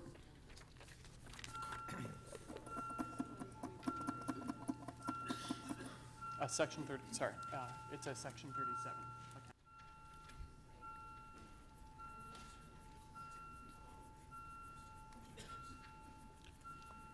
Councillor Wong-Tam, please.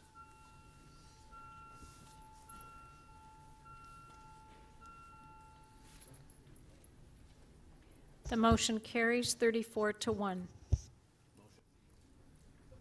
Okay, motion B. Recorded.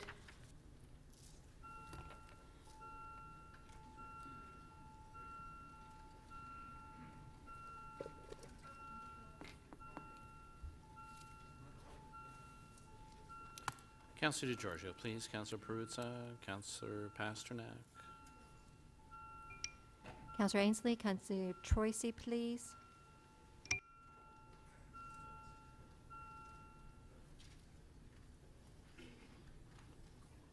The motion carries 34 to 1.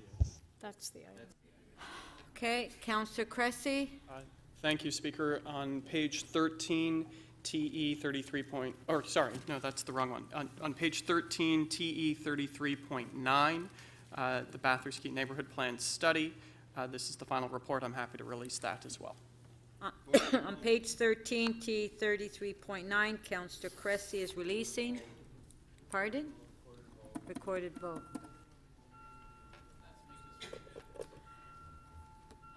Wow.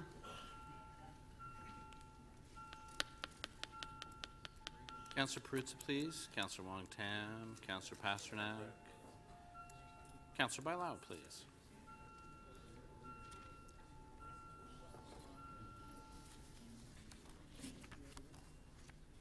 The item is adopted 34 to 1. Do you have a point of order? Councillor Matlow? Earlier, by consensus, we adopted on page 17, CC 43.13, 2161 Yonge Street zoning amendment application, request for direction. It's come to my attention that the Toronto District School Board would like me to move an amendment to include into that item, so I'd ask your indulgence if we could reopen it. I'll hold it for a moment. I'll give the clerk the amendment and then move it as part of the package. Okay, I'm sorry, what item was it? It's page 17. Yes. CC 43.13. Okay. 2161 Yonge Street? Yeah. Okay, there's been a request to reopen. On favor? Carried. On the south side. And you'll hold the item down, Councillor Matlow? Pardon me? You want so the I'd item like to held hold it, down? and then I'm going to have an amendment prepared. Thank you. Councillor Mihevc. Yes, thank you kindly. Mine is on page, my apologies, 16, I believe. Oh, sorry, 18. In the middle of the page, 43, CC 43.19. I'm happy to release that. and Okay. thank staff for the good work they did in mediating this. On page 18, CC 43.19, Councillor Mihevik is releasing. Recorded vote.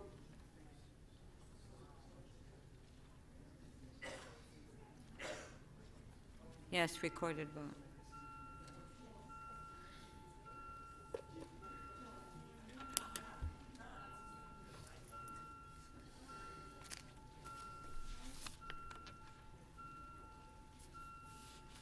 Councillor Wong-Tam, Councillor Layton, please. Councillor Pasternak. And Councillor Bailao, please. Councillor Holliday, please. Councillor Crawford, Councillor Fillion, Councillor Mihevik, and Councillor Cressy, please.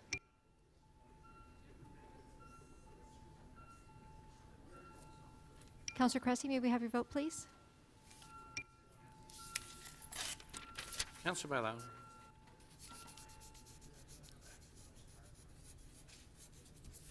The item carries unanimously, 35 in favor. Councillor Bailao. Madam, I can also release page 8, GM 28.28, and page 13, TE 33.4. Recorded vote, please. Okay, I'm sorry. You're releasing on page 8, GM 2828? Yep. And page 13, TE 33.4. Okay, well, we'll do it one at a time. There. Oh, okay. Yeah. So let's do the 2828 first. Councillor Bailao is releasing. Recorded vote.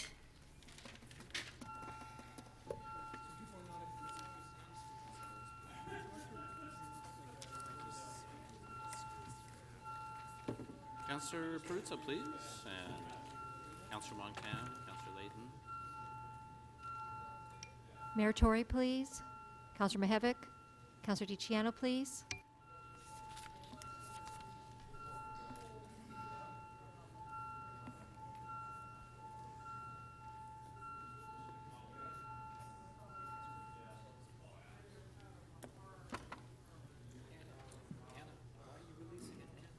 The item is adopted, 34 to 1. And then on page 13, T 33.5, 1245 DuPont, you're releasing? Okay. Recorded vote.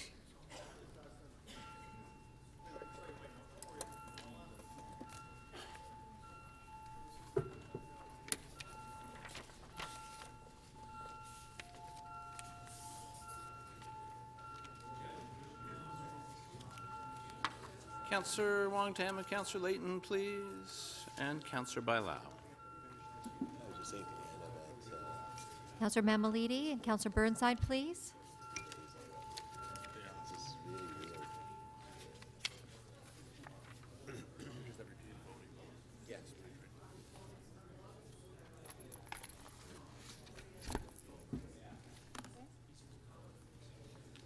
The item carries unanimously, 34 in favor. Okay, now we do have some members' motion we want to introduce. Okay. Councillor Crawford. Thank you, Madam Speaker. Move this motion here. It's money we're trying to get in to do this program, or this construction project, sorry. All in favor? Carried. Councillor Crawford, you have another one? I do. This is an accessible baseball diamond in my ward. It's urgent because we want to get the money out to get this project started. All in favor? Carried. Okay.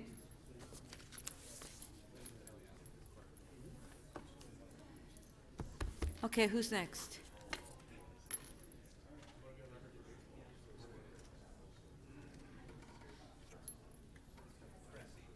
Councillor Cressy, you have 3. Thank you, Speaker. I do have 3. This is urgent as design and construction work is scheduled to proceed later this summer and early in the fall.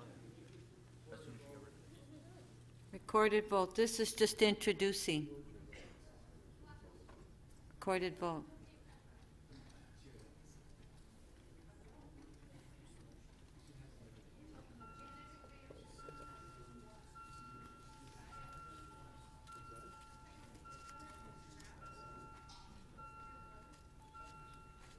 Councillor Perks, please, and Councillor Davis. Councillor Perruzza. Councillor Wong Tam, please. Councillor Cressy, please.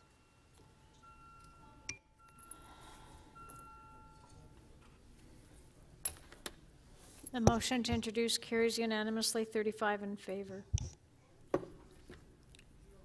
Councillor Cressy? Thank you, Speaker. This is also urgent in order for design work and for procurement to advance without delay. Recorded vote.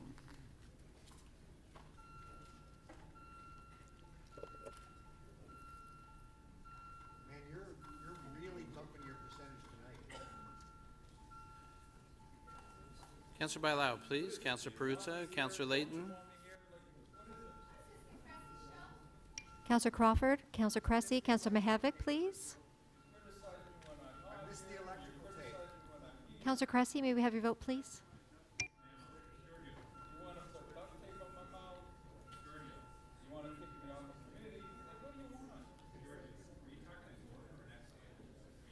The motion to introduce carries 34 to 1. Councillor Cressy? Janet. We're just introducing the motions, Councillor Mamalidi. And I have one more. This is a technical amendment from city planning staff, and it is urgent in order to allow the development to proceed. Jesus. Okay, well, we definitely will be back on Friday. Definitely, and Mamalidi needs to be here. Councillor Perruzza, please. Councillor DiGiorgio. Councillor Pasternak, please. Councillor Davis. Councillor Matlow. Councillor Kelly, please. Mayor Tory, Councillor Campbell, Councillor Robinson, and Councillor Crawford, please.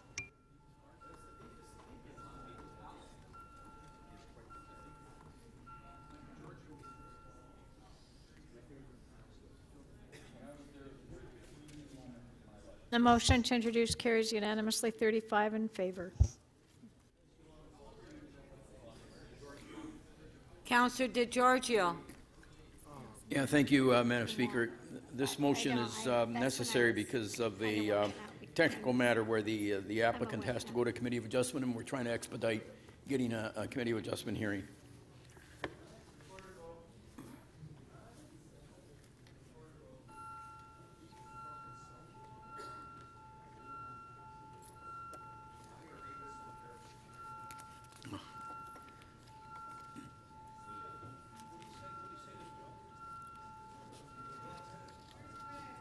It's not 2522.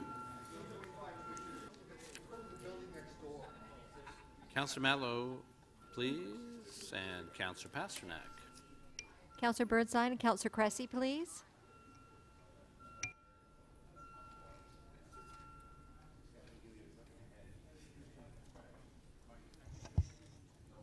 The motion carries 35 in favor. It's unanimous.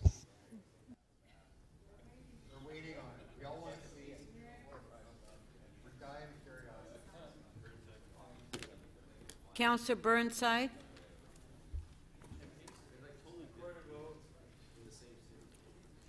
Yeah, thank you, Madam Speaker. This is urgent. It's about the Metrolinx project at Don Mills and Eglinton. To get to the next stage, they need to shut down part of the intersection, and we need to allow left turns further down. I heard you.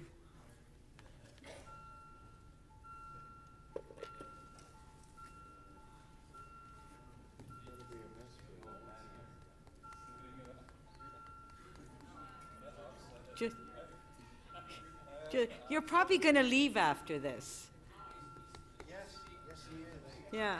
Councillor Mihevc and Councillor DiCiano, please. What time is your flight, Giorgio? Councillor Perruzza, please. Councillor Wong Tam. Councillor Layton. Councillor Matlow, please.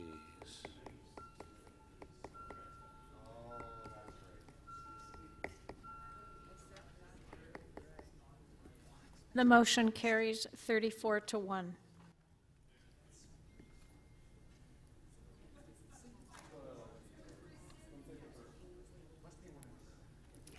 Councillor Ainsley, can you move one on behalf of Councillor Fragedakis? I can. The motion's on the screen. It's urgent because it needs to, the motion is urgent due to the need to avoid undue delay for the applicant.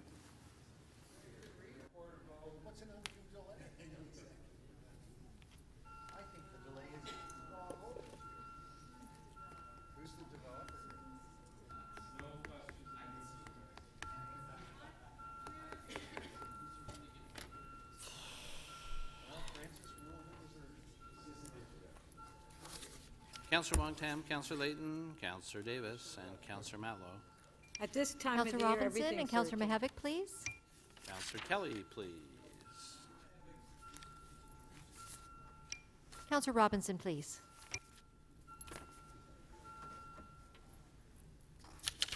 The motion to introduce carries unanimously, 35 in favor.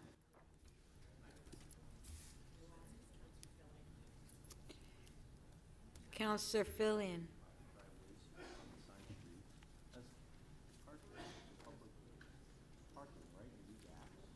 Yes, just a motion to authorize release of Section 37 funds. Okay.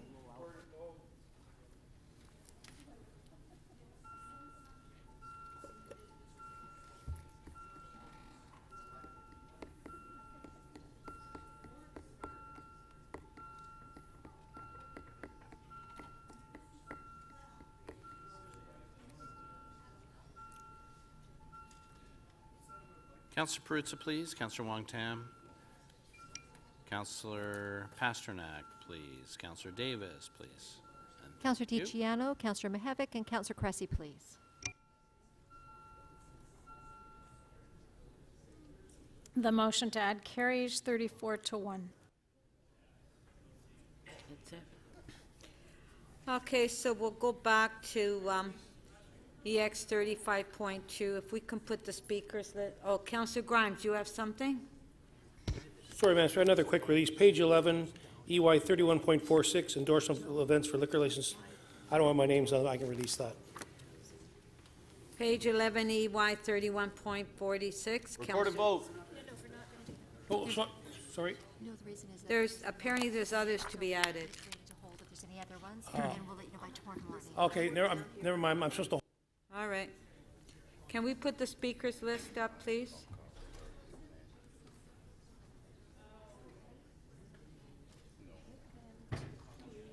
Councillor Campbell to speak. Oh, finally.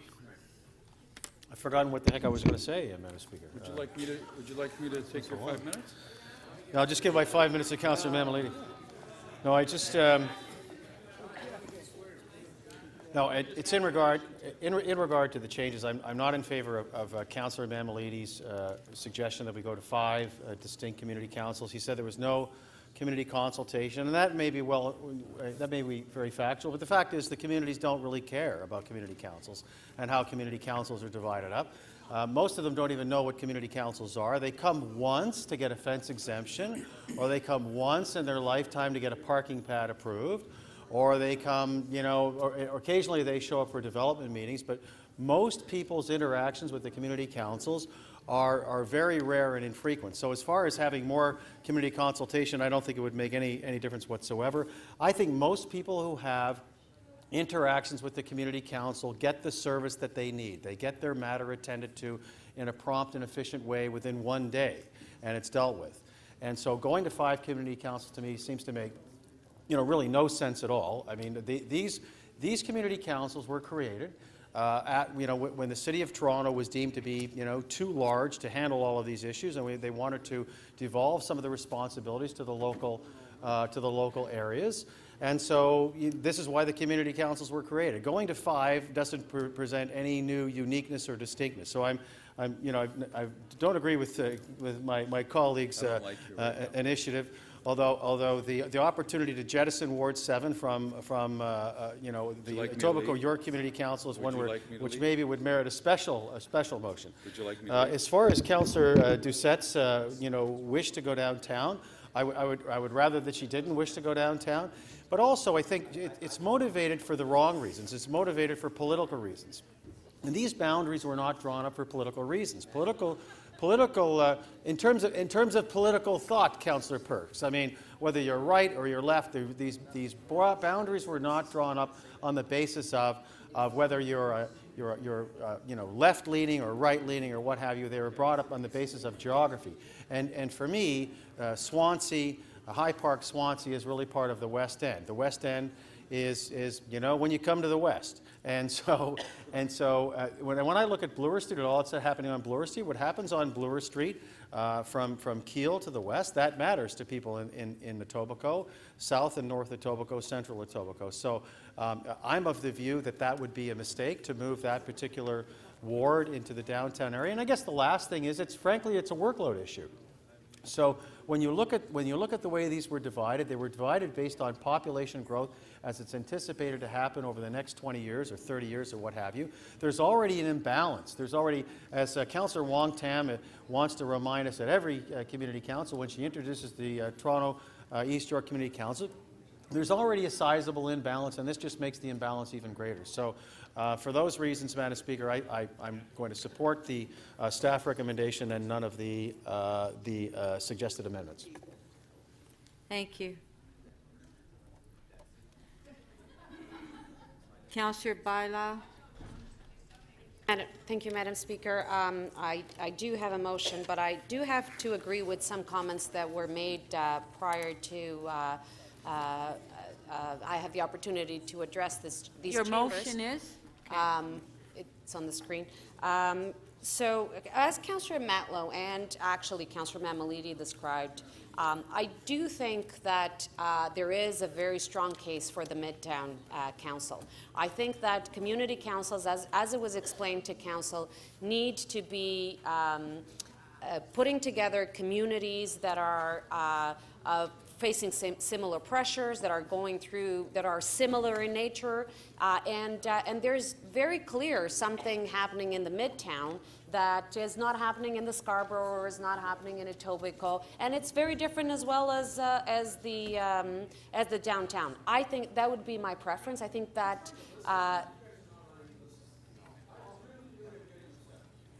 I really think that, as it was mentioned before, there was a missed opportunity to have community councils reflect more what's going on in the communities, to put community councils that are more similar in nature. I think that we missed the mark. But the reason why I'm putting this motion forward is because if you review all the communications that came through, not only to executive, but if you look at all the communications that came from the residents associations, from the business improvement areas, and from the feedback that came from my community to the consultation that was taken by staff, there was a clear request and ask to either have option C, or to at least have us in a more Toronto-centric area. So that is what I'm voicing the concerns and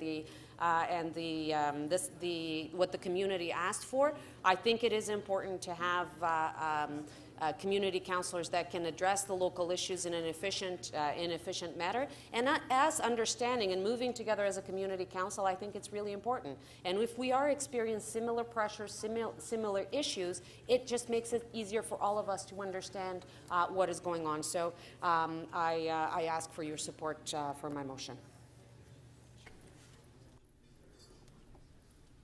Councillor Perks to speak.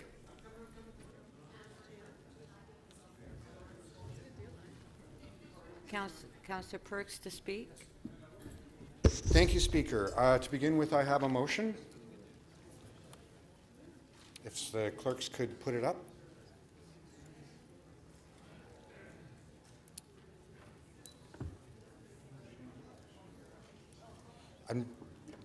Thank you. So I'd like to move that to amend Councillor Mammoliti's motion 2, moving Ward 17 from Etobicoke York Community Council to the Downtown Community Council. Effectively, what this does is the same thing that would happen if we have 4 community councils.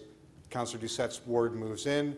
In the event that we go to the 5 community councils that Councillor Mammoliti moves, Councillor Doucette's ward comes in. It does the same thing, it's just depending on which of those 2 options this council settles on, Councillor Doucette has her ward attached to the Downtown Community Council. Now, I want to correct some comments that have been made about why the community councils exist. They were never created as the result of a workload problem. As you will all recall, there was considerable, someone on the council did, there was considerable fight and fury when the City of Toronto was amalgamated by the provincial government. You remember the Citizens for Local Democracy marching, the mayors of every one of the predecessor governments was opposed to it. There was an awful lot of resistance to it. And one of the things that was hit upon was for decisions that have to do with the local character of the neighborhood, how you handle trees, how you handle fences, whether or not you put in speed bumps, what your attitude is on parking pads, to try to retain the character of the predecessor municipalities, because as you know, each of them had a different approach to those kinds of issues. The problem that Councillor Doucette and her constituents have faced is that almost all of the ward she currently represents and the ward that she, will be running for are people who come from the former City of Toronto. So they're used to a certain style of road design. They're used to a certain approach on parking pads. They're used to a certain approach on all of these kinds of community character things. So it is completely in keeping and appropriate that that ward be part of the community council that is the one that most closely mirrors the former City of Toronto. How do I know this? When Councillor Shiner asked for a map showing the portion that was changing, you will note that a portion of what the ward I currently represent becomes part of the ward that Councillor Doucette has signed up to run for. It was probably the largest move of a group of people from one ward to another. When the initial ward boundaries were drawn up and presented to the public for comment, I held meetings across my ward on it, and this is before there was any conversation on community council boundaries. The one comment I got, the only comment I got from my community was, do we get to stay in the Toronto East York Community Council District? Because we do want to have our streets at 30 kilometers an hour. We do want to maintain our moratorium on parking pads. We do want the Toronto East York Community Council method of dealing with planning applications to be consistent. So no, it's not a workload issue. It's not that Councillor Doucette has a political agreement or disagreement with other members of council. It's the realization of the original purpose of the community councils that were created, which is to reflect the differences in how the city operates in different areas. As Councillor de Barenmaker will tell us all the time, Scarborough is unique. He likes to celebrate the special qualities of Scarborough. And fortunately for Councillor de Barenmaker and all the members of the community council that is Scarborough, the boundary is the same as the old boundary of Scarborough. It's the same as the former community council. The one place, the couple of places that have been moved are those around the former East York and the former City of Toronto. Those are the areas where the community council boundaries did not reflect perfectly the previous councils. And that's why in all of the consultations we've had, the majority of comments that were made by people who live in the current Ward 13 and 14 because they want to maintain that old relationship and that old character of community. Thank you, Councillor. Thank you.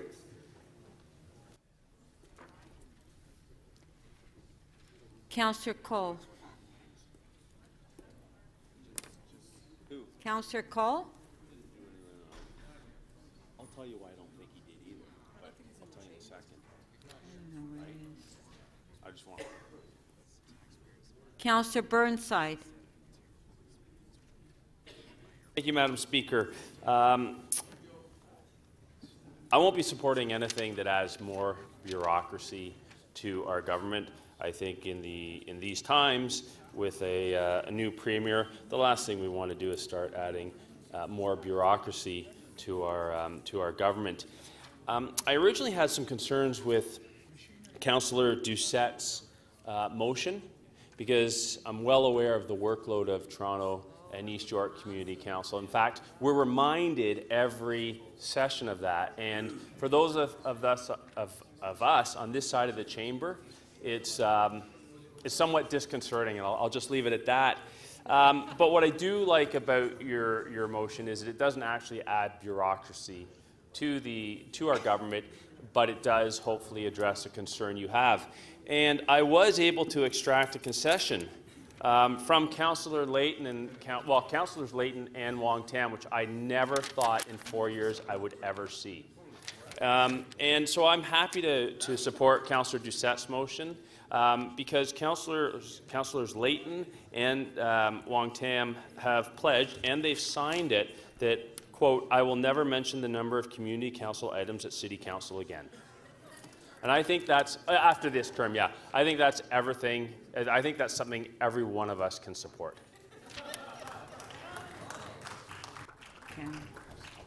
Good speech, John. Councillor DiCiano. Councillor DiCiano to speak? I would again. I know, so that's what I'm saying. All right, well, So we'll that's get what to I'm that. I'll get it done. saying. Joe, I just wanted to make sure If you I'm knew that pissed, was if I'm pissed, you would know. Well, I thought so. Yeah. That was the reason. I'm sorry it was. No, it's frustration. It's like I said, Chris hung out of my head when I got here I'm 4 just years gonna speak ago, for a right? second. If I could take Anyway. the seat over. John, what scares you more? You know, I got mixed emotions on this item, and there's a lot I want to say about ward boundaries and all that, but I'm gonna park it, right? It's not worth it. It's, you know, no one cares, no one's listening. So I'm just gonna say that I'm not going with 5 community councils tonight. I think the minimal change option in this particular case serves us well, and by bringing in 3 extra councillors, we're already creating a mess for people. Don't ever think that there's someone in the public who thinks that we're going to serve them better because we have more councillors, and more community councils is going to do the same nothing. So let's just stay with what we got, and let's continue with the agenda. Thank you. Councillor Robinson. Thank you, Madam Chair. I'll be very brief, just to say that I'll be supporting the staff recommendations and not really straying from that in any way, shape, or form. I would love for there to be, and so would many of my residents, a Midtown Council, because of the Wild West effect at Yonge and Eglinton, and what has happened there is unprecedented and out of control.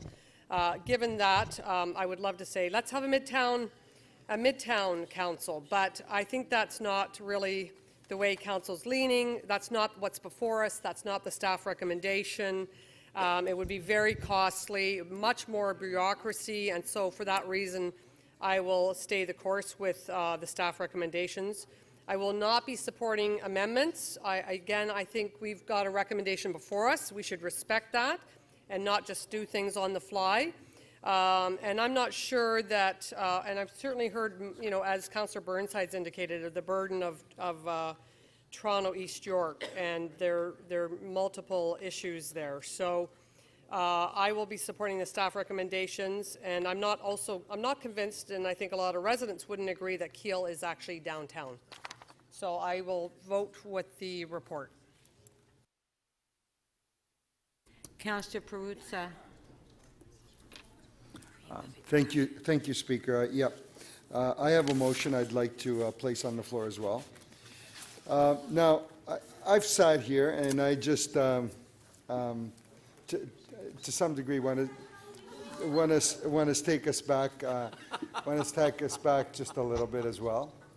And the community councils arose from the amalgamation of the City of Toronto. That's where it came from. That's its history. I live in North York. I happen to live in Mamalides Ward. I got no relationship with Etobicoke. Never lived in Etobicoke. When I, send out a letter or something, I say North York. That's my mailing address. I never got garbage collection from Turtle Island. Didn't do that. But you have a bunch of boundaries now that basically have arisen out of political gerrymandering, how you get the votes, who wants to sit with whom, all the rest of it. And what we've done is we've taken one of the most significant signposts of our history and basically blown it up. That's sad. Etobicoke had an identity historically. The city of York had an identity historically. North York, Scarborough, Toronto, and East York. Each and every one of those has a very, very distinct history in the evolution of the city. What the folks that initially created the community council concept, it was the give back. When people pushed back and said, you know what, we don't want to be a city of Toronto. I remember Mamalidi running around, no, we're North York, we want to be North York forever. Didn't want to be the city of Toronto, no. Exactly. And many others did exactly the same thing. So as the give back to people who felt that that history, that identity, was important to the people of the city of Toronto, they said, you know what, let's create some community councils and devolve some powers to them. It wasn't about the numbers of people sitting on each one. It wasn't about the geography and where the lines were on the map. It was about identity and history. It was about our signposts. And to hear Councillor Burnside trivialize that, because, oh, you know what, I'm going to support such and such because so-and-so, they're never going to mention again that they got a big workload. I sit here and I'm saddened by that. I'm saddened by that because we're taking that history and we're trivializing it to the point of insignificance. And that's sad. That's sad for the city of Toronto. So that's why I placed this modest motion before you. To just simply say that for me, and for, I believe, all of you, that history, that identity is important. And should be, and should in some way find its way back into our civic discourse and into our civic geography.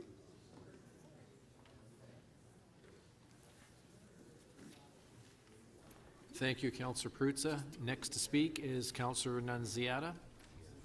Thank you very much. And I will be supporting the staff report, and I would expect all members of the Executive Committee that voted for that unanimously at Executive Committee would do the same at Council, Councillor Burnside.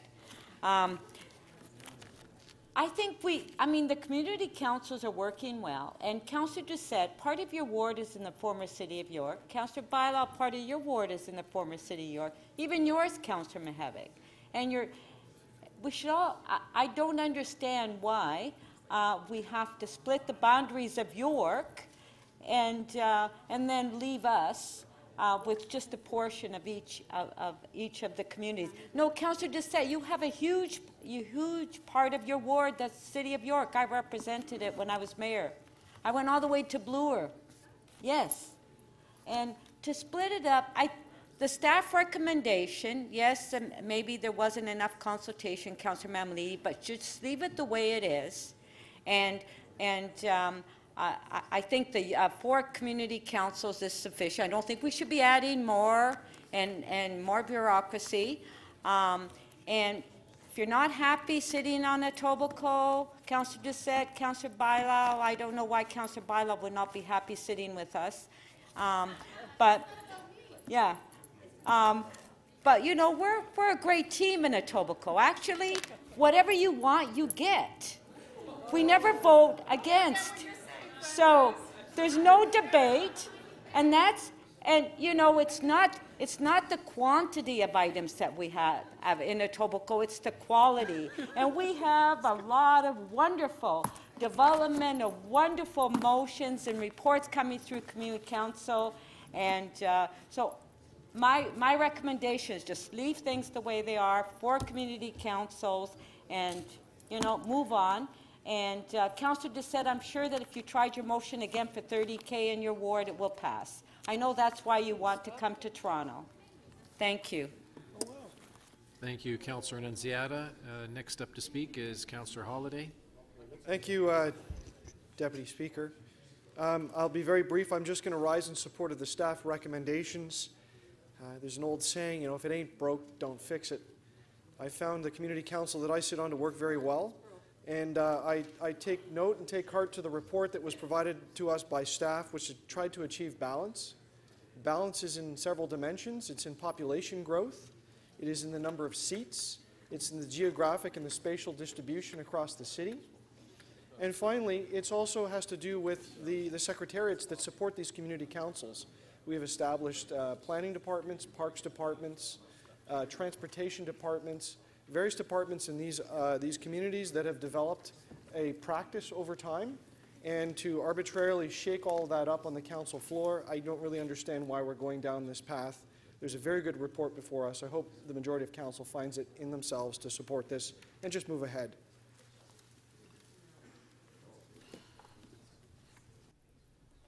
Councillor Wong Tam. Thank you very much, Madam Speaker. I would like to rise in support of Councillor Doucette's request to join the Downtown Community Council, and also to remind Madam Speaker that this is not the amalgamation of the 6 municipalities was not the first time that the city amalgamated. There used to be the village of Yorkville, there used to be the village of Brockton, the village of Parkdale, and a number of other smaller villages and towns such as Brockton and West Toronto. And through a number of conversations and evolution, there was the coming together as these small villages and towns self-organize to find interests and commonalities around culture. So this is not the first time it's been done. And Madam Speaker, I don't believe that we need to make it such a political process. If Councillor Doucette and her local community really wants to join the Downtown Community Council, then so be it. I don't think that is something very large to ask for, and if we need to manage our time around the Downtown Community Council based on the files that Councillor Doucette and her community will bring forward, we will be happy to make those accommodations. And Madam Speaker, I think that that to me would show a level of maturity and respect for that particular community who has expressed in the greatest possible numbers that they would like to be part of our area and community. Thank you. Thank you. Okay, we're voting on the motions. Motion 4 first by Councillor Perks. Recorded vote.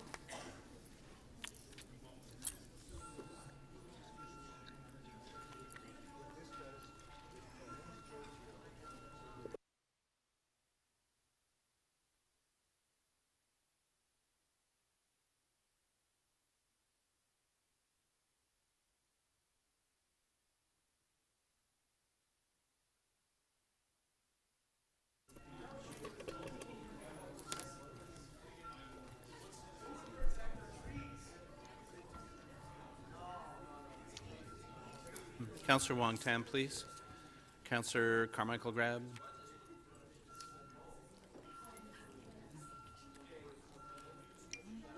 Councillor Crisanti, please. Councillor Davis, please.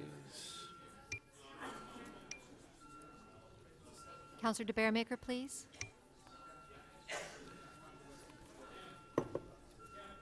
Councillor Rajamari. Councillor Megardichian, please. Councillor Davis, thank you. Councillor Fillion, when you're seated, please. Jonathan's sweating here. This one's hard on him, man. You got like that's right in Shark's Den, right there. We got like a beautiful. You just have to go. You just have to go. Hey, I'm not pushing, man. I'm not pushing. I'm not pushing.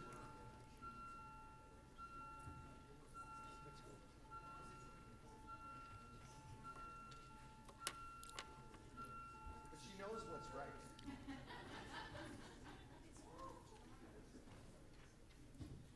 Motion 4 by Councillor Perks does not carry. It loses on a tie vote, 18 aside. Oh, who what? Let me see. Let me see.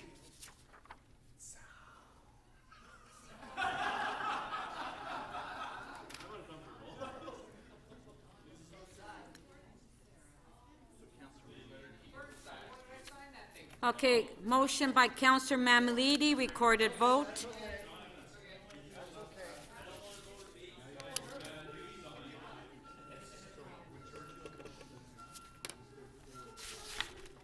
Councillor Mammoliti's motion is to have 5 community councils. Speaker, my corrections take 2/3? No.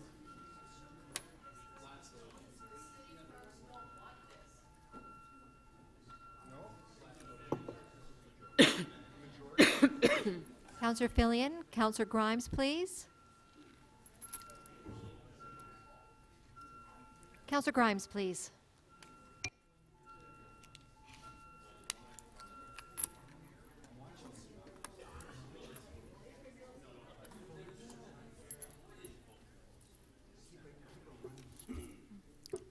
The motion does not carry. The vote is 5 to 31. Motion 1A by Councillor Doucette, revised, recorded vote.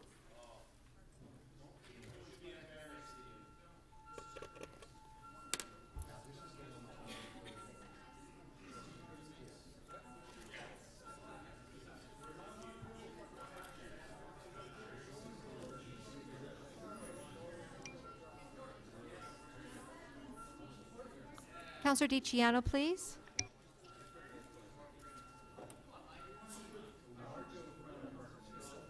Councillor Megaditichian, please.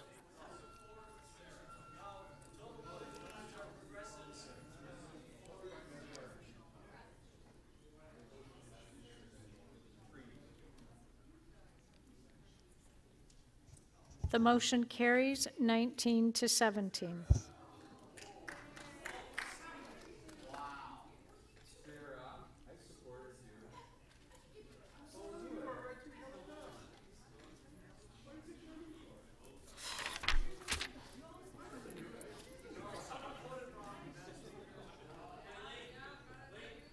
Motion 1B by Councillor Doucette.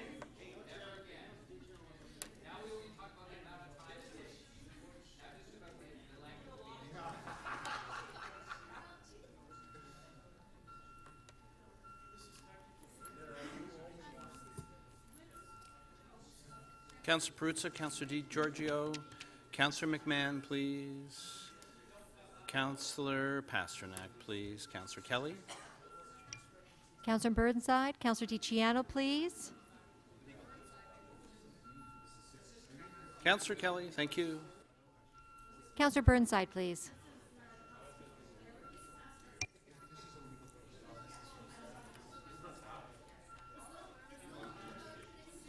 Councillor DiCiano, please.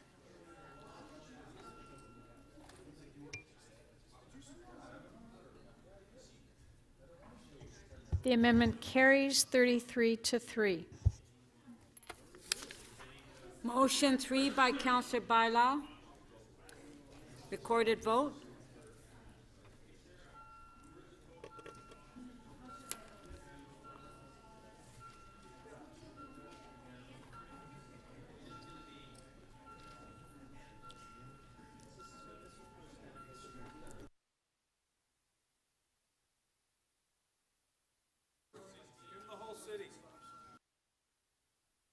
Councillor Layton, please, and thank you.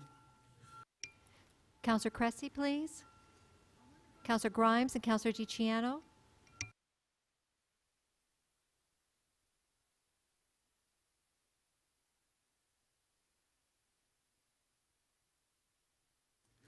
The motion does not carry. The vote is 17 to 19. Councillor Perruzza.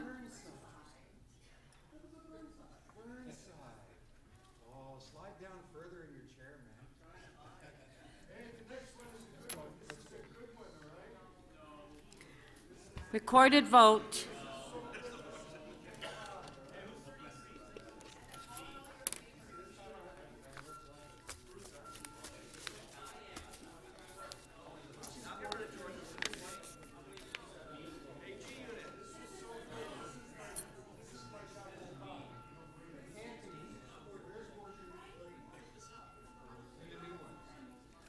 Councillor Perks, please, and Councillor Wong Tam.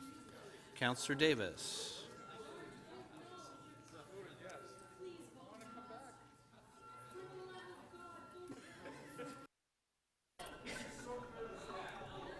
Councillor Wong Tam and Councillor Megardichian, please.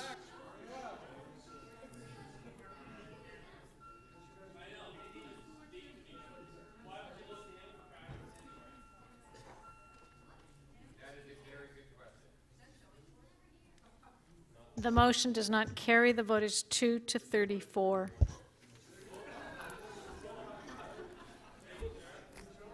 Item as amended. On favor? Carried.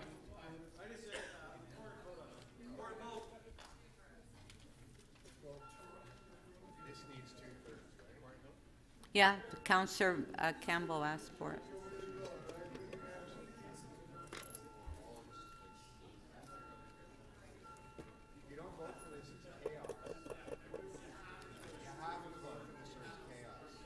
Councillor Perruzza, please. Councillor McMahon, Councillor Wong Tam, Councillor Pasternak.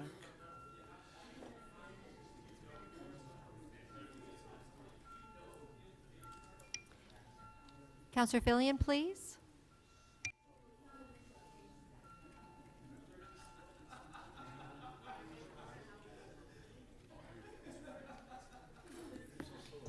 The item is amended, carries 32 to 4. Okay, members of council, we'll do quick releases again before we recess. Do we have any? Councillor Ainsley? Sorry, Madam Speaker, Councillor Perruzza still has questions of staff. Oh, okay. Councillor Mihevc? Thank you very much, Madam Chair. On page 3, EX 35.10, Casa Loma Corporation, AGM, and 2017 audited financial statements. And I think, frankly, I'm sure I speak for most of us in this room, in as much as people know about Casa Loma. Our staff have done a great job. The organization that has the contract, Liberty Entertainment Group, is doing a great job. That jewel is being polished, and it's something that Torontonians are very, very proud of now. There are some local hiccups as a result, but we are dealing with them as well. Good speech. 3 EX 35.10, recorded vote. Your mic still on? Yeah. No, I know. Hey.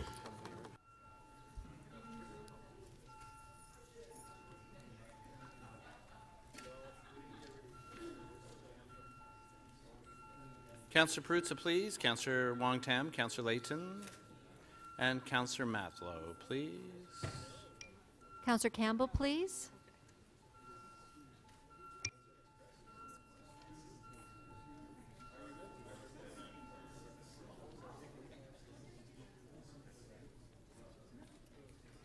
The item carries unanimously, 34 in favor. Councillor Perks? Yes, Speaker.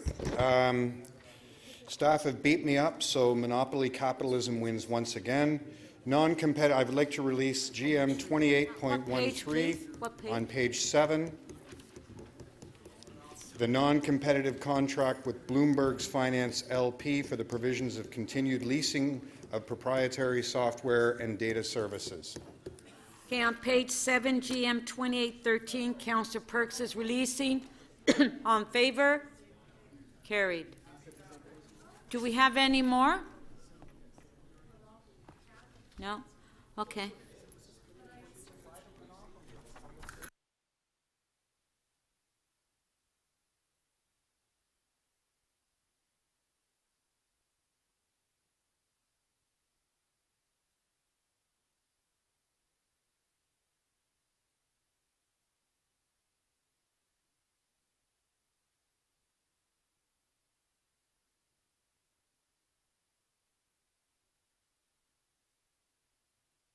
Councillor Megardishin? Okay, so point of privilege before. You have a motion to introduce the confirming bill. Point of privilege before she, yeah, point of Just privilege. quickly, yes. Point of privilege. She'd like to just say something. Just a point of privilege, if I may. Okay, please, please. Speaker, she has a point of privilege. Okay, go ahead. Just wanted to thank everyone for their support and for today, and please feel free to address me as Megan. And may I go ahead with the motion? Yes, please.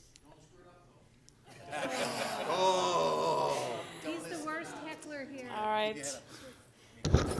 That leave be granted to introduce a bill to confirm, to the point of the introduction of this motion, the proceedings of City Council Meeting 43 on June 26, 2018. I'm convinced.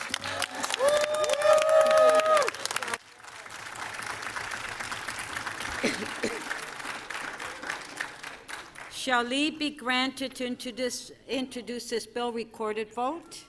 Councillor Mammoliti, we have a recorded vote.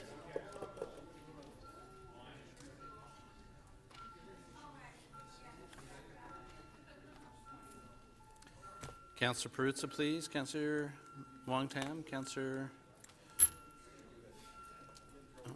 Councillor Fillion, Councillor Mihevc, please, and Councillor Robinson, please. Councillor Robinson?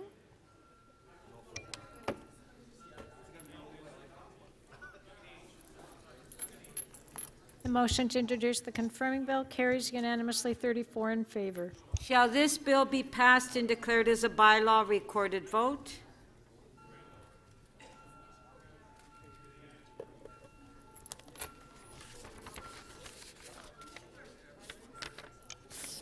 Councillor Perruzza, Councillor McMahon, Councillor Wong-Tam, Councillor Layton, Councillor Davis, Councillor Matlow, Councillor Perks, please. Councillor Cressy, Councillor Mihevc, please.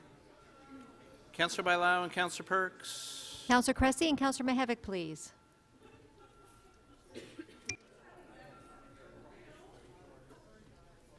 The motion to enact the confirming bill carries unanimously, 34 in favor. Okay, thank you. We'll recess to tomorrow, 9:30.